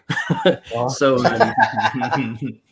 it's been nothing but a pleasure, and everybody gets along well. We all contribute. We all add to each other. Nobody's in competing, or nobody's ego is bigger than themselves. So it's been a pleasure. So graphics just informed me he's running a little bit late. So if anybody wants to drop off, they can. If you just want I'll to drop hang off. out. It's 3 a.m. in Vietnam. You know, even though I am a night owl, I will be happy to vacate the premises. So thanks again, everybody, and I'll be sticking around in the community chat. If I'll be adding my cheers my for popping in, James. Appreciate it. You're a See y'all. beast, James. You're a beast, dude. Come on. You're there, man. You're a soldier, bro. Thank you. James is joining the peanut gallery. I do. I lead the peanut gallery. Yes. I'm the co-leader of the peanut gallery. See y'all. See you, James. He's just sticking around there. I can't find the eject button. It's 3 a.m. and he's old like me, so he's doing good, man. He's doing good. You might say speak for yourself, boyo, but yeah, we have like 4 to 5 hour marathon Buildify calls, and man, he's just like, it doesn't even matter what time it is for him. He just is there. Do you guys then, in all these Buildify calls, do you all turn up, or are you all looking after different things? For the most part, we do all show up. I mean, sometimes one of us will have something to do and we won't be able to make a call or two, but like for the most part, yeah, we're always there, just working with each other and making sure there's a lot of decisions to be made, a lot of work to be done, a lot of testing. So we do a lot of testing together, but yeah, it's great. I mean, it's like it's like our jobs. Like we show up to work and go to work. It literally is a job. Yeah, exactly. I mean, twice a week, 4 to 5 hour streams, just to stay on top of things while we're building this thing. So that is, and it's not enough. And it's not enough, right? It's not enough. Yeah, because even when we were building Blaze, we had calls twice a week, but we were able to knock everything out in an hour. 30 minutes, and I think we actually ended up starting to put a cap on the meetings of 30 minutes. Let's stop discussing everything for so long. We'll come when somebody lists down the things we need to talk about, and don't go past 30 minutes, because it's like we would get on and just we're all having fun at that time, and sitting talking in the conversation to go somewhere else. You'd be chatting about this, chatting about that. Like, lads, we're all spending far too much time here. Fucking 5 hours is marathon sessions. Mm-hmm. We do have to talk about some other stuff sometimes on those calls, but for the most part, we are working. We're going through Notion items. We're looking at UI interface, making sure everything's like, we're launching tokens and logging everything. And we're making future plans. We got a lot of future plans, but we have a great team. I mean, it's so exciting working with great builders that really believe in this, and man, we're creating something special. And I think we've been doing that since the beginning in TitanX. You know, all of us, we're all creating something special because it's better to do it together than just. I don't even think I would have started building if TitanX wasn't here. Maybe I would have somewhere else, but I love this community. It's like my favorite part. Yeah, whenever I was building Pulse Wars, I remember back in those streams, you know, having a vision for that. But I remember talking at the time that I didn't want to launch another coin. I was just saying, I remember talking on streams with people, just saying, yeah, I'm building this because it's fun. It's, you know, built to be engaging. I don't want to launch just another coin and compete with other coins. I want to have something totally unique. But yeah, as soon as the opportunity to build Blaze came up, I was like, yeah, let's fucking do it. It's my priorities kind of changed. It's like, yeah, okay, I've learned building this. I do want to be involved. I'm happy to be involved launching coins and working on coins. Yeah, that's actually feels pretty good too on Buildify. For us, it's like, I'm glad we're not doing a coin for the product. We're just doing a platform for other people to be able to utilize. It feels good in some cases launching a token, but in this case, I really feel good not launching a token, that we're launching a platform for other people to just benefit from. So they can launch their tokens for free. Yeah. It's such a great idea. And you guys got an all-star team. Every single person on that team, I know who you guys are, man. You guys are ballers, and it's going to be amazing. You know what? I mean, you know what? This is bullshit that dude's not on here. And I know, dude. I know. Believe it. He should have changed his plans for today. He's coming. You watch. Night. We made him work last night, so he took off today. You watch. He can't keep away. He'll be on here during open mic. I'll bet you $10. He can't not be here. He loves it. He wants to be here with us. He wants to be here. I know he does. He loves TitanX, man. He loves this community. Just like I tell you, I'd rather have all my teeth pulled out than write a white paper like the Buildify white paper. Again, it's just so long. It's all the tech stuff that people need to know. Like the white papers, the techie stuff. But I think we did a pretty good job on the white paper, actually. I think so too. And one thing I'll say as well is, you know, we're solving a problem of, you know, making very easy, cheap, you know, monetarily $0 to $30 tokens.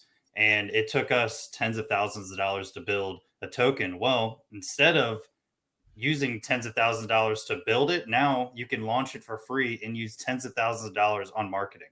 And that is, I think, going to be the benefit. You front load no costs and you backload all the marketing afterwards, right? You can buy paid ads, KOLs, get in telegrams, get on spaces.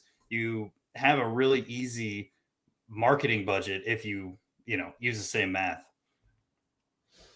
That's a great point. Like, just because people are launching it for free, but marketing is really where everything's at anyway. We couldn't even get to ground zero without spending $50K before. And then it's like, well, we already spent $50K, so hopefully it's successful so we can spend some money on marketing. But now it's just like, yeah, launch for free. It's your concept. And then any money that you were going to put into building the protocol, you could use for marketing.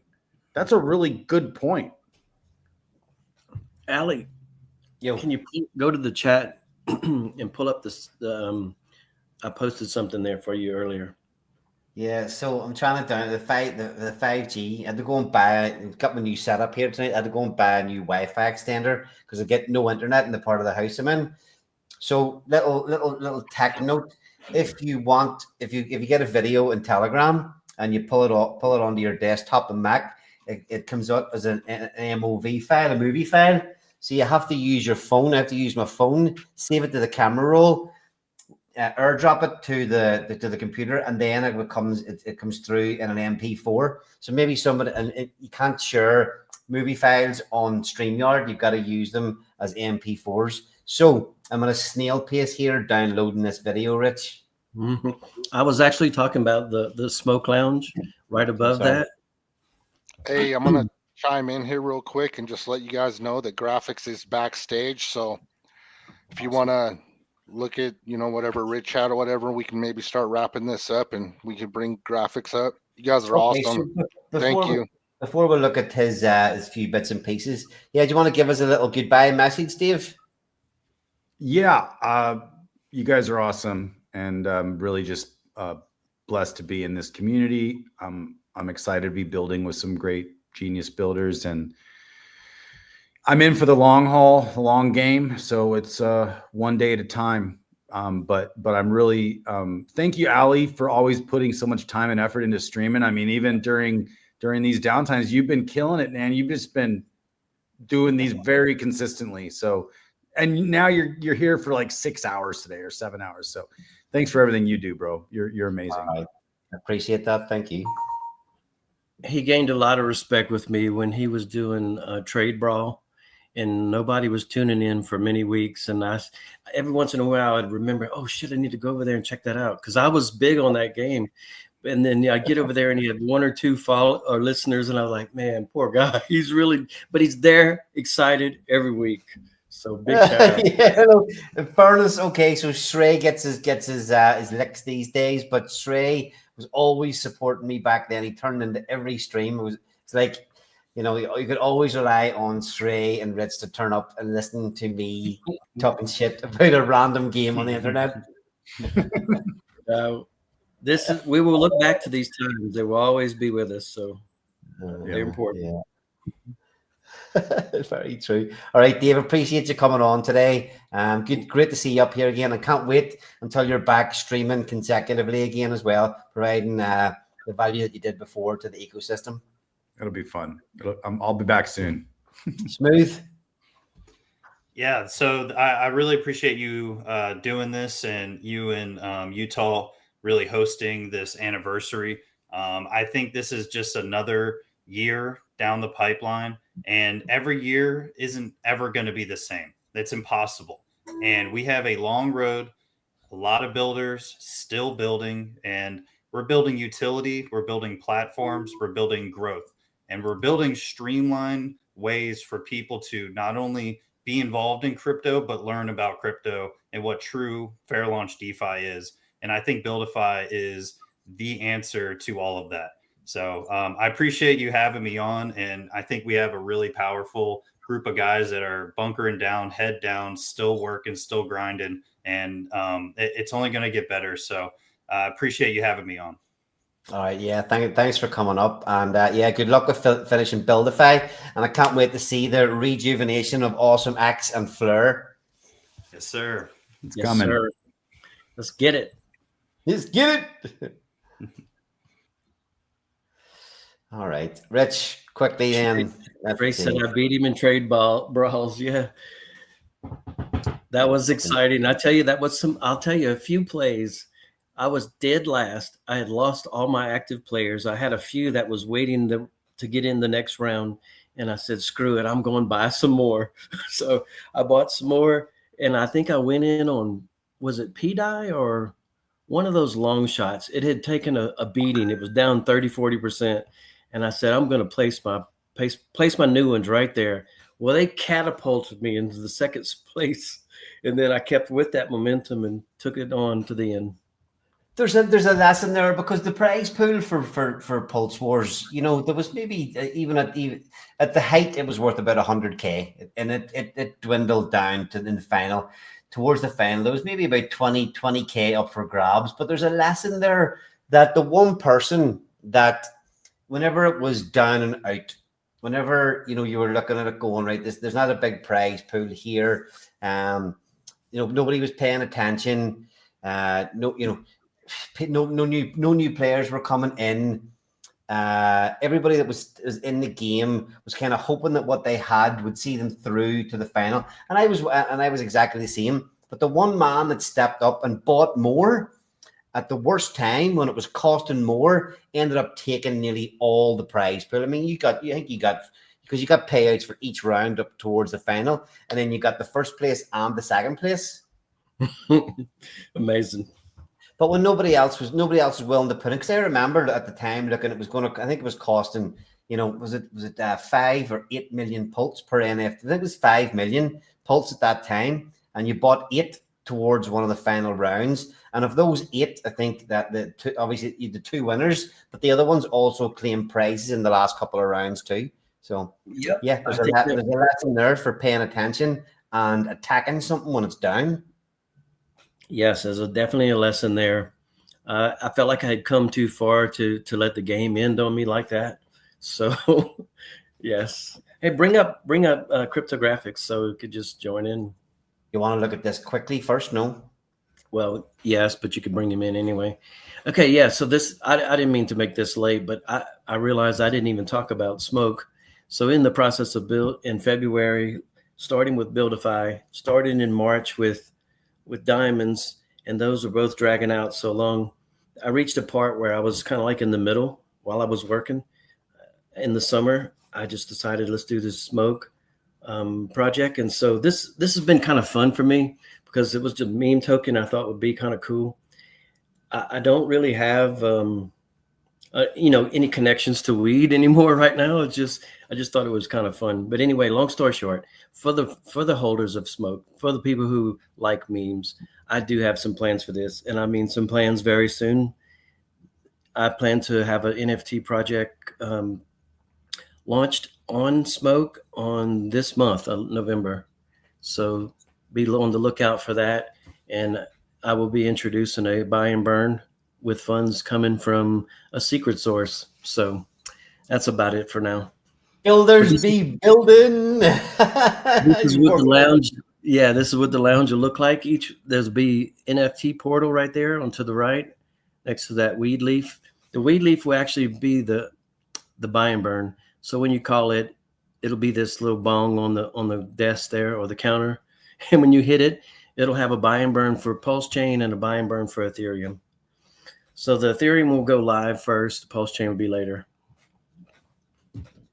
Yeah, again, something that people haven't been paying much attention to what you built there. But yeah, don't want to dig into it today. But anybody watching today, there's what he's put together so far is pretty cool for a meme coin, and there's more coming. So, yeah, wake up, pay attention. Okay, it's funny, Smooth talking about people doubling down, building, doing their bit for the community, working their asses off. Good time to bring up cryptographics. What is up, fellas? How's it going? That beard's getting longer and bushier. Holy shit. How you doing? Oh, doing great, man. I'm doing great. This is it's been fun to listen in on you guys and the conversations you guys have had today. It's been freaking cool to see this happen.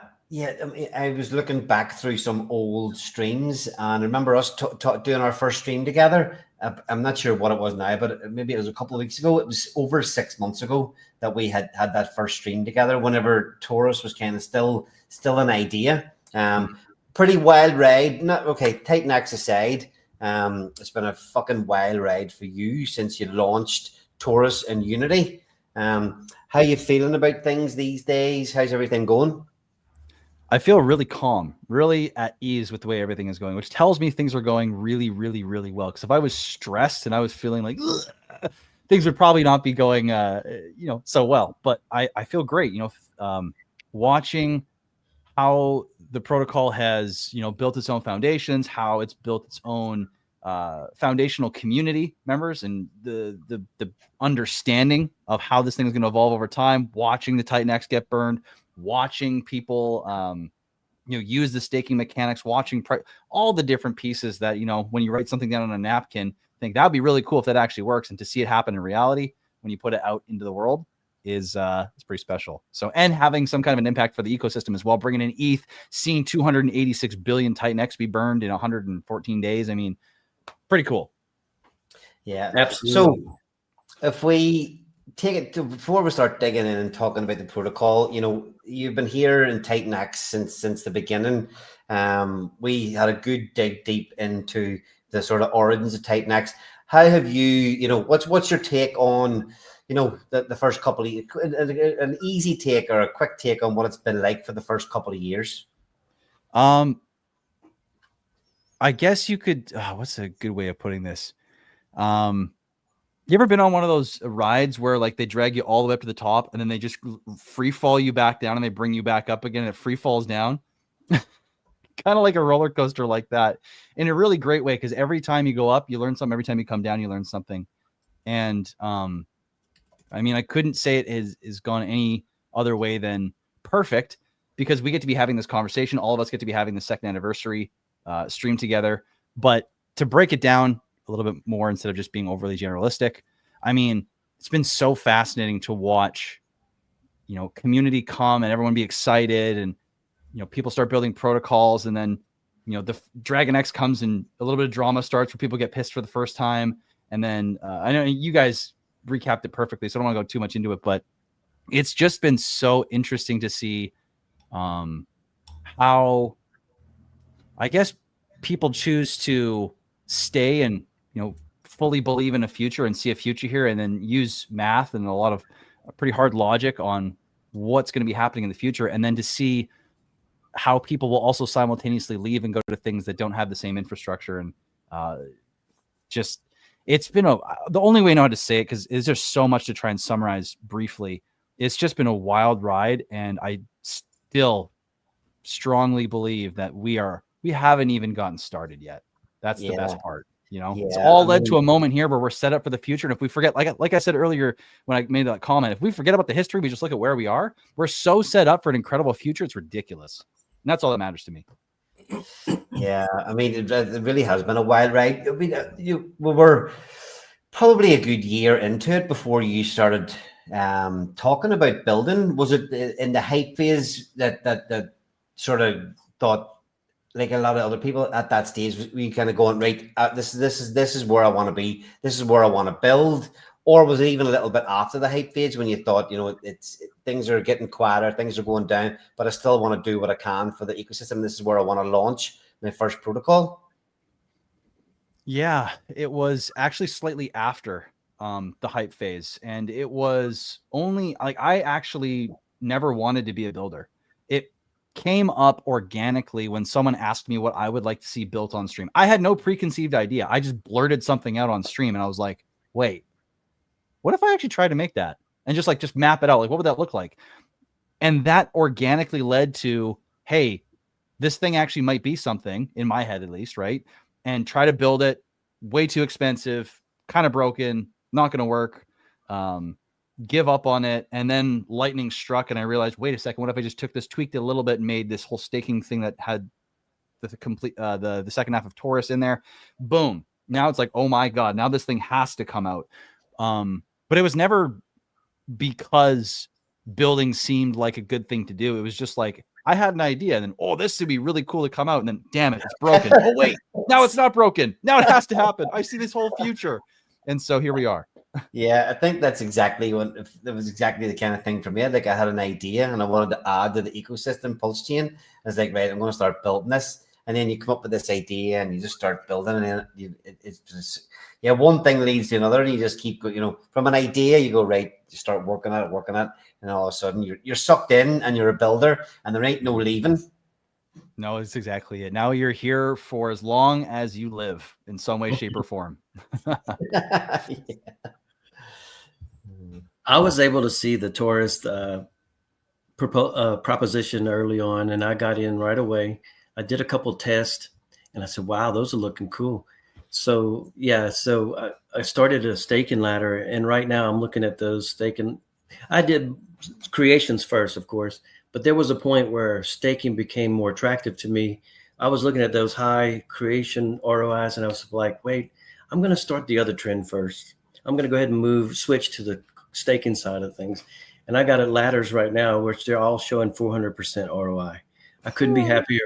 Yeah, I couldn't be happier right now. And I got, let's see, I was just looking at it while you were talking. November 20th, 22nd, 26th, 27th, 29th. Those are my exit dates on the early ones, or the ones coming up soon. So to show 400% ROI, and we have already come through like the mass distribution phase of it. And that's another exciting part about both your protocol, Taurus, and ORX. I kept saying for many months that we're going to have this big distribution phase for both of those exciting projects we're going to have to deal with. So TitanX is going to have some down days until we deal with that. So now that that's behind us, ORX just had theirs October 15th. You had yours recently. And now you're going into the second cycle of that. And it's really exciting. Now Orin is going to launch, and that's going to have a use case for ORX and more, much more. And so it's really exciting that I feel like the setup is right now. This could possibly be our last down week that we're in. November could start that third year. What I can see in my past, my own personal history, that the last 2 Novembers have been stellar for me in TitanX. And we're here now again. So this is the 3rd November for me. So I think those events are behind us now, your distribution phases. And now we're going to the next cycle. Like you said just the other day, is going to be, it's harder and harder to get those supplies going forward. So I just love it. So I'm in it. I'm in the trade brawl too. So we got that big payout coming at some point. That's going to be good to win. Shrey, get in line. Yeah, it's so exciting. And it's cool to hear you talking about that too, seeing the vision. And I do agree that I have honestly have no idea about November. I really hope you're right. I would love that. And I mean, it feels like we're so close anyways. Like, why not November? If it's not December, it's got to be December. It just feels like we are so close. You put it very, very well with, there are so many protocols that are in our ecosystem that are going through that period where there's the most supply going to be available, the most ROI, the highest reason for someone to sell all the way down to, ETH in a given protocol. And when that ends and begins to shift to a lower incentive to get out, and it kind of becomes a little bit more neutral, things are really going to shift. I really hope that we're on the precipice in November. Ultimately, it's coming no matter what. I think in the next handful of months, we're going to see a significant change, regardless if it's November, December, January, February. That's my personal take on it so far. I'll change if I need. I'll change that if it feels like things are shifting. But as of right now, I couldn't be worried about it at all. I think we're on the precipice of some seriously great stuff. Yes, I couldn't agree more. That's why we were talking, Utah and Allie, should we launch right now? It's pretty grim. And I said, we're launching regardless. I said, because I don't care. This is not a sentiment-driven launch phase. We don't have that to worry about. We're going to launch and we're going to bring change, whatever. I love it. I love it. You gotta, and there's something to be said too, to getting out right now and giving, it's not advantage, but really giving the benefit of getting in early to people that are around right now, and allowing supply to be in the hands of those who have been around, will be around, and aren't going anywhere, at least for a while, and maybe not 100% if they ever decide to leave. So giving supply to people that are likely to hold and participate and be benevolent actors is a really great group of people to have within your supply distribution phase predominantly. So launching right now, when we're on the beginnings of, or the onset of wherever we're going to go next, which I think is not down. I think it's a really great thing to do and to give to the community as an opportunity as well. Yes. Yeah. That's a good point. Yeah. So we'll see what happens. Either way, I'm so excited. And I'm really excited to see what happens with diamonds. I haven't had a chance to dive into it yet with everything going on my end, but I'm really looking forward to that. I've seen what's done to the Blaze price already, and that makes me excited. Yes, aside from just the Ethereum payouts, we really want to see X28 become parity. We want to see TitanX start routing through there. And kudos to you for burning, what did you say, 200 and something billion? 286, I think it is. 286 at TitanX. We would love to join you in that record. We, our records may not be tracked because it'll be going through X28. So the X28 project will take credit for that. But anyway, who cares where the credit goes? I just want to see it happen again. I want to see TitanX starting to disappear, and that's our genuine vision for it. Yeah, that's amazing. I'm really excited to see it work out, because we all know when X28 starts rocking and rolling, it can burn through TitanX like crazy. Like, we've already seen it, but what's it at 14? Was it 14 trillion? I think it was at, or is that? What's that? Something it's X28? I don't know the supply. How much it's burned?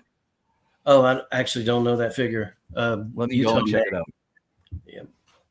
I tell you though, this stream, this anniversary is really what I would love to see the TitanX community start to evolve back into.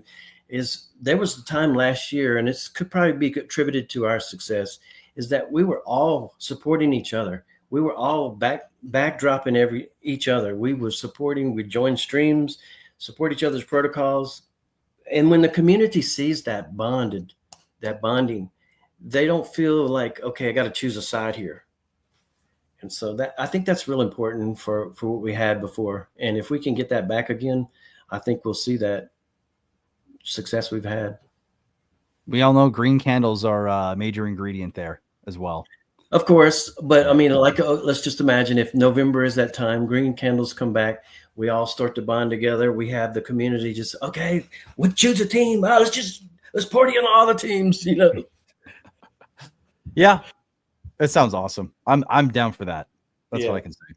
And I feel like I don't have to choose. I like all the protocols. I'm in Aurorex, I'm in Taurus, I'm in Blaze, I'm in Helios, I'm in, you name it.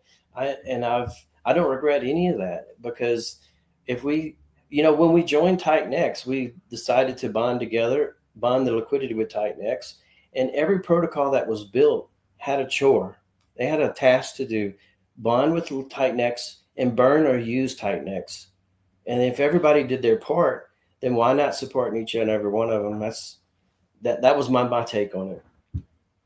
And like I said earlier with E280, it was my contribution to that project was I had a kind of a different idea, but I wanted to support all the projects. Well, we ended up burning all the tokens that we had on that list. And that was a major bonding event for all the projects, is we burned their token. They did nothing but just sit there. But no, it was a lot of fun. And so that kind of stuff ignites the community. Mm-hmm. Mm-hmm. And man, it just takes one little spark to get that going again, really. And once it starts going, there's so many flywheels now that are within our ecosystem that what we've seen in the past, even in the past year, individually, when each protocol's come out and how it's contributed, once they're all entangled once how they are entangled gets the added upward positive pressure to all of them, and the flywheels that we've built into all these different protocols really start working at their max capacity. I think people have, not everyone obviously, but I think many have forgotten or lost sight of just how powerful an ecosystem like this will be when we get the momentum that it needs to really operate at its peak. And man, the camaraderie that we're going to see is going to be awesome. Yeah. Look, it really can't get, well, I shouldn't say it that way. We've seen the ugly. I'm ready to see the beauty. Mm-hmm. It's time. So did you find that stat graphics? Oh, yes. It is 14.2 trillion that X28 has burned. Yeah. And it's been below parity for how long? A long time. Yeah. So if we can bring that up, I mean, people focus on the buy and burn, and it's a lot of money and it could do a lot of damage, but X28 is the kill shot. Because once X28 is higher priced than TitanX, then we burn. And it's consistently above it, then we really burn. Lots of TitanX. And we've already, what are we at? 56% now of TitanX burned? I think so. I'll have to check out the stat. Let me see. Wouldn't it be amazing if we never have to worry about V1? We don't have to worry about using it, when it's going to be used. That would always be there if we have X28 to take over that role and just burn the TitanX, or not, and with other projects, of course, but I mean, join the race. Mm-hmm. That's what he built it for. Jake built it so it would burn 50% of TitanX and go omni-chain, obviously, but yeah, it was 56.42% that we've burned so far. That's massive. I remember when all we ever used to talk about was inflation. That's all we talked about was inflation. And now we don't even talk about it. Mm-hmm. And the rest of the supply is going to be gone. There's, hyper deflation. I know people hate to hear it, but it's happening. Mm-hmm. And it's going to continue to happen. So let's hear about Taurus. You want to share any stats on Taurus or what's going on there? I mean, there's so much to talk about with Taurus. So, I mean, yeah, let's do it. It's your time. Let's do it. So, I mean, to this point, 115 days in, it's pretty cool to see that we still have $441,000 within all our contracts. Buy and burn, there is basically $400,000, and the other $40,000 are sitting in the buy and build, which is pretty crazy. And also, the buy and build has been turned up to 10% as well. So it's on its max setting. It's going to be pushing TitanX and ETH into that, or TitanX mainly, into the liquidity pool to try and build a liquidity pool as thick as it possibly can, as quickly as possible here, because we have a little dip today. We've gone from just over 10 cents, almost 11 cents, all the way down to 8.8 cents. And we've had, I think it was like almost $14,000 in sell pressure today. Some big sells happening, which, hey, man, I couldn't care less if people want to exit at this point, because like we've been talking about, supply distribution phases are supply distribution phases for a reason. And Taurus's is pretty extreme. You're going to have a hard time buying your position back in the future here. And that's not even the most important part. The most important part is them selling. So there's 121,000 Taurus that was sold, and there was also 50,000 Taurus that was sold. So 1% of those Taurus that were sold were captured by the liquidity pool, and those are going to be burnt. So basically, that person that sold 121,000 just burned 1,200 Taurus instantly. It's effectively, it'll be burnt eventually when those functions are called. But we basically had 499 Taurus burned plus 1,200 Taurus burned in just 2 cells. So if we look at how Taurus is burning right now, Taurus is burning a lot of its own supply. So the amount of tokens that have been coming out on a daily basis have been pretty significant. If you were to go look at what the distribution has been looking like in terms of token release over the last while, we've gone from like a couple 100,000 tokens to 7 million tokens in a matter of like 100 and just over 100 days. And so that's a pretty significant increase in the token supply. Despite that, a number of burnt Taurus has been going up in percentage. A few weeks ago, we were at 9.8% of the total number of tokens ever come into circulation being burned. Even with and despite the supply expanding at a still significant rate, the number of burned Taurus has increased relative to the total supply all the way up to 11.8%. We're now almost at 1 million tokens burned of 7 million that have come into supply to date, which is just insane. And that's only going to continuously increase if the price stays this low and people continue to sell their positions and the buy and burn gets to chew them up. And this is all coming out of the potential end supply of 125 million, which means the burnt Taurus is already almost adding up to 1% of the total end future supply that we might see in 20 years. In just 115 days. It's astronomical. So that has been something I've been watching very, very closely, and it's been blowing me away at how fast that's been it's been happening. And in addition to that, too, the burn rate has been going off the charts. The liquidity to market cap ratio is absurd. So the market cap for Taurus right now is just above $600,000, meaning the total value of all the tokens, so the total circulating supply, all the tokens in circulation, multiplied by the current price is equal to $604,000. And yet there is still $182,000 in total liquidity. That is a crazy high ratio. I mean, Volt has one of the highest ratios like that I've ever seen. And we're creeping up on what Volt is doing in that sense, which is pretty astronomical, which means if we were to 4x in price right now, so we would go from 9 cents all the way up to 36 cents, we would see the liquidity go to $360,000. If we go up another 4x and we go to, what would that be, $1.50, 40, something like that, we would see the liquidity go to $720,000 from these prices here. And this liquidity is going to get thicker because we still have $40,000 or so that's going to make its way into the liquidity pool at these prices, which helps us scale higher. So what I'm trying to say here is, for the market cap that we have such substantial liquidity that Taurus is being set up for a super successful future. And the more people understand the system, I mean, and the more it just stays at these prices, the tension on all of the different mechanics that will help the system lift itself back up over time just gets stronger and stronger and stronger. So, I mean, those are two of the main things I've been watching is liquidity and the burn, but there's just so much. I mean, let me just touch on the TitanX here real quick, which is, like I said, 287 billion TitanX have been burned to date, which, I mean, I'm pretty damn happy with that. You know, we're just getting started. We've only seen 2.3 million Taurus get staked of the total 6.83 million Taurus in supply right now, which means that can only go higher. And this is perpetual. This burn can never turn off, because if anyone wants to earn from the Taurus system, they must submit ETH, and that ETH buys and burns some TitanX. And if it's TitanX they submit, some of that TitanX is automatically burned.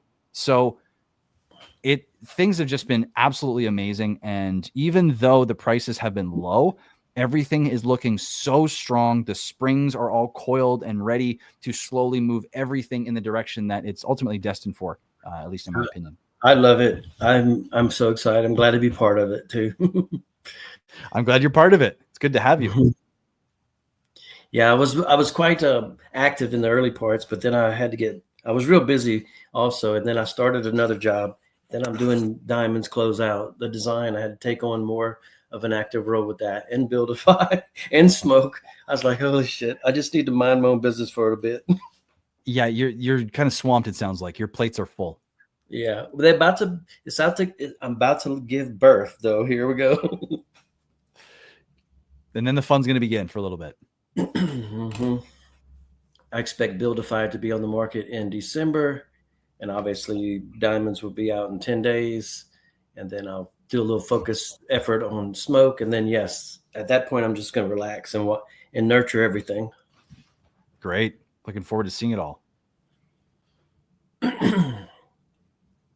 But I can't help the DGen in me participating in all the other protocols at launch. It's part of my passion. I couldn't be happier to be in this community opposed to any other. I came from Pulse Chain. I still dabble there, but I came from there, went to the Cult DAO community. I stayed there for a while. I was growing in crypto at this time when I was trying to find my place. Went to the Zen community. I didn't like minting Zen where there was so much supply. So I made it my way to TitanX day one. Woke up at 5 a.m. that morning, got some early minters going, bought some tokens off the market immediately, started staking, started getting huge. I remember getting a $1,200 payout, I think, early on an 8-day payout. I was like, what the hell? So I just started building that stake bigger and bigger. And that's why I was just crushed when day 89 came. Oh, man. It's the way the cookie crumbles. Yeah, I was like, that dagger in the heart. But it didn't drive me away. I had to persevere through that. And yeah, you can't blast me out of here. You're here forever, aren't you? So if anybody's trying to shake me out, just good luck. Oh, that's awesome. I second that. We ain't leaving. No, sir. We're here. So what else would you like to talk about? You want me to pull up a couple of those questions? Do you want to talk about, let's see.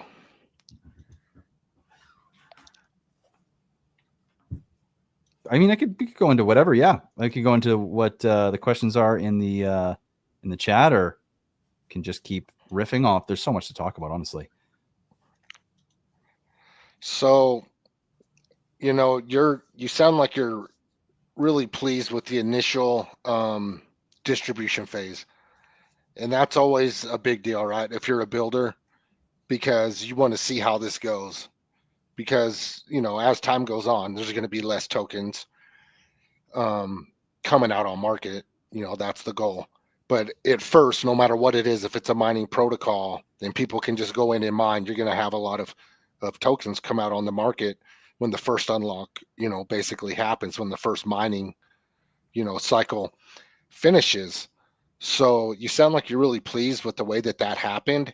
And it sounds like you got a lot of firepower in your buy and burn and buy and build. And then you also have, I'm going to get this name wrong. It's similar to the Vortex on Hyper. I'm sorry. What is the name of it? Oh, it's the Fractal. The Yes. Fractal. Yeah. So you also have that too. So tell us about what you think about, the ammo that you have right now, because that's what people watch, right? And then everybody got to jump on, I'm sure, in your chat. It's all day, every day about how you need to be using that. I haven't been in there in a while, but I already know how this game goes. So tell us a little bit about that. Yeah. So, well, just on the last thing, the funds are not actually discussed that much really within the chats. They get talked about from time to time, but really it's just from the odd person that's like, turn up the buy and burn so I can exit, please, or so I can be in profit, please, or it's pretty rare. But when it comes to the firepower, it's been really cool because a lot of the firepower we had, was able to be utilized in the perfect way. Like it was pretty fortunate to see the price come as low as it was, because having, I think it was a few $200,000 or so in the buy and build, and having prices come down, that was perfect to create a liquidity floor. And just like in the white paper said, we had this first phase of Taurus, which was for liquidity, but that will come to an end at some point. And the great thing about the system is that for anyone to enter it, they have to deposit TitanX or ETH. So the buy and burn is always going to be getting some form of replenished as time goes on, whether a few people come in or a lot of people come in, no matter what, right? So when it comes to the continuity of getting those funds in, I'm not concerned at all. And the fact that the Fractal, so just for people that aren't aware or kind of lost touch of, or have not remembered what the Vortex is from Hyper and for Hydra, the Fractal is the Vortex, but for Taurus. And instead of it being every 98 days, it is every 110 days, which part of the funds that are destined for, or designated, I should say, for the buy and burn, which is 64% currently for Taurus, a quarter of that, or 28%, are basically stored away for day 110. And the funds that are in the buy and burn get used. So basically, it's like 3/4 of 64% is used within the first, or able to be used within the first 110 days of Taurus. And then on day 110, all these funds that have been building up on the side get deposited back in the buy and burn. It's not like a one-shot green candle up to the moon and down again. It is just replenishing the reserves over the next period. And so right now we've got, like I said, almost $400,000 sitting in those reserves. And I mean, as we go into the burn phase, or as we move into more of a burn phase, there's a lot of potential use case for those funds. I'm not saying we're out of the woods yet and that we're out of the liquidity phase. But as prices go higher, staking gets a little cheaper, the ROIs creep up a little more. It's a pretty easy feedback loop to begin. So having $400,000 firepower just sitting there is a pretty special opportunity. And I mean, the fact that we have ETH how much ETH do we even have right now? I think it's Taurus has 42 ETH sitting in its buy and burn at the moment, which is pretty great. It has another 3.7, almost 4 in the buy and build. And the Fractal is pretty low because it just emptied everything back into the buy and burn. But still, to have basically 44 or 45 ETH in reserves right now before ETH even moves is pretty special. So I'm not sure. Did I answer all of what you asked? A bunch of different sub pieces to the question that you answered. Did I hit all of them? I don't think I did. I think I'm missing a couple things. No, I don't think so. I think you did. Basically, it was just supply distribution and then your firepower, where it's located. And I assumed wrongly that in your chat, people were going to be badgering you about, turning it up and burning more and all that. And you said it's not really like that in there. So you know what? I would say that is a big deal, because it sounds like you might have some solid people that want to actually hold some tokens. And that's hard to do in these markets right now.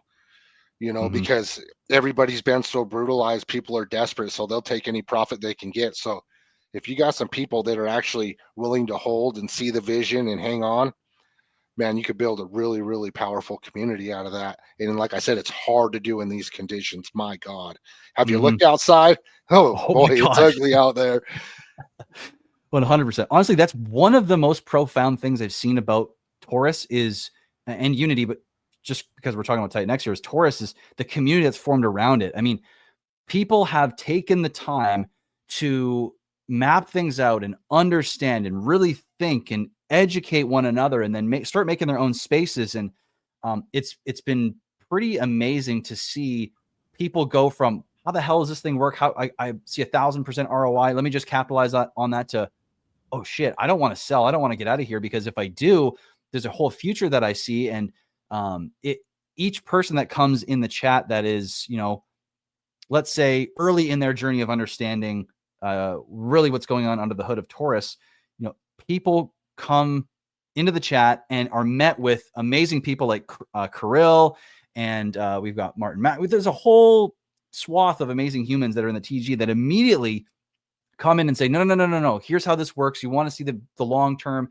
And people see like 20 years out, 10 years out, 5 years out, where this thing is going. And they see it like Bitcoin, which is literally the design. It's like Taurus only exists as, in my mind, the most tapped out, maxed out level that you could possibly take Bitcoin to with what I have seen out there. And obviously, this is within, my max capacity, but I'm not, someone might come along with something better, but really it's like Bitcoin's final form for what I could bring out to the table, where, the users that are early get the majority supply.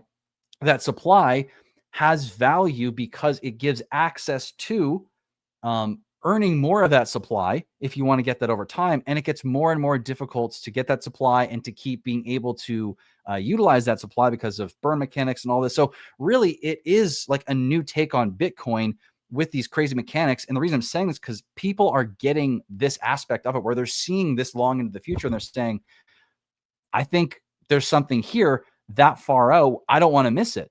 And they're educating people that come into the telegrams every single day. It's amazing to see.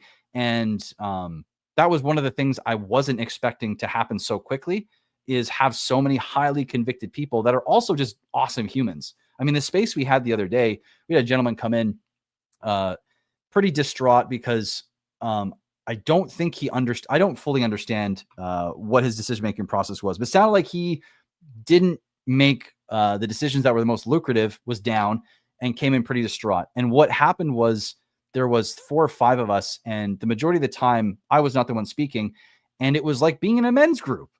It was freaking awesome. It's like everyone in the group cared more about this guy actually, getting out of the rut that he was in, versus having, a combative conversation. It was like, well, what is happening here? And so everything about the community that's formed has been the most surprising and amazing part about Taurus. And Taurus has done some pretty amazing things that I wasn't expecting it to do this early. So to me, that's really saying something. Yeah, that's impressive. And I think it speaks to probably a lot to do with your leadership.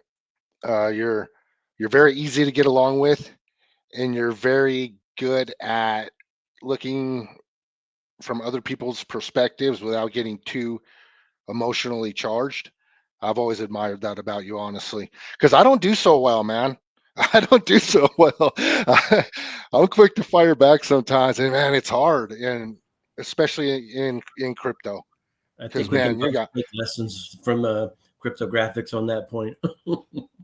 yeah. I'm trying to learn here, man. We're all still learning, right? But I just never experienced anything like getting completely just trashed verbally regularly. Like that, it doesn't really happen in the real world. In cryptocurrency, it can happen all day long. It's wild out here. It's the wild, wild west. So, I've had to learn how to adapt, and it's cool that your community would show some compassion for somebody, and maybe help them better understand a better way to use the protocol. So yeah, I think that's great. Yeah, I appreciate that. It's definitely it's a chore and it's a choice at the end of the day. It's like, it's still really hard. I'm not immune to those feelings and the desire to want to be like, listen, I'm done. But it's kind of a personal representation of, how I want to live life in general. So it's really cool when that attracts and leaks into, community building, and see others that are kind of wanting to bring the same thing into the space. And it's a breath of fresh air too. It's nice to be in a space where it's like everyone's not trying to kill one another verbally for having a different viewpoint. So the more I see it, the more I see how important it is to keep that going. And I mean, when you change one person's day, you kind of change the world, because they, if you lift their spirit a little bit, you go out and their actions after that are different than they would have been. So without going into that world, too deep, it just seems like one of the most important things that for myself I can do.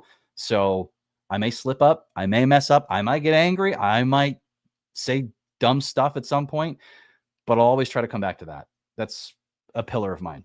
Welcome to being human. Yes, sir. Well, I would say you do better than most. It's hard, man. It's hard, especially like, I don't know. I don't want to make any kind of excuses whatsoever, because I'm learning and I make mistakes.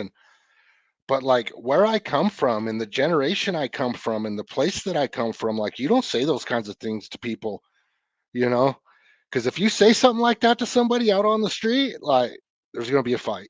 You know what I mean? It's like, it's different. Like, there's a respect factor, like the way you talk to people and treat people and things like that. And none of that shit really exists out here in the wild, wild west. I mean, there's a few good eggs, that still have, good morals and principles and things like that. But you got a lot of guys that come in here, man, and they'll spend all day in these chats doing nothing but talking shit. It's like they love to do it. It's like, what are you doing? Like, why aren't you out making some money so you could buy some more tokens?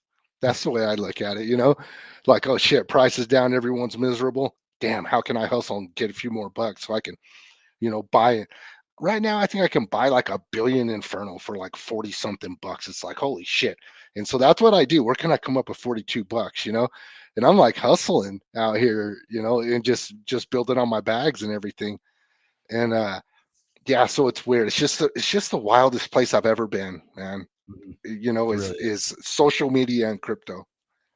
Yeah, you mix, because social media has its own weirdness to it in general. When you just have Instagram or Facebook or X or whatever platform you're on, and then you add people's well-being and greed and money and people trying to get out of situations they're in or better their lives, and it just gets so freaking messy so quickly. And people's behavior, I mean, I've seen my own behavior get really freaking weird because of it. So, hey, I have a ton of compassion. So, I mean, we all experience it. Like Rich said, we're all human.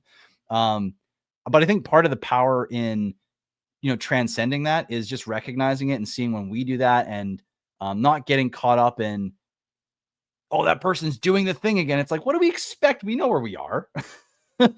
So we just let them do their thing and carry on. And if we have some way that we can, maybe plant a seed here or there to help out, great. But if not, just carry on and keep just doing our thing. I think that's the only way we can do, because I don't think it's going to go away, guys. I really don't. Not at this stage. Maybe we can help diminish it little by little, but I think it's going to be here for a while. Yeah, but for the most part, TitanX has a solid community, and I just want to shout out to the community. We had 777 people watching this live right now. Nice. You guys are awesome.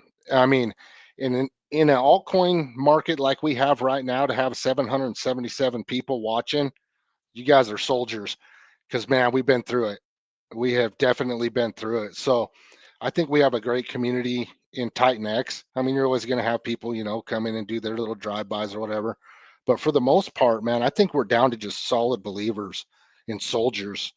And I really want to do my part to make it a welcoming community. Like I said, I don't always do the best at that. But it's important, man. We want people to come here, and we want them to feel like, hey, we got some cool stuff here. We can show you how, we use it. We can show you what we're building. This is what we're doing. And I mean, just because price is down across the board, especially on bot protocols, liquidity bonding didn't do us a lot of favors on the way down. Now on the way up, it will, especially with all this thin liquidity. I mean, this is like rocket boosters engaged kind of stuff here. But we got some amazing protocols here and amazing builders here. And it's hard to see because price down, right? But once price starts going back up and like all these flywheels, start clicking in across all these protocols, yeah, it's going to be absolutely fireworks. I mean, there's no other place I'd rather be right now than in TitanX. Could not agree more. And if you go listen to what Penny was saying earlier, I mean, pretty bullish setup if you ask me. I would, if there's anywhere I would want to be, this qualifies as, if I just ignore all the people that are here, all the amazing people that are here and what's been built, if I just look at what we're sitting with, this is kind of a dream setup where you have a ton of Ethereum, you have a ton of infrastructure, you have a ton of great systems being built that are all going to feed back into one another pre-bull run, when, like you said, no one's here. It's the hardest to get anyone excited about this space. So the only people that are here right now are the diehard diamond hands that love this ecosystem, right? This is kind of an amazing setup to have going into, like Penny was saying, possibly a pretty crazy 2026. So I'm incredibly bullish. And I couldn't be more thankful to have you guys building, you guys here, along with everyone else that's in this ecosystem.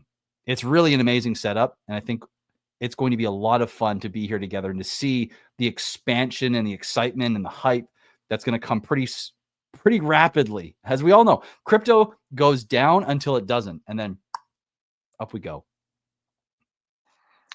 Yeah. November. Oh, it's November. It's November. We just keep thinking, yeah, okay, it's November. We're It's just speaking December. into existence here. All right, November. Let's go. I'm down. I'm willing to do whatever, man. Let's do this. We've already had what is it? Rectimber, Nopetober. Oh, love it. October. Yeah, the hell with Nextember. We're gonna have it this time. Is it Upvember or what's this month? That's what I was, or is it Moonvember? No, I was thinking Nextember, but no, I was joking there. I like Moonvember. I like Pumpvember. I like anything price go up Ember. I do too. I'm with you. you. Yeah, we need a neat cliche for this month. I don't know what to call it, but I feel like November. It definitely has been the month. Last year we had during E280's launch, it was November. The year before that was TitanX's heyday. So it'd be just goes without saying, this November we should have, another good month, good end of the year. At least I'm going to believe it.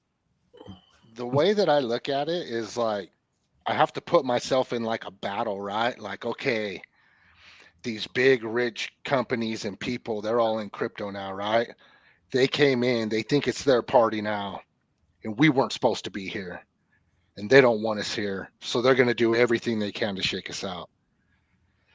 And so like it's us against them, it's not like me against graphics or me against Rich or anything. It's like all of us in DeFi against the people that crypto was designed to get away from, right? Who have come in and basically taken over Bitcoin. Now they're working on Ethereum. So it's kind of like us against them, and only the strong survive. And when I look at it that way, it's like against the system and all those kinds of things, then I get really bullish. And then I'm like, yeah, let's go, because I've always been against that kind of stuff. 800 viewers. Woo, let's go. Let's go.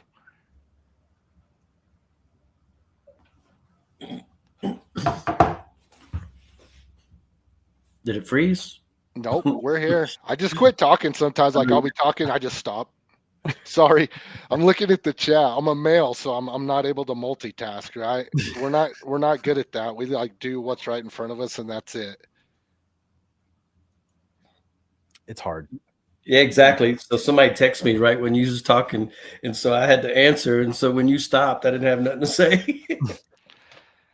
Yeah, we're gonna move into open mic, but there's nobody backstage yet, so we can talk about whatever. We can answer any questions in the chat if you're done talking about Taurus graphics. Well, I got a question for Steve. Hey, Okay. so what do you have some plans for Taurus Unity? I mean, in the beginning, you had some ideas how you saw a continuation. Do you have anything to say there? What can I say? That might tell you something. I absolutely have plans. You know, building Taurus is kind of like building the base foundation of a system. And Taurus has many opportunities, as many mechanics that, you know, you could extend, you could have as extendable points of or use cases, essentially. Mm-hmm. And so there's kind of have like half of a foundation built here that's like this half, and you need the other half to come in and go to really glue it all together to create the perfect circle, so to speak. And there's lots of ideas. I think Taurus doesn't need as much as people might think. You know, there's all sorts, like you get tax tokens and yield farms and all sorts of stuff you could start building and slapping onto it. But I think those are supplementary, but they're not like completing the process. They're helping, but they're not really completing an entire picture necessarily. So that's my goal with Taurus, is to create something that is complete in its in feedback loops, and that will come at some point. I don't want to say too much more, just because we all know how it is with things when we have an expectation of, I mean, look at Hyper, for example, and just what that caused in terms of people in the community. Like we all thought Hyper was going to be one way, then it changed that, then it changed this, then it changed that. All of a sudden, ETH was now in the equation instead of TitanX, and that was a process that I learned from tremendously. And, you know, I don't want to bring something out that people are going to get excited about and then change something that people are not going to get excited about, cause something to happen with people's expectations. And so for that reason, I'm going to kind of protect. Yeah, that's fair enough. You know? Fair enough. But I would like to see, I mean, hey, people have been asking, I would like to see Taurus, you know, and Ouroboros do something. We'll see what happens there. I don't know. Maybe there's conversations happening. Maybe there's not. There will be a time and place when information, if there is information about that, is released. But I do have lots of ideas, and I want to see Taurus be something that is so damn powerful that it sucks in all the TitanX, burns all the TitanX, and sends TitanX and everything attached to it to the moon and beyond. That's my goal. Greedy there. Share some now. Share some. No, I'm kidding. We'll see what happens. We'll see what happens. No, it's all good. I mean, we all want to have we all have the same vision.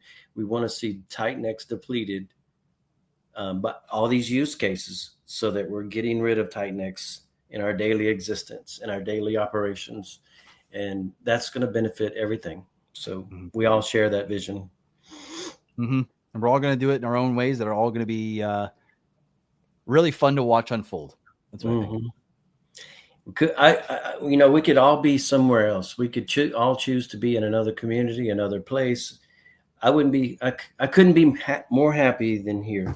I'm glad we're here, and I don't see any reason to stop what we got going and to just continue to work it.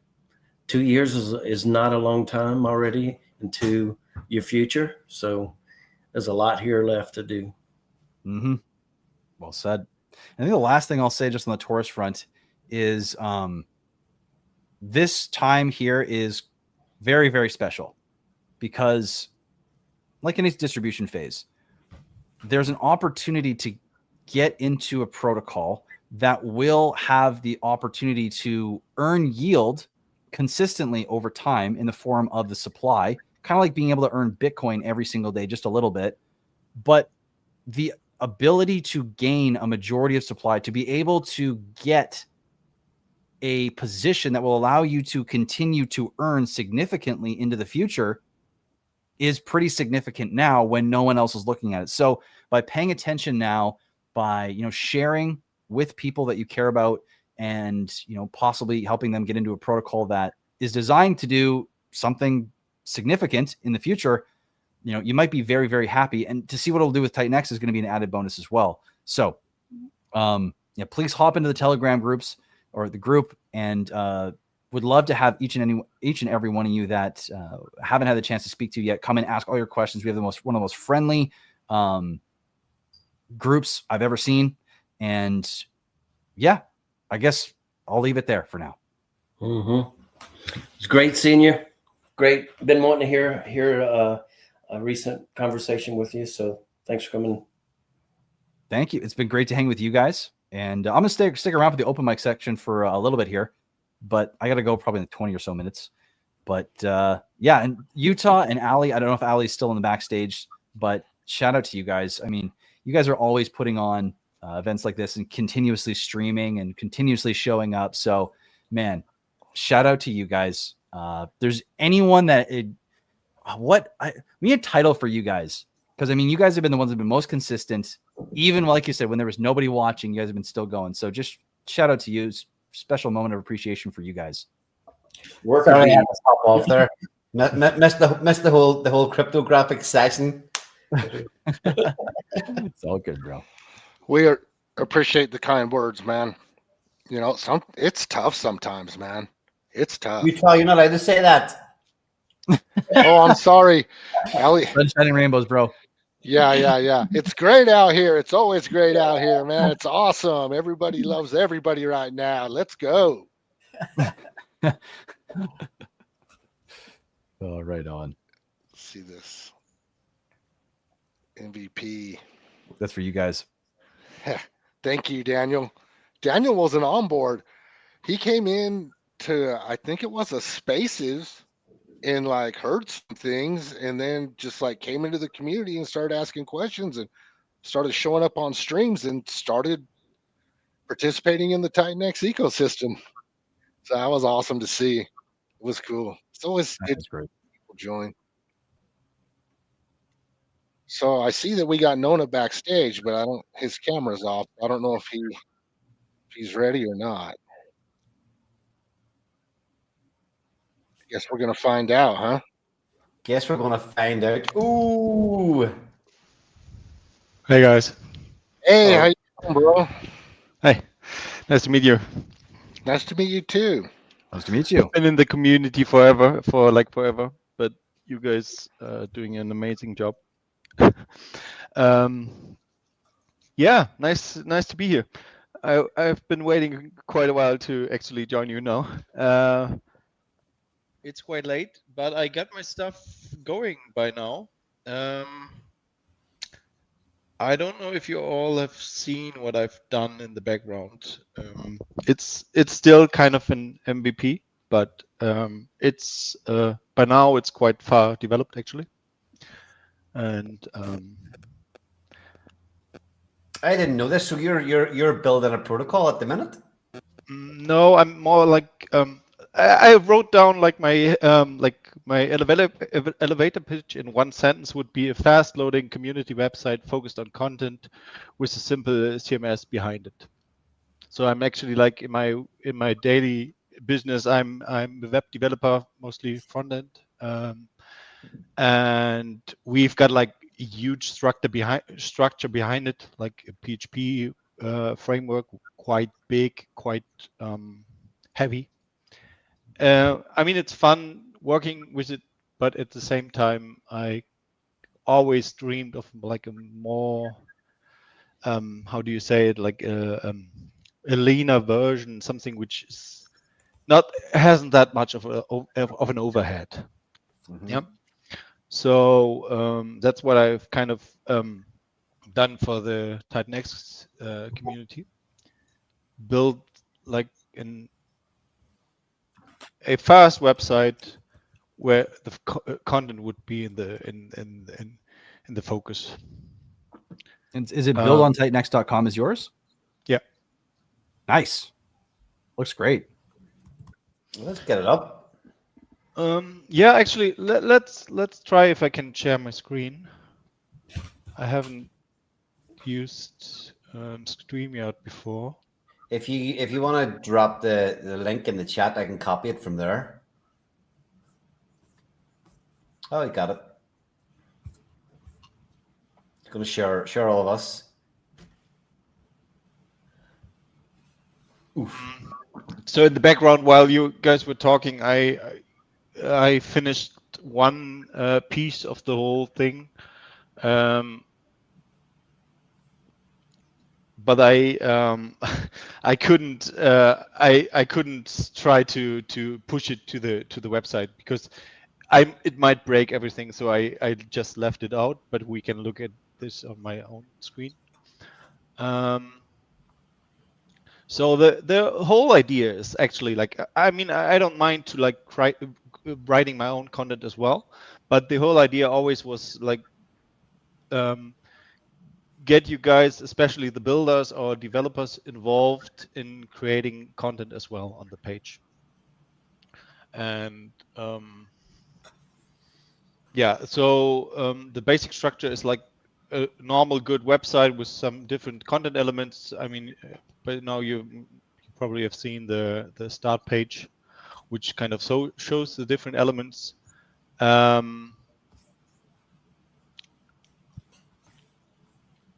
the main part actually should be at some point be below this builders area here.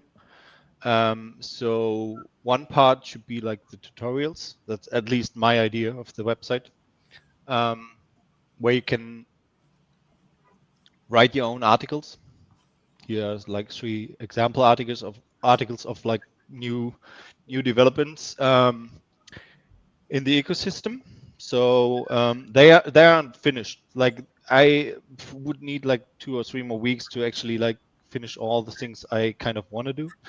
But the basic, like the main structure is like ready to go. Like you can see here, for example, we got pagination. If we actually like created more content, you could like paginate through all of those articles, and we could like write articles like in an open-end kind of way. I think this one would be like a nice example with some more pictures. Like I said, the texts aren't really finished by now, yeah. But it's just an example of like those different content elements, and the interesting part is like how you can actually do that by your own on your own.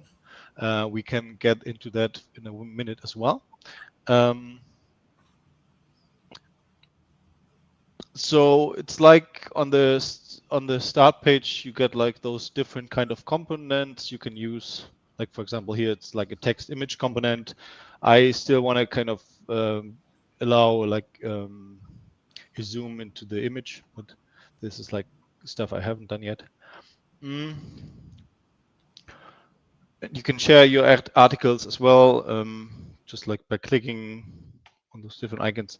So this is one part, like actually being able to write articles with all kinds of what you can think of, like normal text lists. I haven't integrated the features thing, for example, like that you could actually do something like this as well. This I didn't get to yet, but the interesting thing about this is like I said, the goal was not to have that much of an overhead. So you could actually, so a component like this, I would say I might be able to make easily accessible in like maybe an hour or something, and then you could easily how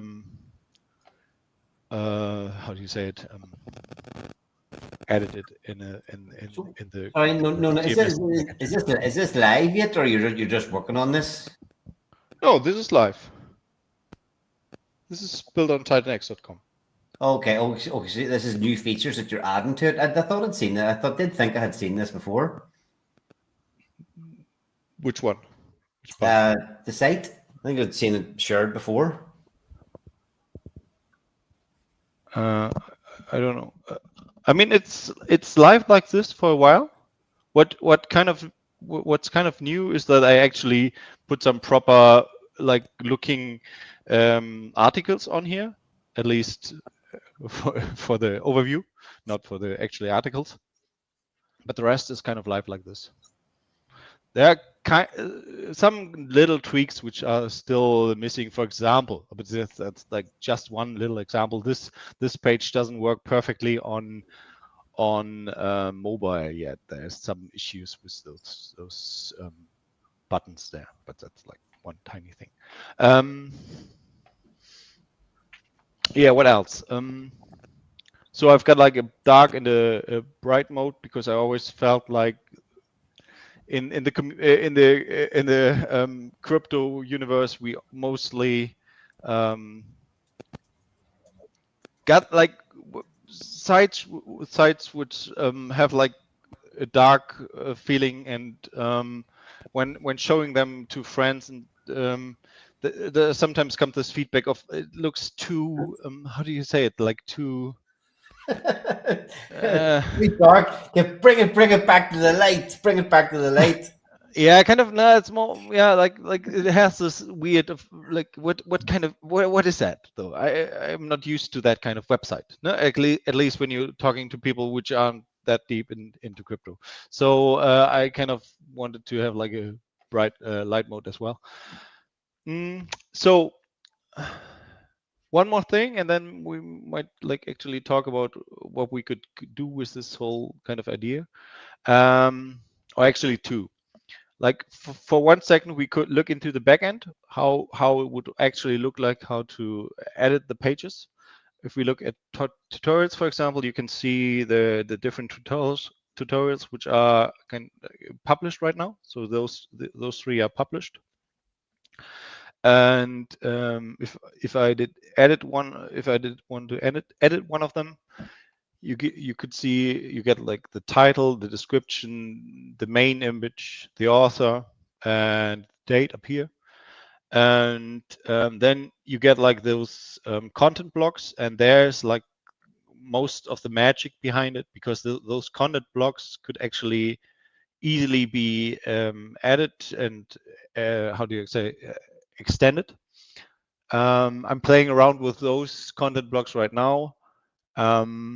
What you have seen actually on this page, when we look at the front end again of the Auron token, this is a text image element. So this is what we can see here. We got 2 text image elements with the headline, the text, and an image, and then you can choose if the image is on the right or on the left, kind of. And the link, there's some options there as well, if it's an internal link or an external link, and you can like choose some kind of different buttons. So if I, for example, switch to a normal link now and save it, and that's another interesting part, at least for developers. This is all based on GitHub. So once pressing save here, it's actually like doing a commit onto the GitHub repo, and it actually like builds the whole thing again and deploys it. But that doesn't take that long. It's like maybe half a minute to a minute. We can actually try if it has already done it. No, but as I said, usually it shouldn't take long. So this portal is for the builders to go in and add their articles, and they can chop and change what's displayed on the site themselves without you having to do it. All right, okay. This feature isn't live yet. Yeah, we are only looking at live stuff right now. Okay. Which of the is there any of the builders using it at the minute? Pardon? Are there any of the builders using it themselves at this minute in time? No. This is like actually I've done some Twitter stuff, but I got quite a small account, and it doesn't there isn't happening that much. Well, you're talking to 800 people here at the minute, so hopefully you get some traction. Okay, maybe it's I'm not really sure why it's not doing this. Oh, wait a second. Here's some issue. The field is required. Yeah. What's the issue? Okay, this is I don't know the English saying, but as usually, once you actually present it, something goes Like, wrong. oh, here, I'm just going to show you how this thing works. Oh, damn it! What? So one more thing. Actually, this is like always my goal is actually like two parts. This is like the first part, which is kind of already quite how you say we could do quite a lot with this already, and we could discuss a little of how you would like kind of see it in the whole ecosystem. But for me, it was always like some kind of missing component to actually get out some content besides like Twitter and like actually create content which can easily be found by Google or by, let's say, ChatGPT as well, but mostly by Google or stuff. And one thing is like the idea of writing articles about the new features, the new things, the new projects which are coming out, and the other part is like another second kind of website inside the same system as well. So again, with the idea of easily extendable and quite feature heavy and being able to like write content with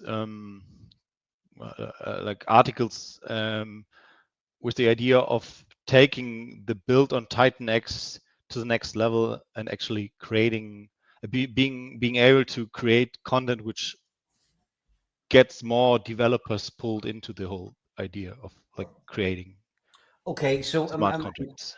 I mean, am I thinking about this the right way? Is that obviously we've got all these dApps and things like that in the ecosystem, but if anybody's kind of Googling something, it's not necessarily going to find any real information or anywhere that can point to proper information about the ecosystem to people outside or people who don't know where they're looking. Yeah. Okay. So how do we optimize or how do we optimize the viewership on this platform? On Build on TitanX or in general? No, on Build on TitanX. Or Build on TitanX would be like usually we would like have to start to actually have proper articles on it and then share them. That always starts the same way.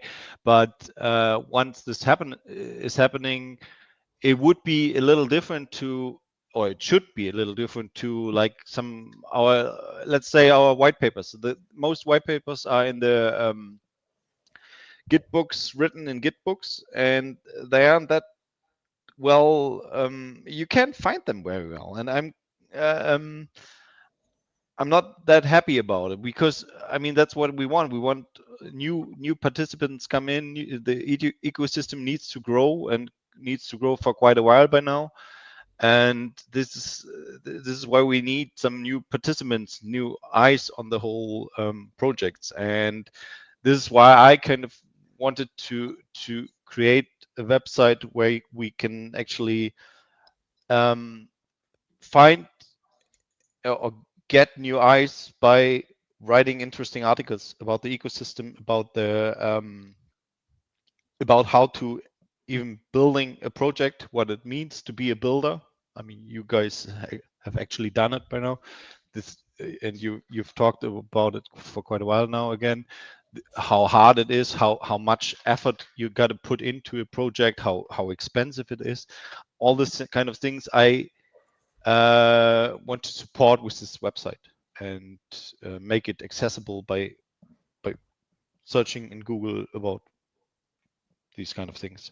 And so does I mean, somebody coming to Google the likes of, I don't know, if somebody hears about a buy and burn, or if they Google buy and burn, you know, if it's written in a lot of the articles in this website, maybe that's where the search will send the traffic. Would that be right? Yeah. Yeah. For Okay. example. Pretty okay. Yeah, you should. Is this the first time? Is this the first time you've come on stream and spoken about it? Yeah. Yeah. Okay. Can I ask why it's taken so long to come on stream? Why? Yeah. Maybe Okay. So ask if you're building this, I'm just wondering why you haven't reached out before, or is it just why is now the time that you want to put this out and start really talking about it, get people using it? I want to get to the point where I'm at right now. So what Okay. what does the website how much does the website bring us if it doesn't work, kind of, you know? Yeah, exactly. No, but you yeah, I mean, why don't you come on the as well after the stream as well? Come on the Weekly Blaze and then in the next few weeks, and we can, you know, dig down into it, make sure you have more content going out about it.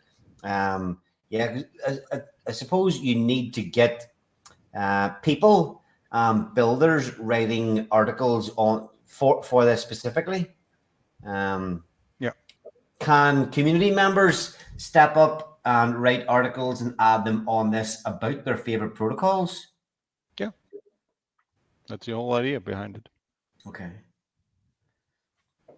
And yeah, but I could see us adding some content to it right away. Yeah, I could just never write articles, but I'm just thinking it could be something that the community could easily get behind, you know, especially if a community member has, you know, stories, opinions. You can put all sorts of things into it. And I mean, this is kind of quite specific, but behind the old system is basically text files. So if we actually look at those articles, that was part of my goal, especially like compared to my daily job, where we got like these huge systems behind it, and in the end we even have to like work to make the websites fast, and this one is really fast because it's based on like Astro. It's a static site generator, so it's quite fast in actually delivering all the content. Behind it there's like basically just text files. I mean, of course you got like to get used to them for some degrees, but once you got like a good article and you like the structure of it, you basically can copy it and do the same thing all over again. And of course I would have to like explain a little bit how it would actually work, but to be honest, it's not that difficult. Like building a project is a DeFi project is way more complex than having to write an article in a specific format, text format. Yeah. So and I'm saying this because once we got like the first kind of good articles and structure going, it's going to be quite easy, and it basically matters to write up the content and reform it or restructure it a little bit. Okay, so and yeah, could we cover where's the best place to start for any community member or any builder? What's the best if we wanted to start to create content to put here? What would be a good idea to start with? And like a protocol or an article about your protocol or an article about your team? What would be I would actually maybe even think of like those 3 suggestions I've already wrote down here at the tutorial section, maybe. Like, because this is actually like those 3 projects are almost like about to go live. Can you scroll in a little bit so we can read what it says there? What do you mean? Scroll in? It's not. We can't zoom in. It's not. The rating is not visible. Ah, okay. Let me see. Oh, I can't really see. Okay. Is this better? Yeah, at least we can see. Yeah, okay. So it get you diamonds, protocol holders, diamond certificates, NFTs. Okay, so it can literally be if we have anything upcoming for our protocols. You know, maybe even a story about how the protocol has, like a story of building, launching. We can kind of put anything on here. Yeah, exactly. And one part of my goal is to actually persist more of the content which you guys are creating already. So one of the last things I've done, like the last couple of days, was, for example, adding a standard YouTube feature, like the text element, the text image element, like I've just shown you.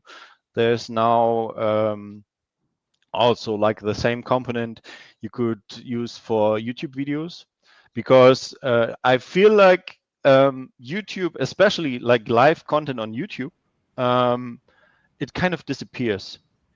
And thinking of all those amazing TitanX ecosystem YouTube videos we've got by now, they're almost gone. You can't reach them again. There's one website actually like trying to focus a little bit more on the video content which has been done already, but my goal here is to also do the same here and take some video YouTube contents as well, and allow visitors to easily like get a good overview of over a project, see what were the last nice videos about the project, to, like, for example, take the diamond protocol videos you've done the last couple of days, and put them. You can easily put them in an article as well. Don't take the content right now too serious right now. It's just basically dummy content I've been working with. Yeah. Oh, look at that, Rich. He's got yours plugged in there already. Diamonds protocol, the main protocol of the hour. Although, in fact, we should have had something. I'm surprised nobody from ORX or what happened to Chiz? Where's Chiz? I don't know. I just reached out again in the Telegram Okay. to see if they wanted to come talk Orin. So Yeah. haven't seen him yet, but I thought he was coming on. Okay, so let's have a look. No, what's your handle on Telegram, or not Telegram, on X? Build on TitanX. We've been actually communicating. Yeah, we have. At build on TitanX. All right, lovely. But with an O. With a, how do you say in English? A zero instead of an O. Sorry. Yeah, because you were in. You got one of the free diamond NFTs. Yeah, exactly. With some weird issues in between. Yeah, I know. Yeah. Yeah, but X, for example, this is also one reason why I kind of took me a while to show up. X for me is quite difficult to use. Like the spaces, it so often happens that I can't hear parts of it, and that it's just weird to be able to join it. You know, I mean, you probably all experienced it. Otherwise, Yeah, sometimes whenever you're in the conversation and somebody new joins the chat, you can hear everybody else except like maybe the one new person that's joined to talk. Yeah. I think it's, Jake never ever came on any spaces, and that was exactly why. He's like, yeah, fuck that. It's really glitchy to use. Experienced it many times on the Sunday spaces, having to rejoin 4 or 5 times every week for one issue. Yeah. So I don't mind to actually or actually it was always my goal to communicate more with you guys, and get into actually talking more about the stuff I've done.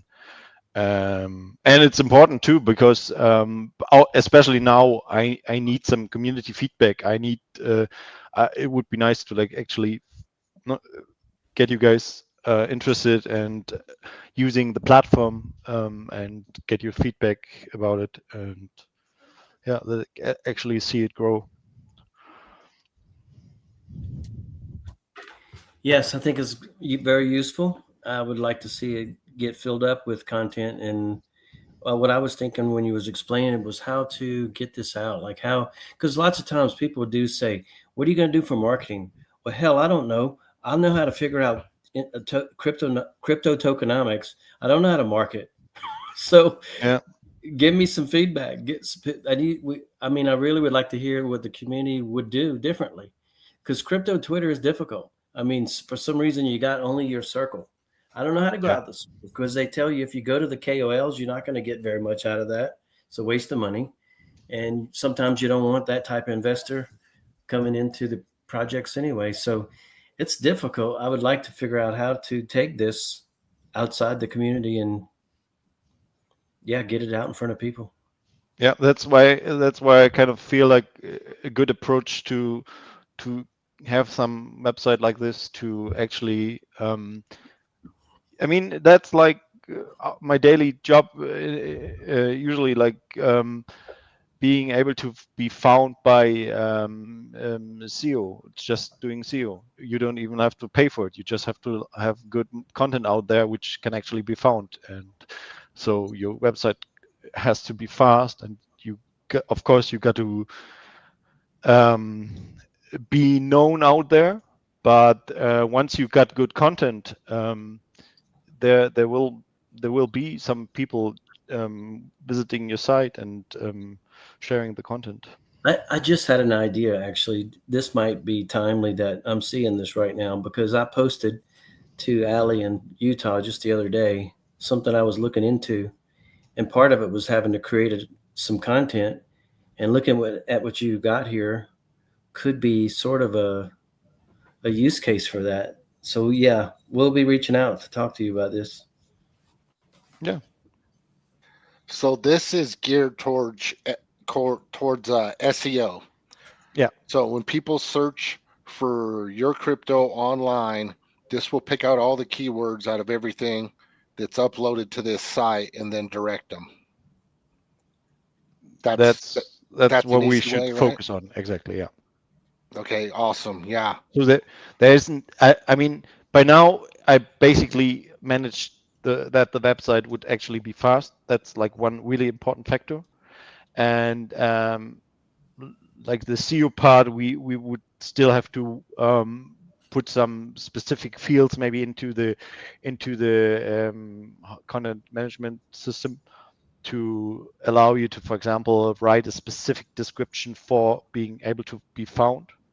But that's a nice part about the whole system. It's like easily being done, and once I've done it for one for kind of one article, you can easily add them on the other articles as well.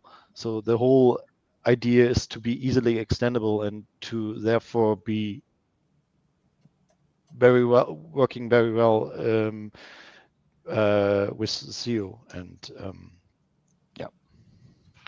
yeah, I think that's something that's missing, especially in our ecosystem. Yeah, completely. I mean, any kind of SEO search. We almost got no content websites out there. I mean, of course, we got our white papers, but Gitbook often obviously isn't very good at being found by SEO. Like it's, I don't know what they're doing, but that's really, I mean, for knowing that you guys are paying for it, it's really not that good. I don't like it. Pardon? I don't like it. I don't like Gitbook.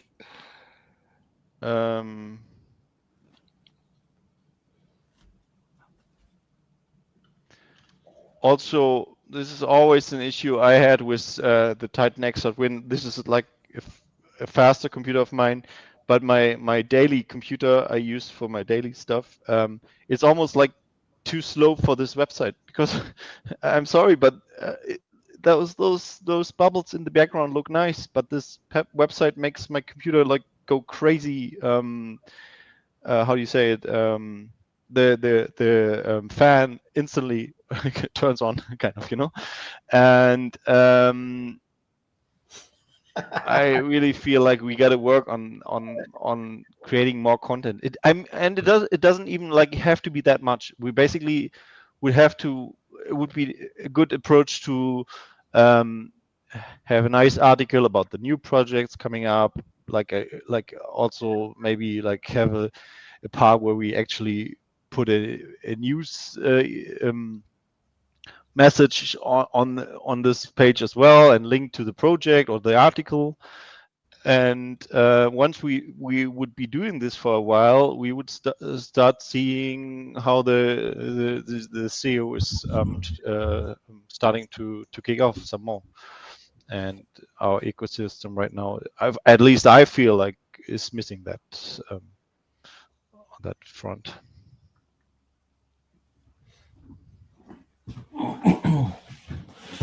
Well, a little bit work put in here, a little bit work put in there, a little bit put in everywhere. We'll get there, but it's not easy. I mean, for instance, a crypto founder or builder is expected to know everything. He's expected to know how to build a community, expected to know how to market, expected to know how to build a great project. I mean, there's a lot of expectations there. So you're just trying to solve a problem, and we need the community's help. Yeah, but it's it's come up a couple of times in chatting tonight. Marketing does come down to, it's probably the largest part of everything. So all the tools that we have at our disposal to be used, we can utilize them. I mean, writing an article, I don't know, I could be wrong, but I could literally, I don't know, I can't write articles, but I could sit and chat the ChatGPT for about 3 minutes about any specific thing. Maybe it would format into a decent article or not. I'm not quite sure. But there's one thing, I can certainly give opinions, talk about upcoming protocols, putting it into text that we can put on this website that people can find easier. Sounds like a great idea.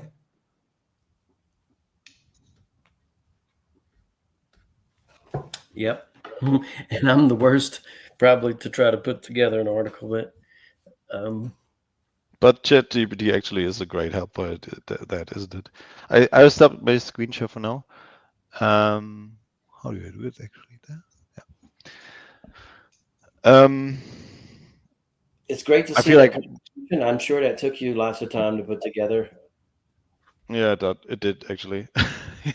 But it's more like the usual issue of like having a day job and the daily life and family. It always, it's difficult to manage this all. But oh yeah, we know all about it. It's fucking that's why I had to pop off there. Family life called. Something I had to go and take care of. I had to even pop off in the middle of this anniversary stream. That's just the way it is. But you have been on for like a couple of hours already, haven't you? Have you been in the ecosystem since the very beginning?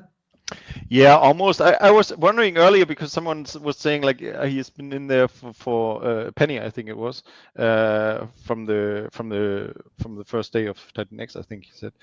I was wondering about that. I haven't been there from day one, but I joined maybe on day 30 or something. Missed the huge gates. I missed actually. I mean, on paper I had them in between. And, he came in and bought the launch top. I didn't buy the top, but no. So if you've been here for day 30 more or less, same as you've been here the whole time. The start was just the beginning of the story. How do you feel as a community member and somebody that's putting the effort into trying to help the cause that we're all fighting for? How do you feel we're positioned at the minute? Yeah, it's hard to say. It's like such a weird bull market. I mean, you can almost call it like that, maybe because besides of Bitcoin, but it's just I think it's just a weird cycle. So this makes it so difficult to actually like I've got really troubles to give like good opinion about it, because I mean, I've been here since 2017.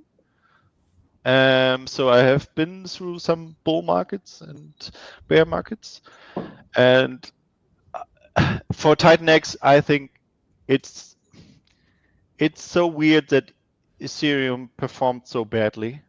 It didn't do us any good, and we are still suffering so bad off of that factor, I think.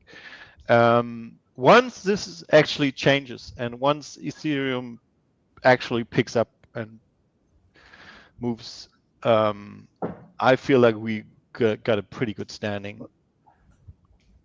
Yeah, because I mean, if you've been in crypto since 2017, like you say, you've seen some bull markets, you've seen some bear markets. For me, the fact that I don't know, you're in here, you're building your site, and you're trying to add to the community. You must have seen many coins come and go. You've probably been in other communities before. Why did you decide that TitanX was one? Have you built things before, or was this the first kind of time you tried to add to a community by using your skills to provide something that they can use? Now I've done it. I've tried before, but most of the time the project got screwed on the way, kind of. I mean, so it's difficult. I mean, you sometimes feel like you've got the perfect project, and then you find a bug. I don't know. It's so weird.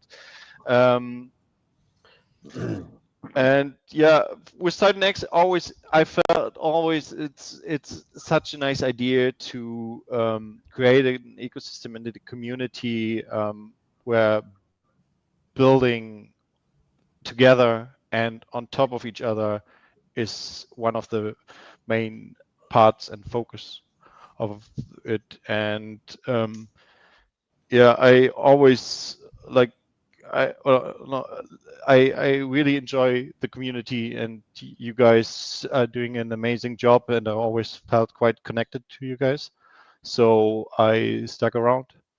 And I don't care that much about the price right now, but it still feels like a good, solid foundation for growing the project.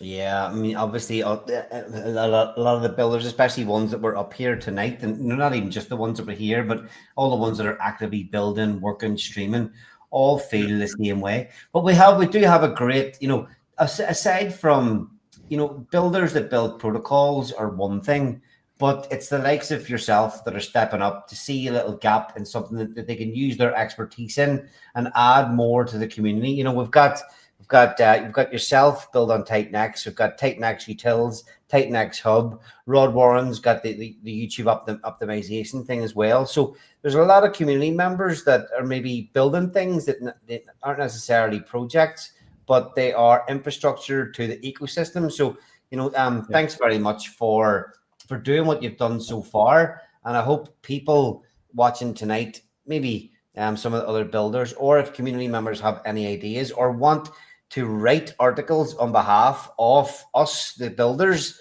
that we might be able to plug into your website, then please feel free to do so. But definitely, Nona, I'd like to see you come on and have a little bit of a deep dive into this again on one of the weekly Blaze shows, if you'd be up for it. Yeah, of course. Yeah. Because my plan is actually at some point to stream myself as well, and put out some tutorials how to actually extend the website. But it's good to actually talk to you guys and to get used to. I mean, you realize that I'm not a native English speaker, but it's good for me to get into the rhythm of speaking in English as well. And yeah, I definitely should come out more often and talk to you guys. Yeah, I mean, obviously at the minute there's a hell of a lot less people streaming, talking, but all content, all content, everybody that wants to step up, create videos on YouTube, talk about your own project. What you'll find is people come into the comment section And as soon as you get one or two people in the comment section, it becomes quite easy. You know, you don't necessarily need to continue to talk about the exact thing that you're presenting, or you know, that you want to talk about. Quite often people come in and they want to discuss other things, and it does become quite easy to stream after a little bit of practice. But you've done a great job so far tonight. Thanks. Thanks. I was quite nervous though. And yeah, thanks for adding diamonds to your application so we can look at it too. I can't wait to dig into that after the stream. Yeah, so you can see he's paying attention. He knows exactly what's happening here. He's got Oran, diamonds, and what was the other one there? The three that he had on the site. The three coming up. So yeah, I'm quite involved in the ecosystem, and actually, I'm not focusing on much besides that by now. I've been stuck to TitanX for a while, and I'm not planning to switch. Well, you know, look, man, it's a sign of the times. We had a stream here, the 2nd anniversary stream, open mic, invited everybody in the ecosystem to come up and talk.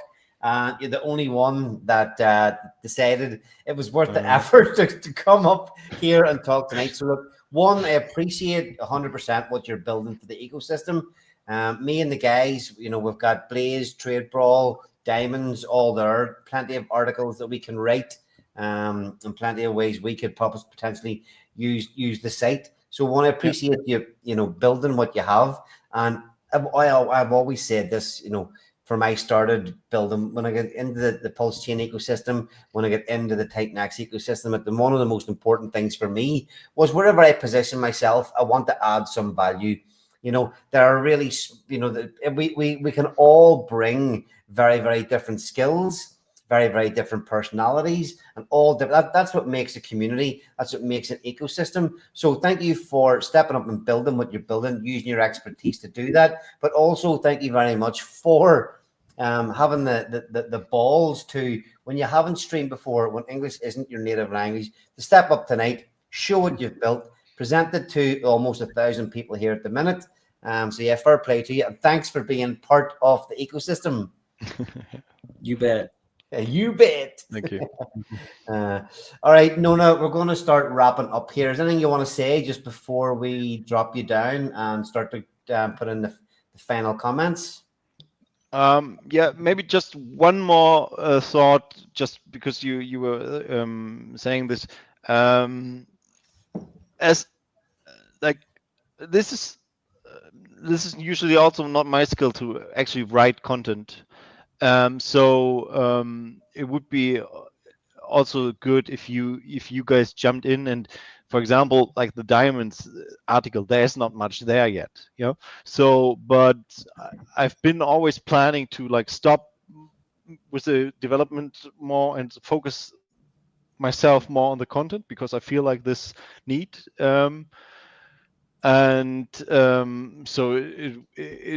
it would be really good if we like keep in contact, and you guys give me feedback, and we just basically talk about the content as well then, and just like so.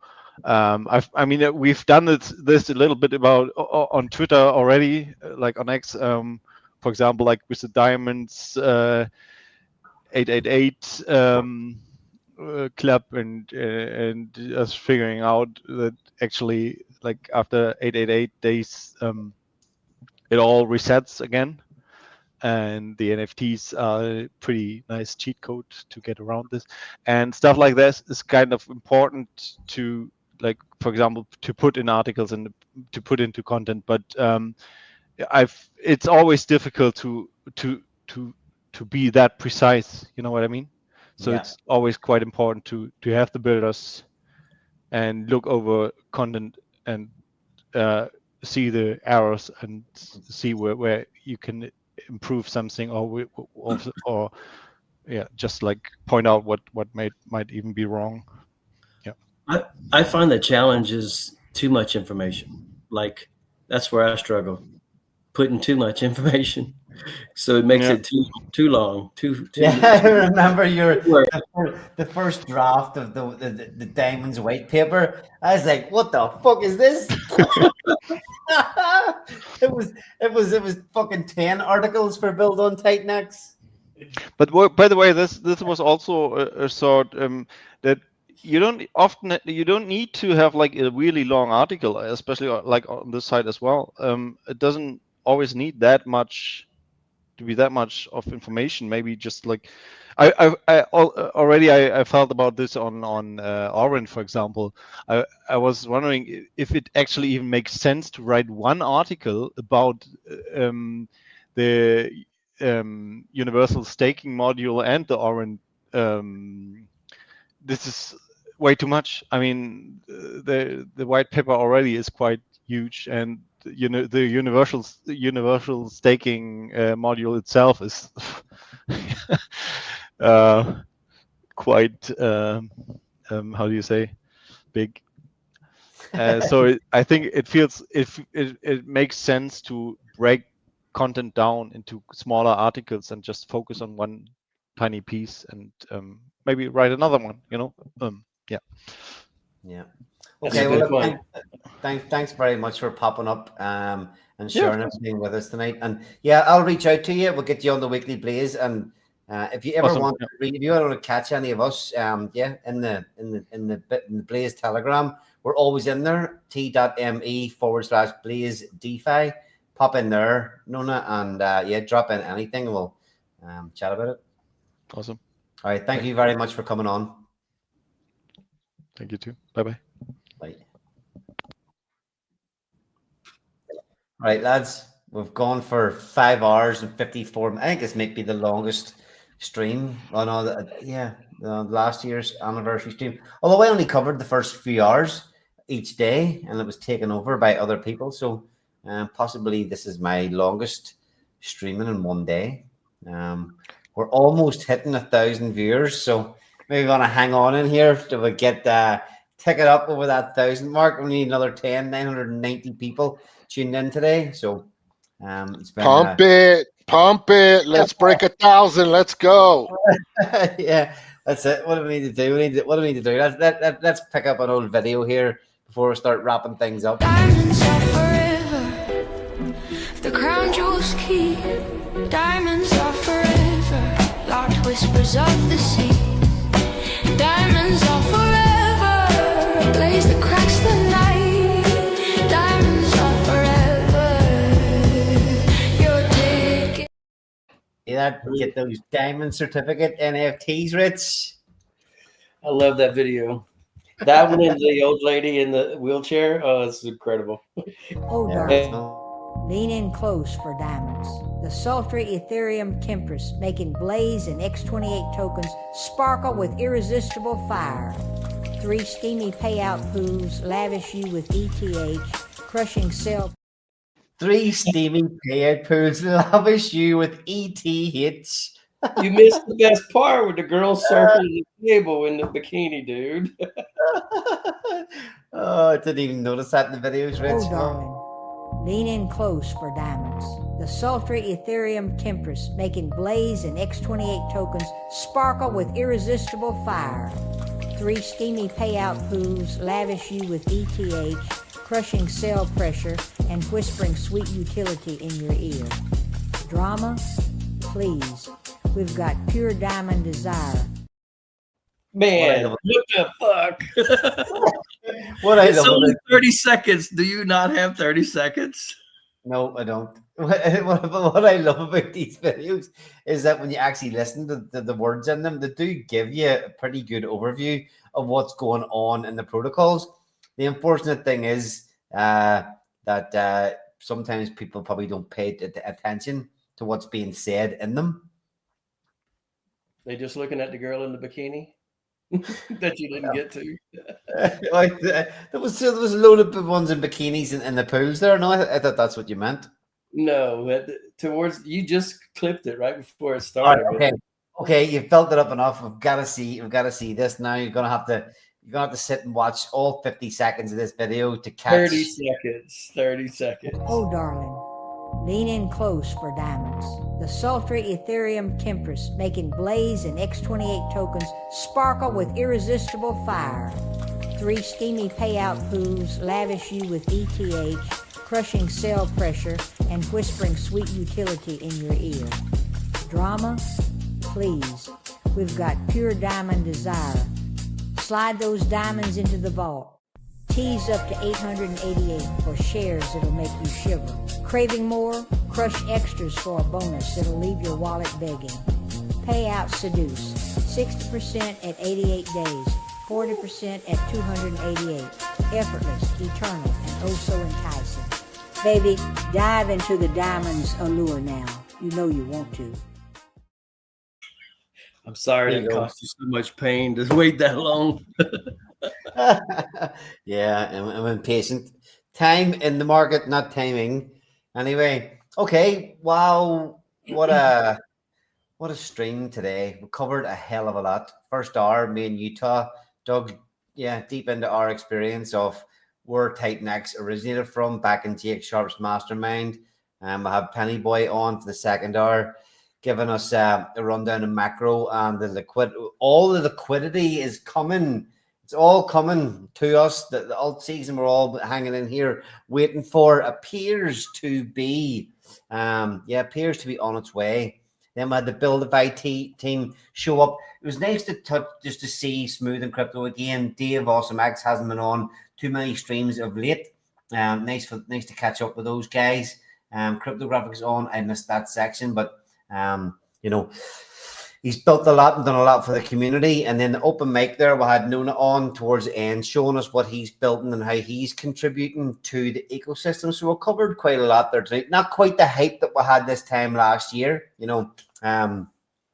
Where is Jake Sharp? Where is he? With kind of sent out a few invites to hopefully. I wasn't expecting it, but I did hope in the back of my mind that maybe he'd pop up in the comment section, say hello, something like that. But that did not quite happen. Boom. We finally just hit 1,000 views today, 1,000 viewers. So we hit the threshold we were looking for. Utah literally just creeped over it. Thoughts on your stream today and where we're at? Yeah, considering the market conditions and everything else, to get 1,000 people tuning in and watching us live, shout out to the community. You guys are awesome. Thank you to all the builders that came on.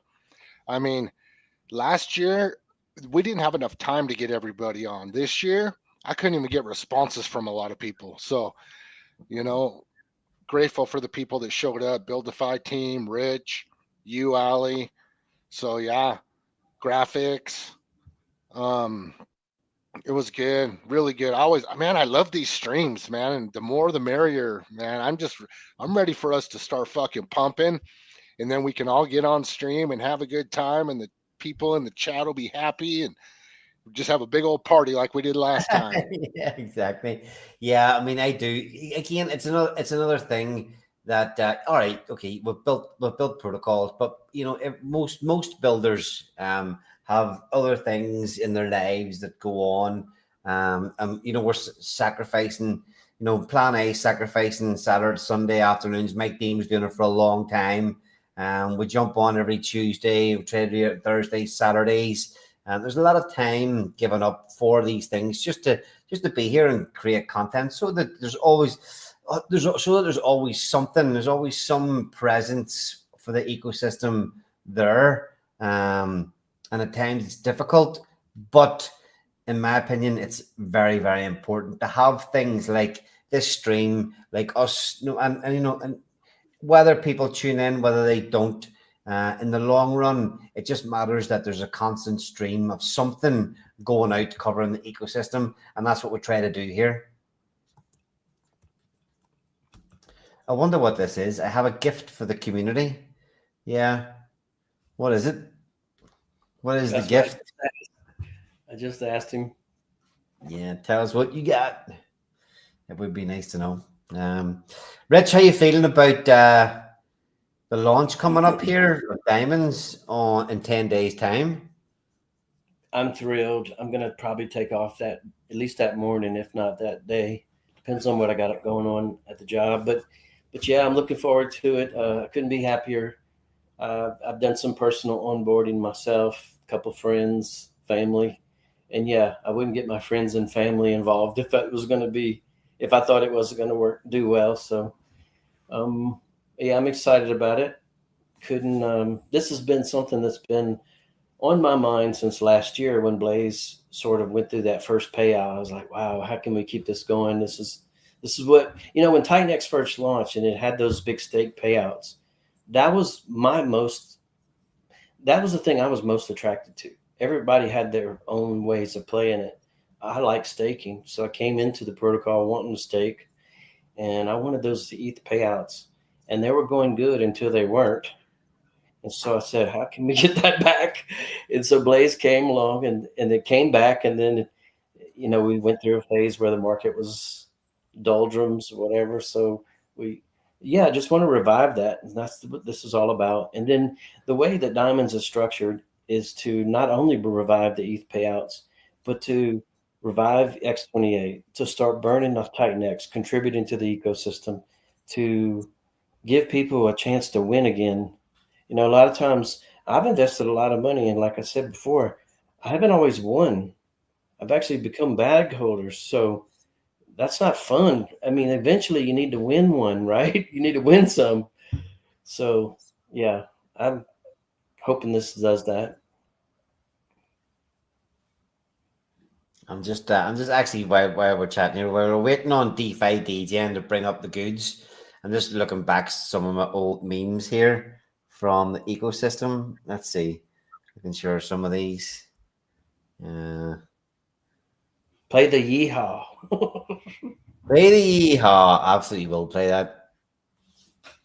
This is my favorite one of all time. This is definitely my favorite video. Down in the crypto holler, there's a gem called Diamond Bright. 4 ways to join the fun, each one standing on its own right. Pick 1, 2, 3, or all, no strings to tie 'em tight. Check the white paper for details, it'll set you straight tonight. Oh, diamonds, shiny diamonds, independent as can be. Mix 'em up or pick a favorite, rewards for you and me. Diamonds, shiny diamonds, easy ways to win the game. Yeehaw, grab you, holler out the diamond's name. On 10, 20, 225, a store opens wide. Buy diamond certificates, we're here to hold them with pride. Earn these rewards every 28 days, steady as the tide. As long as you keep them NFTs, the goodies keep on coming inside. Oh, diamonds, shiny diamonds, independent as can be. Mix them up or pick your favorite, rewards for you and me. Diamonds, shiny diamonds, easy ways to win the game. Yeehaw, grab you, holler out the diamond's name. Oh, I love it. It's just amazing that it takes all types to make a community, and just the fact that we can have someone make that kind of content to give us entertainment. Everybody has a part in this.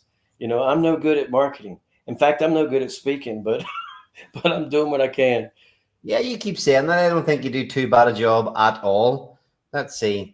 18 hours a day for 4 straight week, 9,000 lines of code in total. I really hope the initial loading speed is okay. Optimizing right now. Okay, while you're doing that, let's have a quick look. Okay.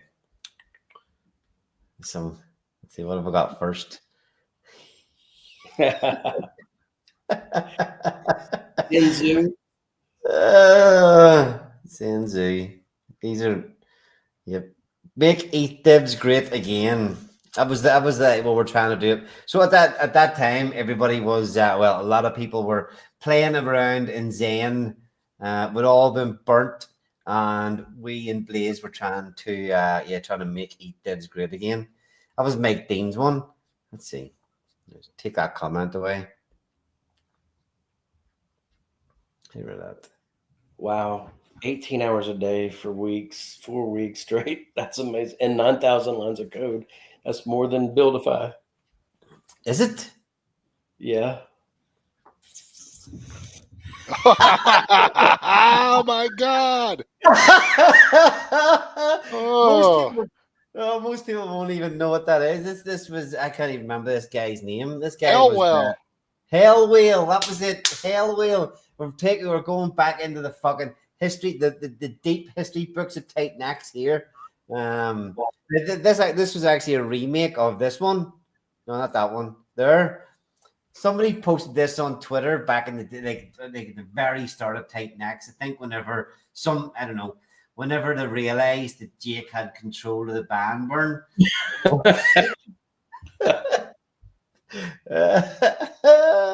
And then the fucking what is it? So this guy was part of the King X team. Yeah, What is it? King X before Eros King King X. King X, and then yes, go ahead.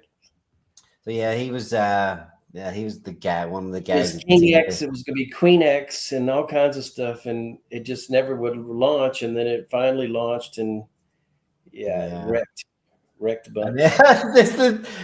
This was okay. So Crypto Kindness, I think he's now called Comeback Kid. I know I pasted his the Hell Whale's face, but this is actually Jeff, and whenever he was covering King X, that was their thing. First in, first win. What was their slogan back in the day?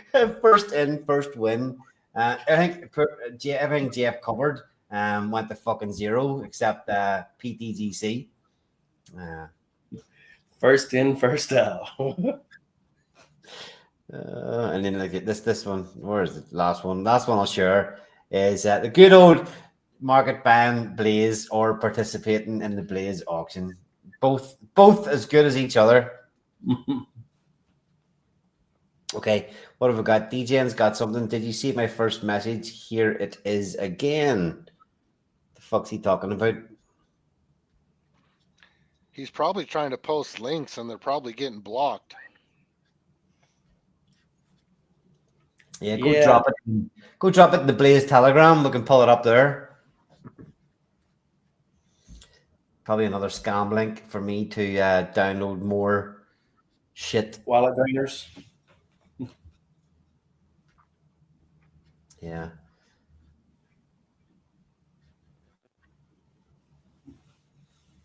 DeFi DJ coming right in at closing time. What's going on around here?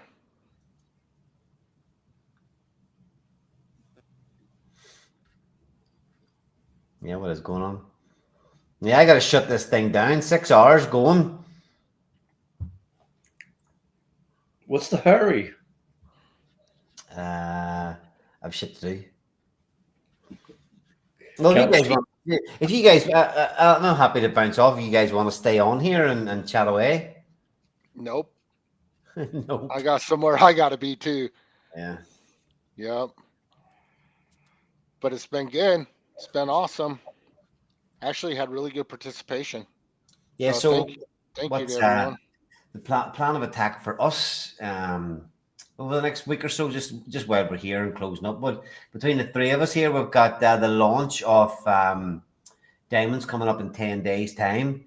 What's our priority for the weekly Blade? Well, I'd say we'll be streaming Tuesday, Thursday, Saturday this week, updating the stats, educating people as to why Blaze pumped 5.5x just over a week ago. Went up 5.5x in a week. It's had a little bit of a pullback, but it's still up about a 3.5x on where that run up began on. So we had on a month, not last Monday, but the Monday before, we began a 28 NFT giveaway. The next day, the sales of NFTs for the Diamond Certificate Store began, and the day that launched, there's maybe 5 or 6 different parts to the Diamonds protocol in the Diamonds DApp. We've launched one, which is the Diamond Certificates, and on the launch of that is when the run up for Blaze began.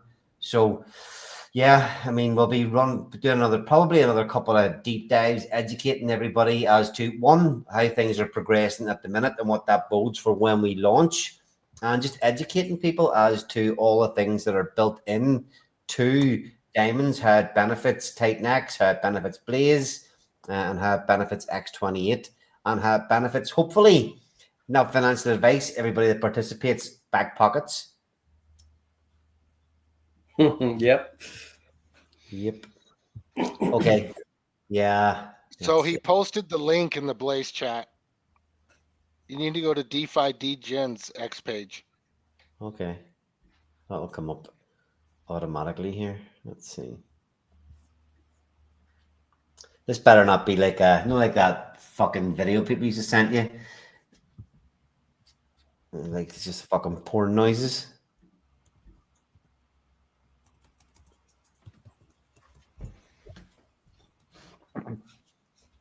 Okay, right. Let's see what's going on here. Let's see. Okay, second anniversary. My gift to community: a brand new TitanXinfo.com projects with a lot of data, new individual project pages with all the data and cheap swaps. All right, okay, nice work, nice work. Again, yeah, and I'm sorry I didn't give you a shout out as well there, DeFi DGen, in talking about community members that are building and adding to the ecosystem. What have we got here? TitanX info. Let's bring it up. This is where all my wallets get drained. No, if you're, yeah, hopefully you practice good security. I don't open any of these things on my crypto laptops. So if I do click some sort of dodgy link here, it's nowhere near any of my crypto.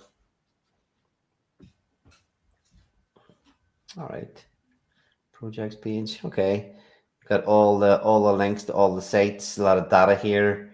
Number 1, Helios. Number 2, where's Blaze? Woo, there we go. All right, nice work, DeFi DGen. Let's if you're welcome to come on the weekly Blaze on Tuesday and give us an overview, chat through all the different bits and pieces you've got going on here. But again, good work.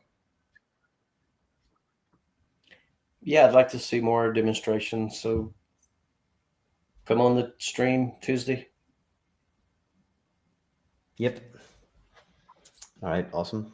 Okay, let's see. Let's wrap it up properly now. Yeah, say goodbye, Utah. All right, guys. Thanks everybody for tuning in. We're gonna make it. Let's go.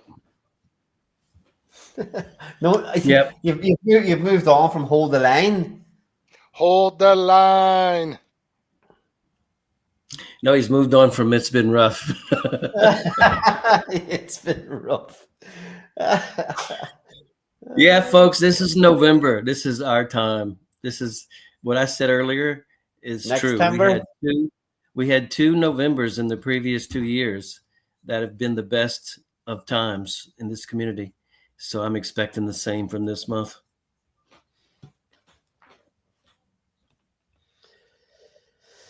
It's been a great stream. I'm out for the day. Okay, sorry, just actually just gonna show this quickly because he did say look at the Blaze page, so I'm just taking a quick look. Nice overview. Their liquidity holders chart. That's not a good screenshot of the part of the chart you want to see. Big red candle.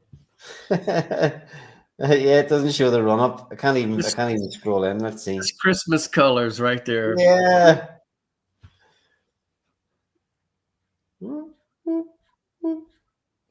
Sorry, I just got to keep going to show that we're not dumped. That looked like an absolute dumper of a chart there. There, that's better. We'll leave it at that. So you can connect your wallet here and buy straight through this site as well. All right, yeah, DeFi DGen, come and join the stream on Tuesday, and yeah, we'll dig deeper into it. So, Utah, again, thanks for stepping up whenever I had to pop out there for a while.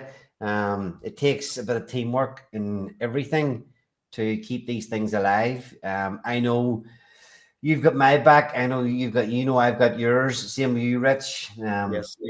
The grind continues. So thanks both for being here, putting in another shift and doing all we can to help our protocols and the TitanX ecosystem. Yes, sir. Yes, sir. Likewise. Let's go Diamonds launching 11/11. Let's go. All right, see you later. Less than 10 days, 9 days and some hours. Yep, it's fucking go time. It's go time, brother. We need to get our asses. Well, they've already been in gear, but yeah, we're gonna knock it up a notch for the next 10 days. Yeah, I'll chat to you tomorrow. Peace out. Peace out. Okay.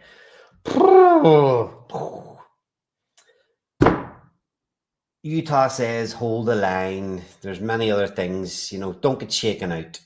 You just keep battling. You've seen a lot of the coverage there tonight. I think even though you compare it to last year where we had, you know, 10s, 20, 30 more speakers all popping up showing they were all here at the best of times. We've had over 1,000 people tune in at the worst of times today. You know, we've been battered around for a long, long time. Penny Boy showed us a great insight into just how bad the markets would set up for altcoins that we're all in, that we all believe in, that we're all working for. But it does look like our time will come. Hopefully, the stream tonight has showed you that the builders that all showed up are here working. Even some that aren't here, you know that they're working away. There are other guys in the community, other builders in the community that are doing their own thing, adding value here, still building, still believing that we are gonna make it. It would have been nice to see Jake Sharp pop on the stream and join us at some stage today, but he will be back in his own time. So thank you to everybody that tuned in to watch the show tonight. It's been a long grind, and yeah, up only soon, my friends. I'll be here for it. I hope you will too. This market has claimed many, many souls. I've lost friends along the way, not through disagreements, but just because they couldn't take it anymore. But yeah, those of us that stick it out, keep battling, will win eventually. So thanks everybody for tuning in, and I'll see you all next year. Next year. Next year. Yeah, we're going into year 3. See you again, year 4. Oh, darling, lean in close for diamonds. The sultry Ethereum Temptress making Blaze and X28 tokens sparkle with irresistible fire. 3 steamy payout pools lavish you with ETH, crushing cell pressure and whispering sweet utility in your ear. Drama? Please. We've got pure diamond desire. Slide those diamonds into the vault. Tease up to 888 for shares that'll make you shiver. Craving more? Crush extras for a bonus that'll leave your wallet begging. Payout seduce. 60% at 88 days. 40% at 288. Effortless, eternal, and oh so enticing. Baby, dive into the diamond's allure now. You know you want to.